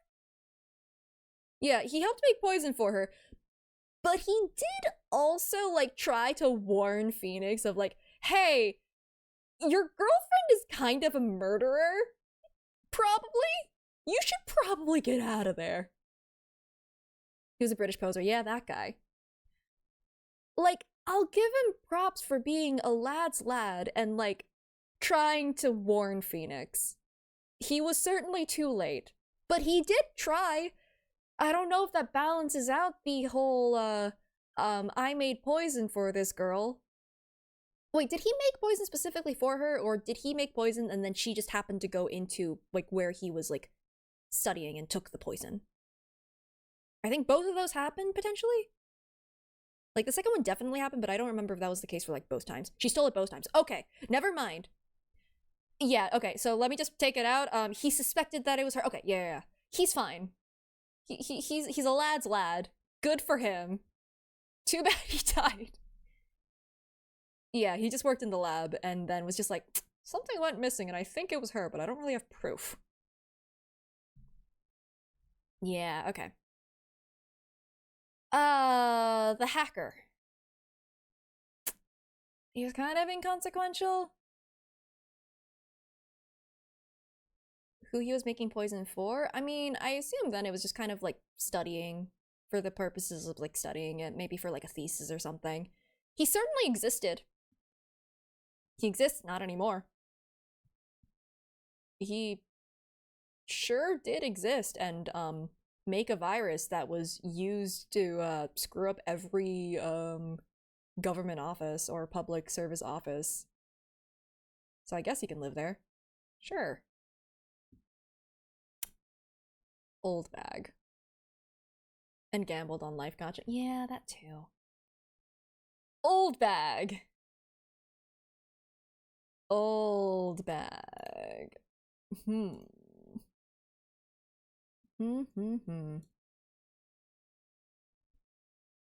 Here's the thing. I love hating her. She's so fun.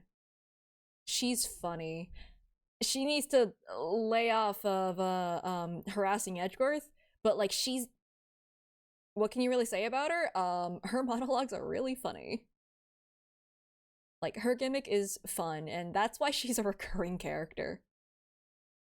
Edgy poo. Like she harasses him, but like the game frames it as this is not okay. He hates this. And, you know, it doesn't really go much further, and he actually lets her continue on with it instead of, like, doing anything about it because she occasionally gives him, like, Steel Samurai merch. Have I played Investigations? I have, and that's why I'm counting on Rin to be the blind eye through it, because she hasn't played it! Haha! I remember a lot about it. I think there are probably some things I've forgotten, but, like, I remember it a lot clearer than the second and third game. Yeah, she's kind of a stalker, but also, like, the funniest part of it is that Edgeworth kind of lets it happen because she occasionally gives him Steel Samurai merch. I'm pretty sure that's, like, that was said in, like, the 5th case, right? Of the first game? I mean... you could probably get a restraining order at any time. Have I played both? I played the first one. Like, I have it on a DS cartridge somewhere in my room. The second one I've seen a playthrough of. But, that one I might be a little bit more foggy on, but, like, I do remember enough key points to it that I'm like, I don't think I'd be able to really give a... I wouldn't be able to make conspiracy boards, is what I'm saying. So. Done about gifting Steel Samurai merch? Oh, shoot, maybe I'm wrong. Well, Edgeworth kept the gift, is all I'm saying. He could have thrown her out. He could have put a restraining order on her. He has that power. I'm not condoning what she's doing. I'd like to believe that the reason is because the reason that he lets it continue is because she occasionally gives him like actually good gifts, and he's just like, whatever. She's like harmless enough, and she's funny, so I would say A for that reason. She's just very funny. If she were a real person, I would not like this lady at all. But like, you know. Oh boy, Terry Falls. No,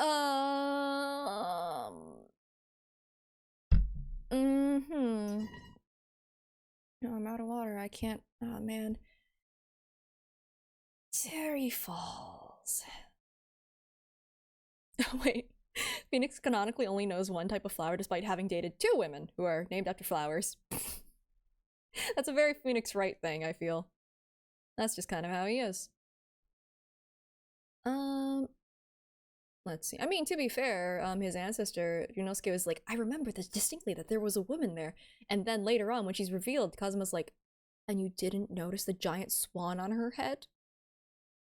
So, it's hereditary, probably. Terry Falls.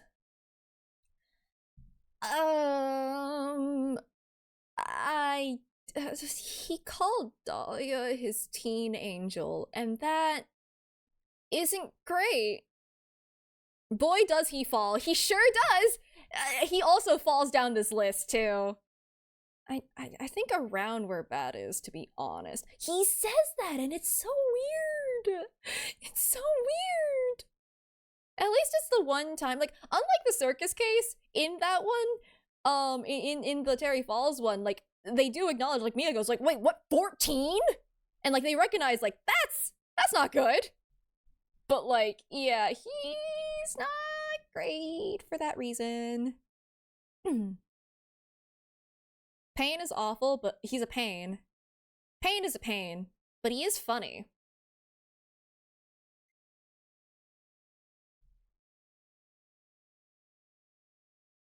That's not good, but also we can't get into that as your attorneys. Ugh. We unfortunately have to put that aside. Anyway, Pain is pain, but he is fun. I think he's pretty... There's a reason that he's like the tutorial prosecutor for like every game. So every Pain that exists is pretty iconic for that reason. He does very good as like being the uppity, pretentious prosecutor that you take out in the tutorial, you know? He does good for that reason. Where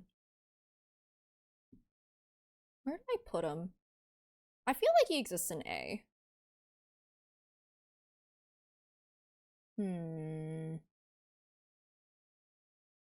I think here.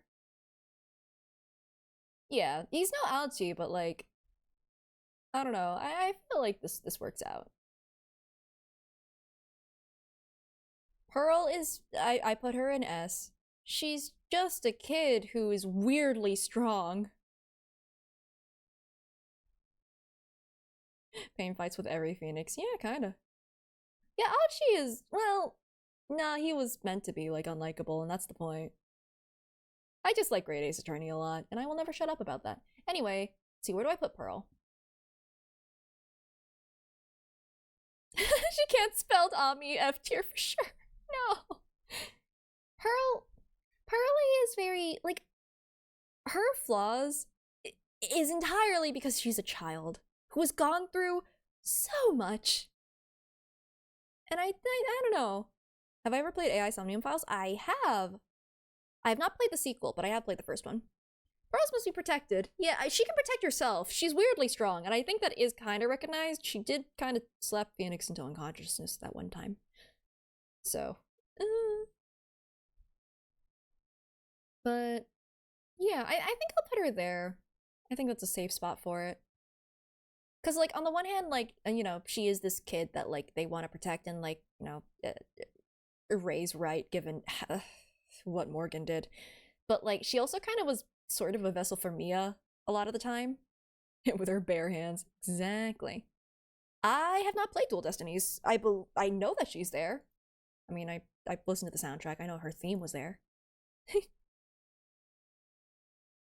Listen, she fights so many bears. Okay, this character, she was, I know it was in the Willpower's case. She was, she was a nerd who liked like the Steel Samurai trading cards or something. Do we have anything else about this person? Is that all that happened? She's just very normal. Who got caught up in the situation. She was an assistant for the sets. Yeah, I don't remember much about her, but like she liked cards. I'll put her here. Why not? Unremarkable, but like she did help us out, and I do remember her. So yeah, just a normal geek. Will Powers. Okay, he's a lovable idiot, sort of a thing. And I won't lie, him pointing out that, like, oh no, I'm a witness for this case that Phoenix Wright is defending on, please, I didn't do it, is really, really funny. And he's also just a nice guy. He got them into the award ceremony and stuff to, like, watch this. Yeah, absolutely A tier, no doubt. I think in terms of, like, because, like, these characters I put in A tier because, like, of their complicated, like, story stuff. He's just a swell guy. Now, where does swell guy go? Where does the lovable... You know what? I'll put him next to Sister Bikini. Will's no more face makes him look fierce. Yeah, he has resting lion face. Oh, this guy. This guy. This guy wants to be Damon Gant so bad. Because, like, that's what he was trying to do. Not just a swell guy, he's a swole guy. Yeah, exactly. Red White, I think he makes for an okay villain. He made up a lot of words. He sure did. I think he was also named Blanco Nino. Oh my god. Like, I think he's a good villain, you know? I think that, let's see. What are my thoughts about this guy? He's a great starter villain. Yeah, no, definitely. Because, like, what he's trying to do, his motives and stuff, end up kind of playing out like Gant, but he's less capable of accomplishing it. He also hired April May as his henchwoman. No, you got a point there. But he's also, like, he's incompetent and also a coward. Like, the way that he caved at the end there, I feel like Gant would not have caved in the same way. So, like, yeah. I think he's a good, like, B-tier villain. You know. Oh, God. Alright. I don't like this character. I don't like this character at all. I do not like what she stands for and what she represents in the case. And how her existing just made everybody lose brain cells collectively. I believe she has super powers beyond mortal understanding. And therefore, I lock her up as the SCP she is in F tier. Maybe above them, honestly. But she is locked up like the SCP she is. She should not have access to deadly animals. You are absolutely correct. Definitely not a human. Exactly. And the way that she somehow gets everyone to be like, oh, I'd date her, which is, like, wild to me. Being fair, you blamed the father. That's fair. Speaking of, hey, look, it's the father!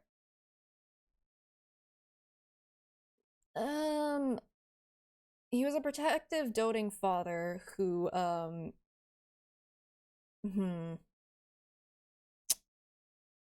like, he's a bad parent in the other extreme. 'Cause, like, there's neglectful. You know, over here, there's neglectful. And then there's overly helicoptery and doting to the point where she can't really function, you know? So he's a bad dad. Also, I'm putting all the circus case people down here, so, you know. Yeah. I think he's still better than Acro because he wasn't considering crime. He did cover up the accident, but like again, you can kind of understand his motives. It's all messy. Okay. Did he agree to give his daughter to Max? I don't remember. I don't remember if he actually agreed or if it was just they were talking about it. He shot a lion. He sure did. I think according to laws, he would have had to do that anyway, because like that's the case with like dogs and stuff too, where if they like, you know, kill someone, that they have to be put down. So, wasn't the lion's fault, but Max said he did, but don't know if he was just saying that. That's fair. If he did agree, then he goes lower on the list. You know what? I'm going to assume he agreed because like I don't think that Billy Bob John had a reason to lie about that. He would brag about that kind of stuff. He goes down. They better or worse than eh. Okay. This guy is he's the first, you know, the first guy, the first villain. Does that give him any standing?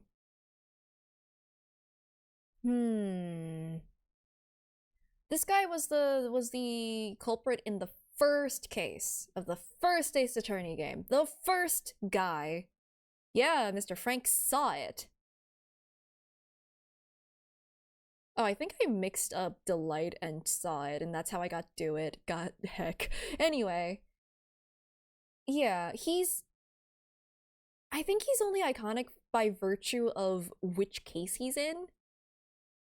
Otherwise, yeah, Mr. Did It, exactly. Otherwise, like, he would be unremarkable, but like, oh, sorry, I didn't realize that it was covering his face. Here we go, over here. He did throw his toupee at us, that's true. Another thing that Phoenix Wright has survived against all odds.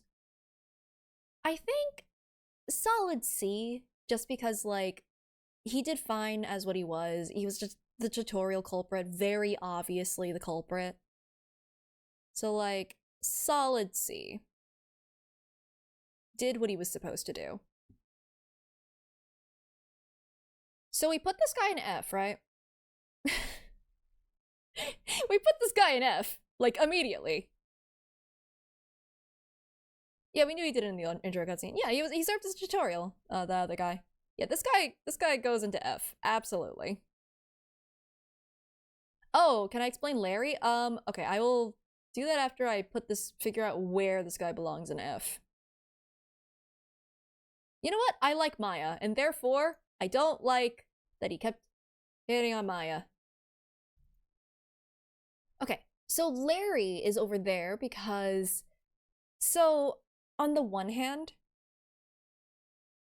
Larry is... You don't know who that is? Honestly, fair. I repressed my memory of that guy. He helped with covering up the murder? Oh yeah, that's true. Well, he's already an F. That's it. Don't like him. Doesn't make for a good villain for me either. But yeah, Larry, he has helped us in his own Larry way. We wouldn't have been able to get through certain cases without his help, right? And like, I can recognize that. I can also recognize that like a lot of the bad situations that he's in aren't really his fault necessarily. Like, he's very wrong place, wrong time kind of guy, and like, you know, that's not really a slight against him. And he does feel bad about all those things. Like, he has a guilt complex about it when technically it's not his fault. However, he has also made comments after Maya, which is something. But worse, he made comments about Pearl, who is 9. And therefore, he's over here now. The Pearl one especially. The Pearl one especially. Like, he is the kind of guy who would, like, go out of his way to help his friends. Like, that's what he did with the Edgeworth case in the first game. And, like, you know, he does come through, mostly, but, like, I can't get over the Pearl thing. And therefore he exists in his own tier there. Alrighty. Now, this guy... I can't believe that nobody figured out his identity. Sorry for making me relive that. Yeah, here's the thing. Very much a how in the hell does he get away with it? He didn't know she was a kid and he treats her like a kid in 3.5. We showed him her profile and he said something about her growing up to be someone he would want to date, if I remember correctly. Like, what he said was really messed up. He's a professional. Yeah, I don't know how he managed to get away with it. Fourth in the line of assassins looking for a protege. He's just a regular guy with a job. His job just happens to be murder. Yeah, here's the thing. A murderer with morals is so weird. Like, he's fascinating. He's very interesting. I think I put him with On Guard, honestly.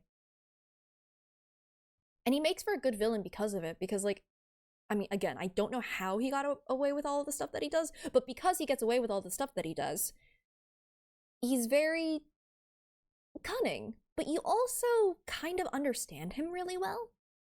Like, standards, yeah, standards instead of morals, that's fair. That's a better way to put it. You understand him because of the standards that he has, and, like, you're able to sort of work within those boundaries.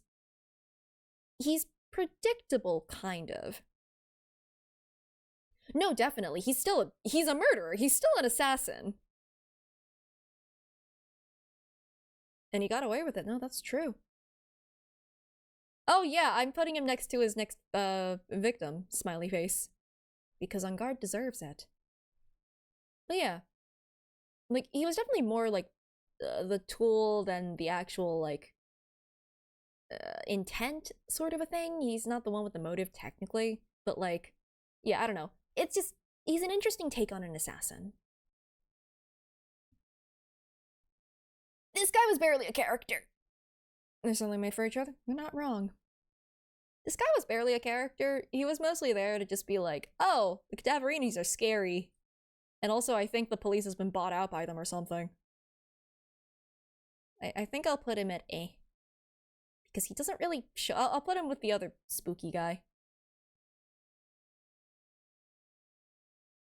Now, the granddaughter. I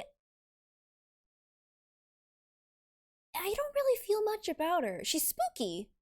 She's scary. I would not trust any tea that she offers me. But, like, she feels almost inconsequential in the case because it's more about her family than her.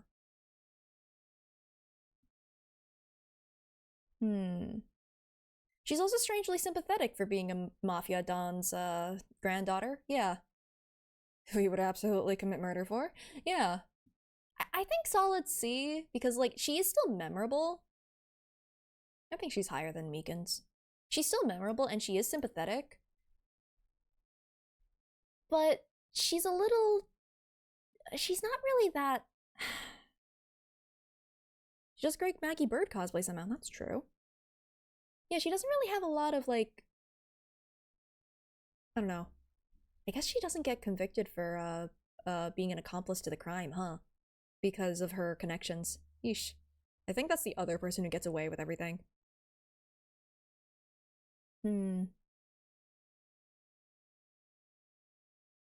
This guy.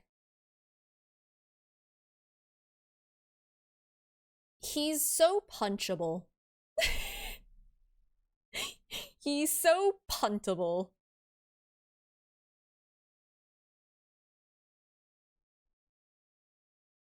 I feel like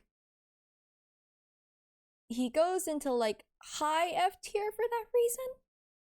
Killed a cop from a misunderstanding. No, exactly. I think he goes here.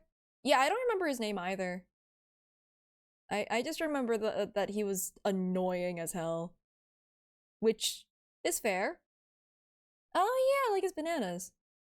Arguably did more damage to Phoenix than any other character. Honestly, fair point. The bridge did less damage to him. This one, at least, you gave him, like, amnesia for a bit.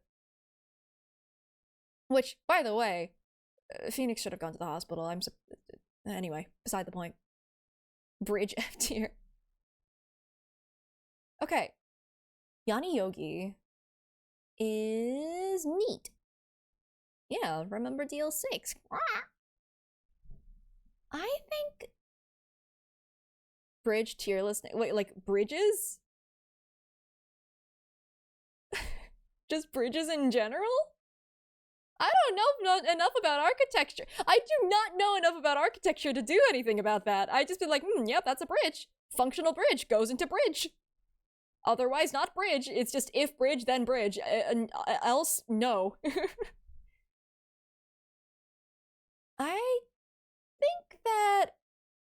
think he's a very cool character. Where do I put him?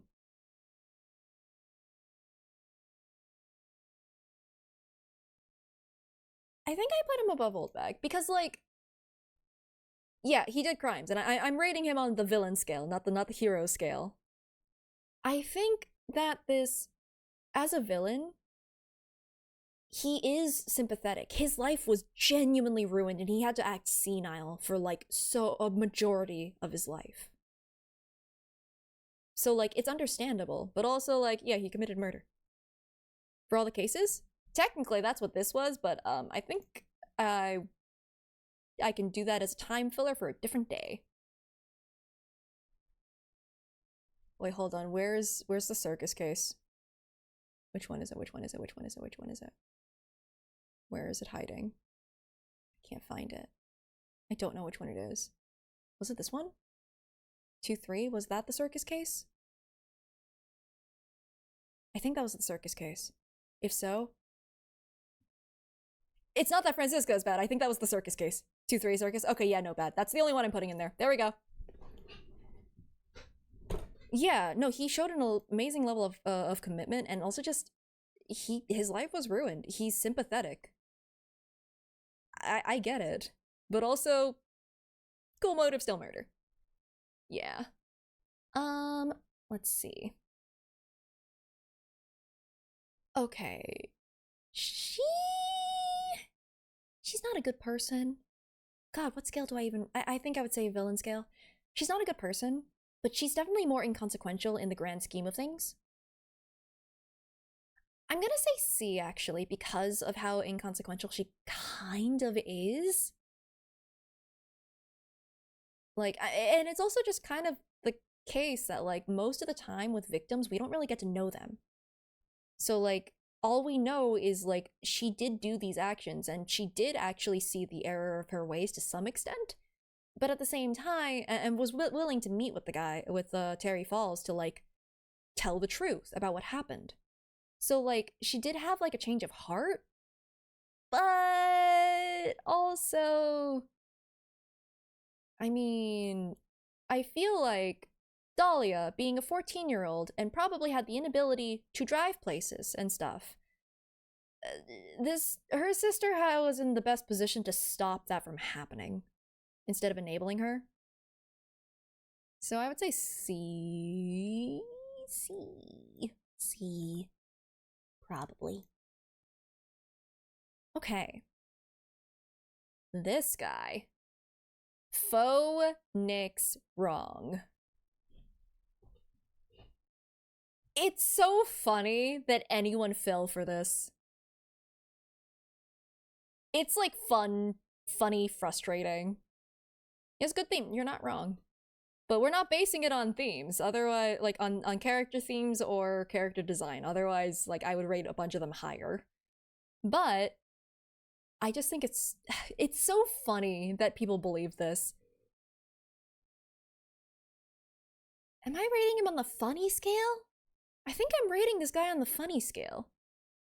And honestly, he was able to nearly get away with it. He only let slip at the very end. He's Phoenix Wright, put him in. No! I don't know, he looks a little too red to be Phoenix Wright. I don't know what you're talking about. The game's named after him. You know what? Hold on, let me do this.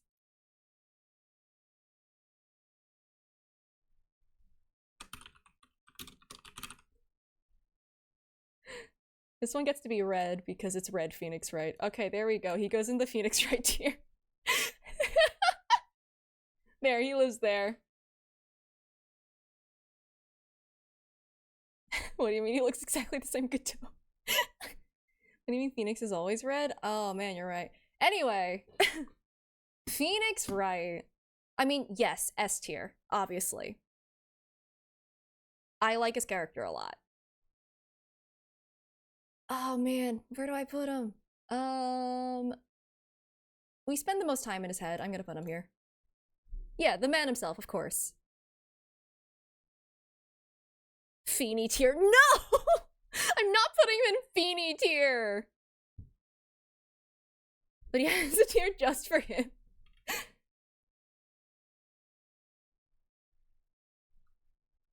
Nope, not the Z. There we go. There, asterisk.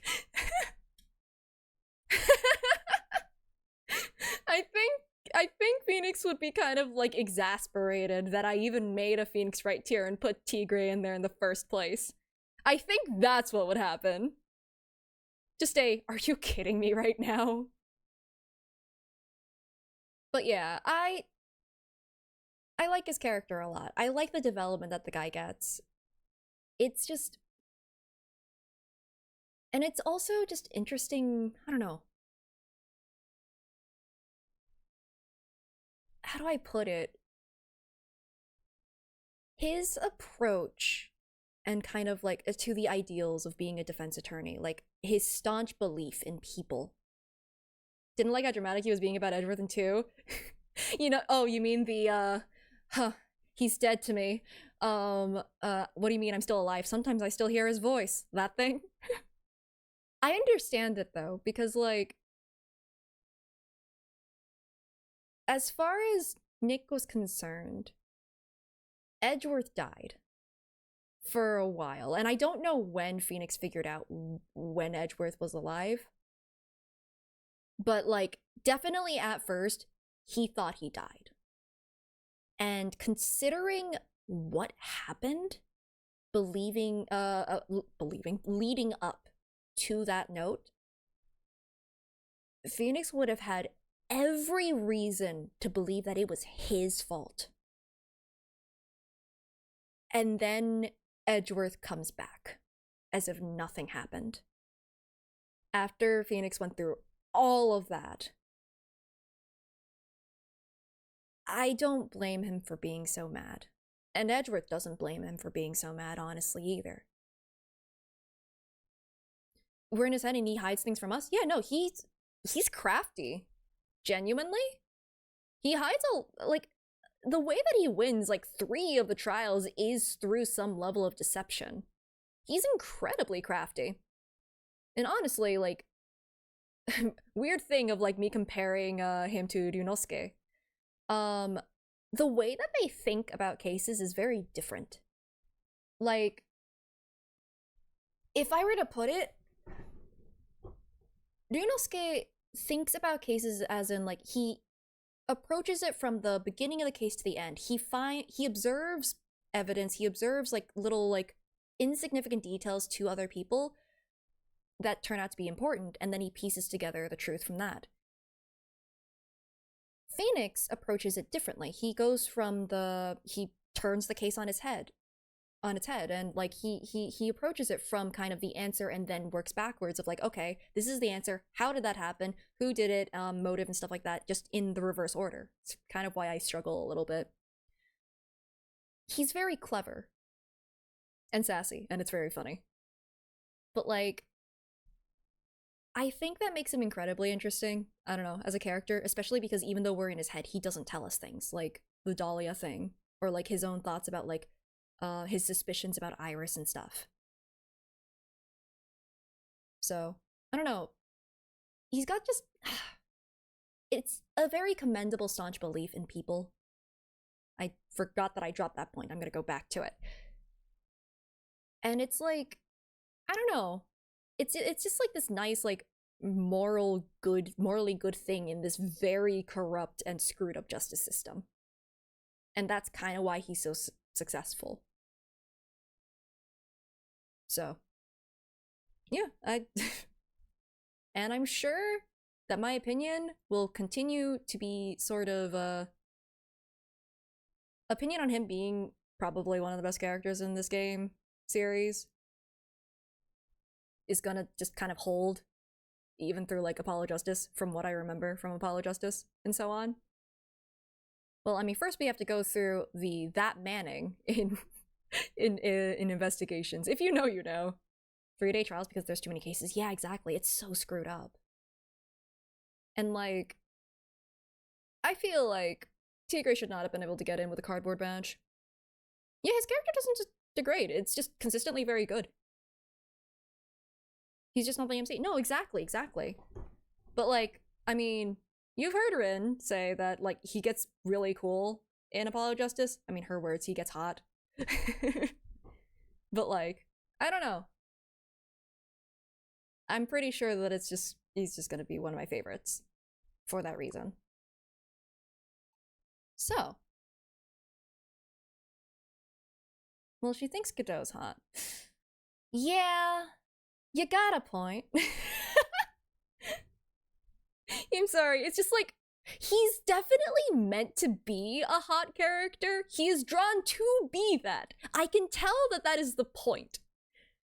But it sort of veers a little bit too much into, like, I can tell they're trying to make Godot hot, if that makes sense.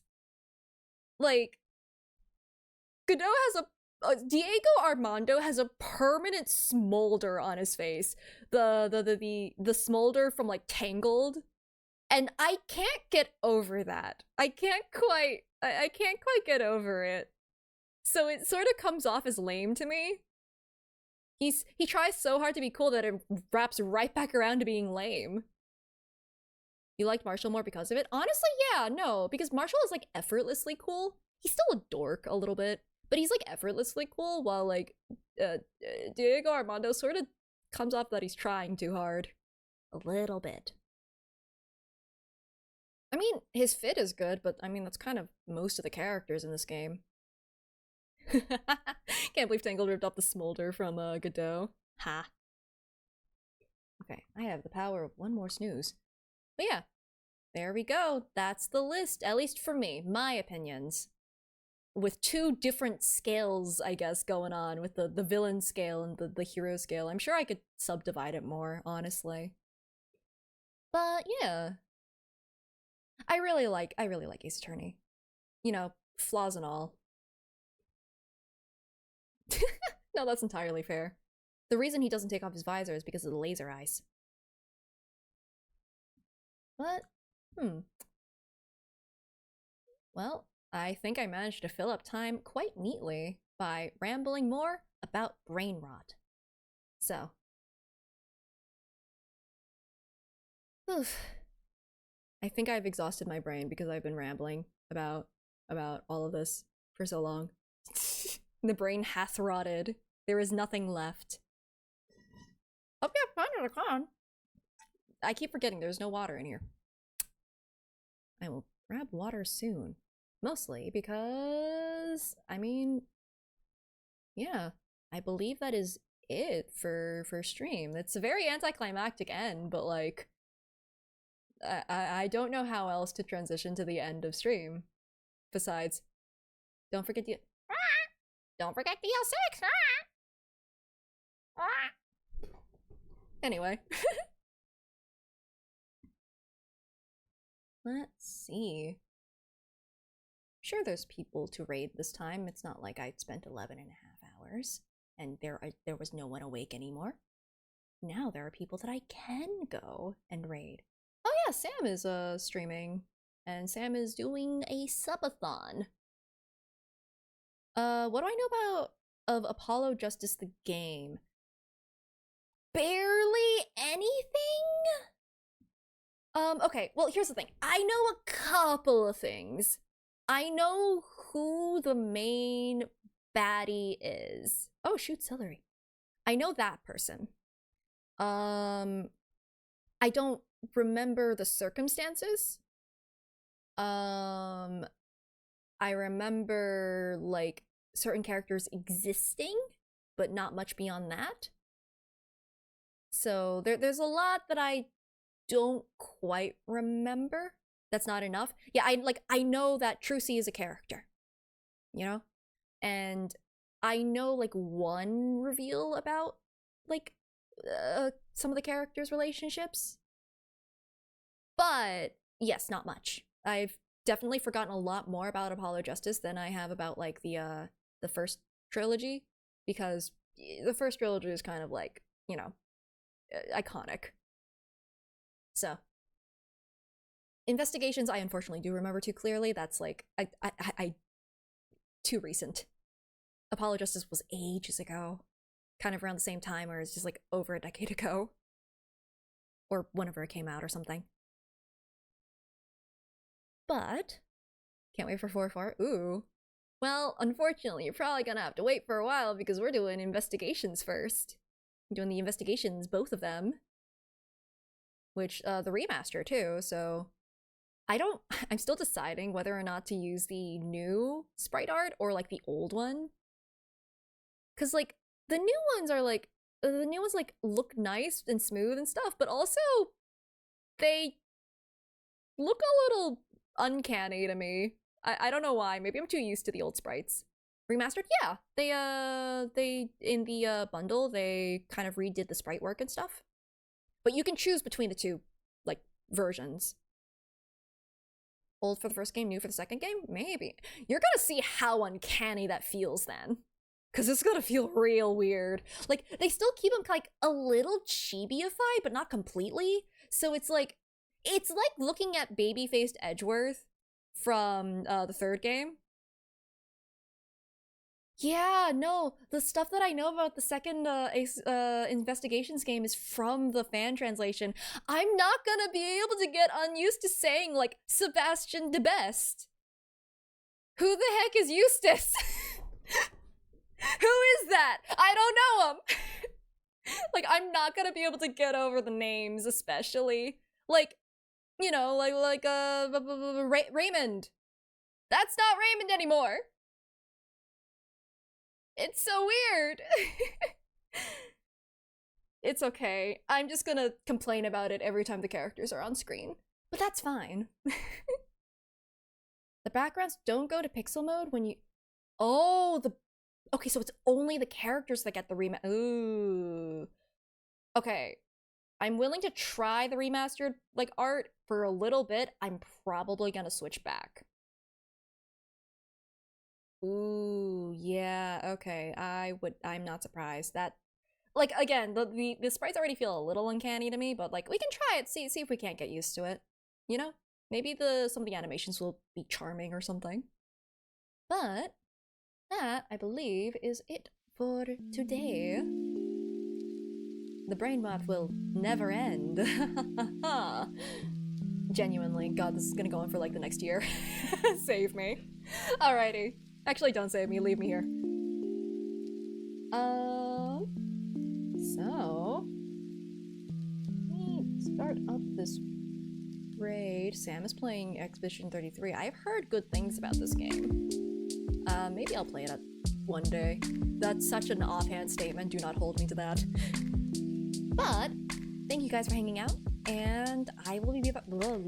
I'll be back on Friday for day 2 of Cozy Week. There's gonna be, like, you know, 3 days. I'll be doing another one on Monday. But yeah, be back for Coffee Talk, which is gonna be, like, more like visual novel-y and more trauma dumping, I think. Except we make coffee. Godot will be proud of us. Sam's subathon is going strong. Yeah, exactly. Holy Sorry, I just saw how long Sam has been streaming for. That's 11.5 hours. Oh God. Sam okay? Okay, regardless, thank you guys for hanging out. I'm gonna send you guys off before the ad starts because that's about to happen very soon, and I'm out of snoozes to stop it. And yeah, take care. If you guys need a rest, then absolutely go do that. And have a good one. I'll see you all Friday. Bye-bye.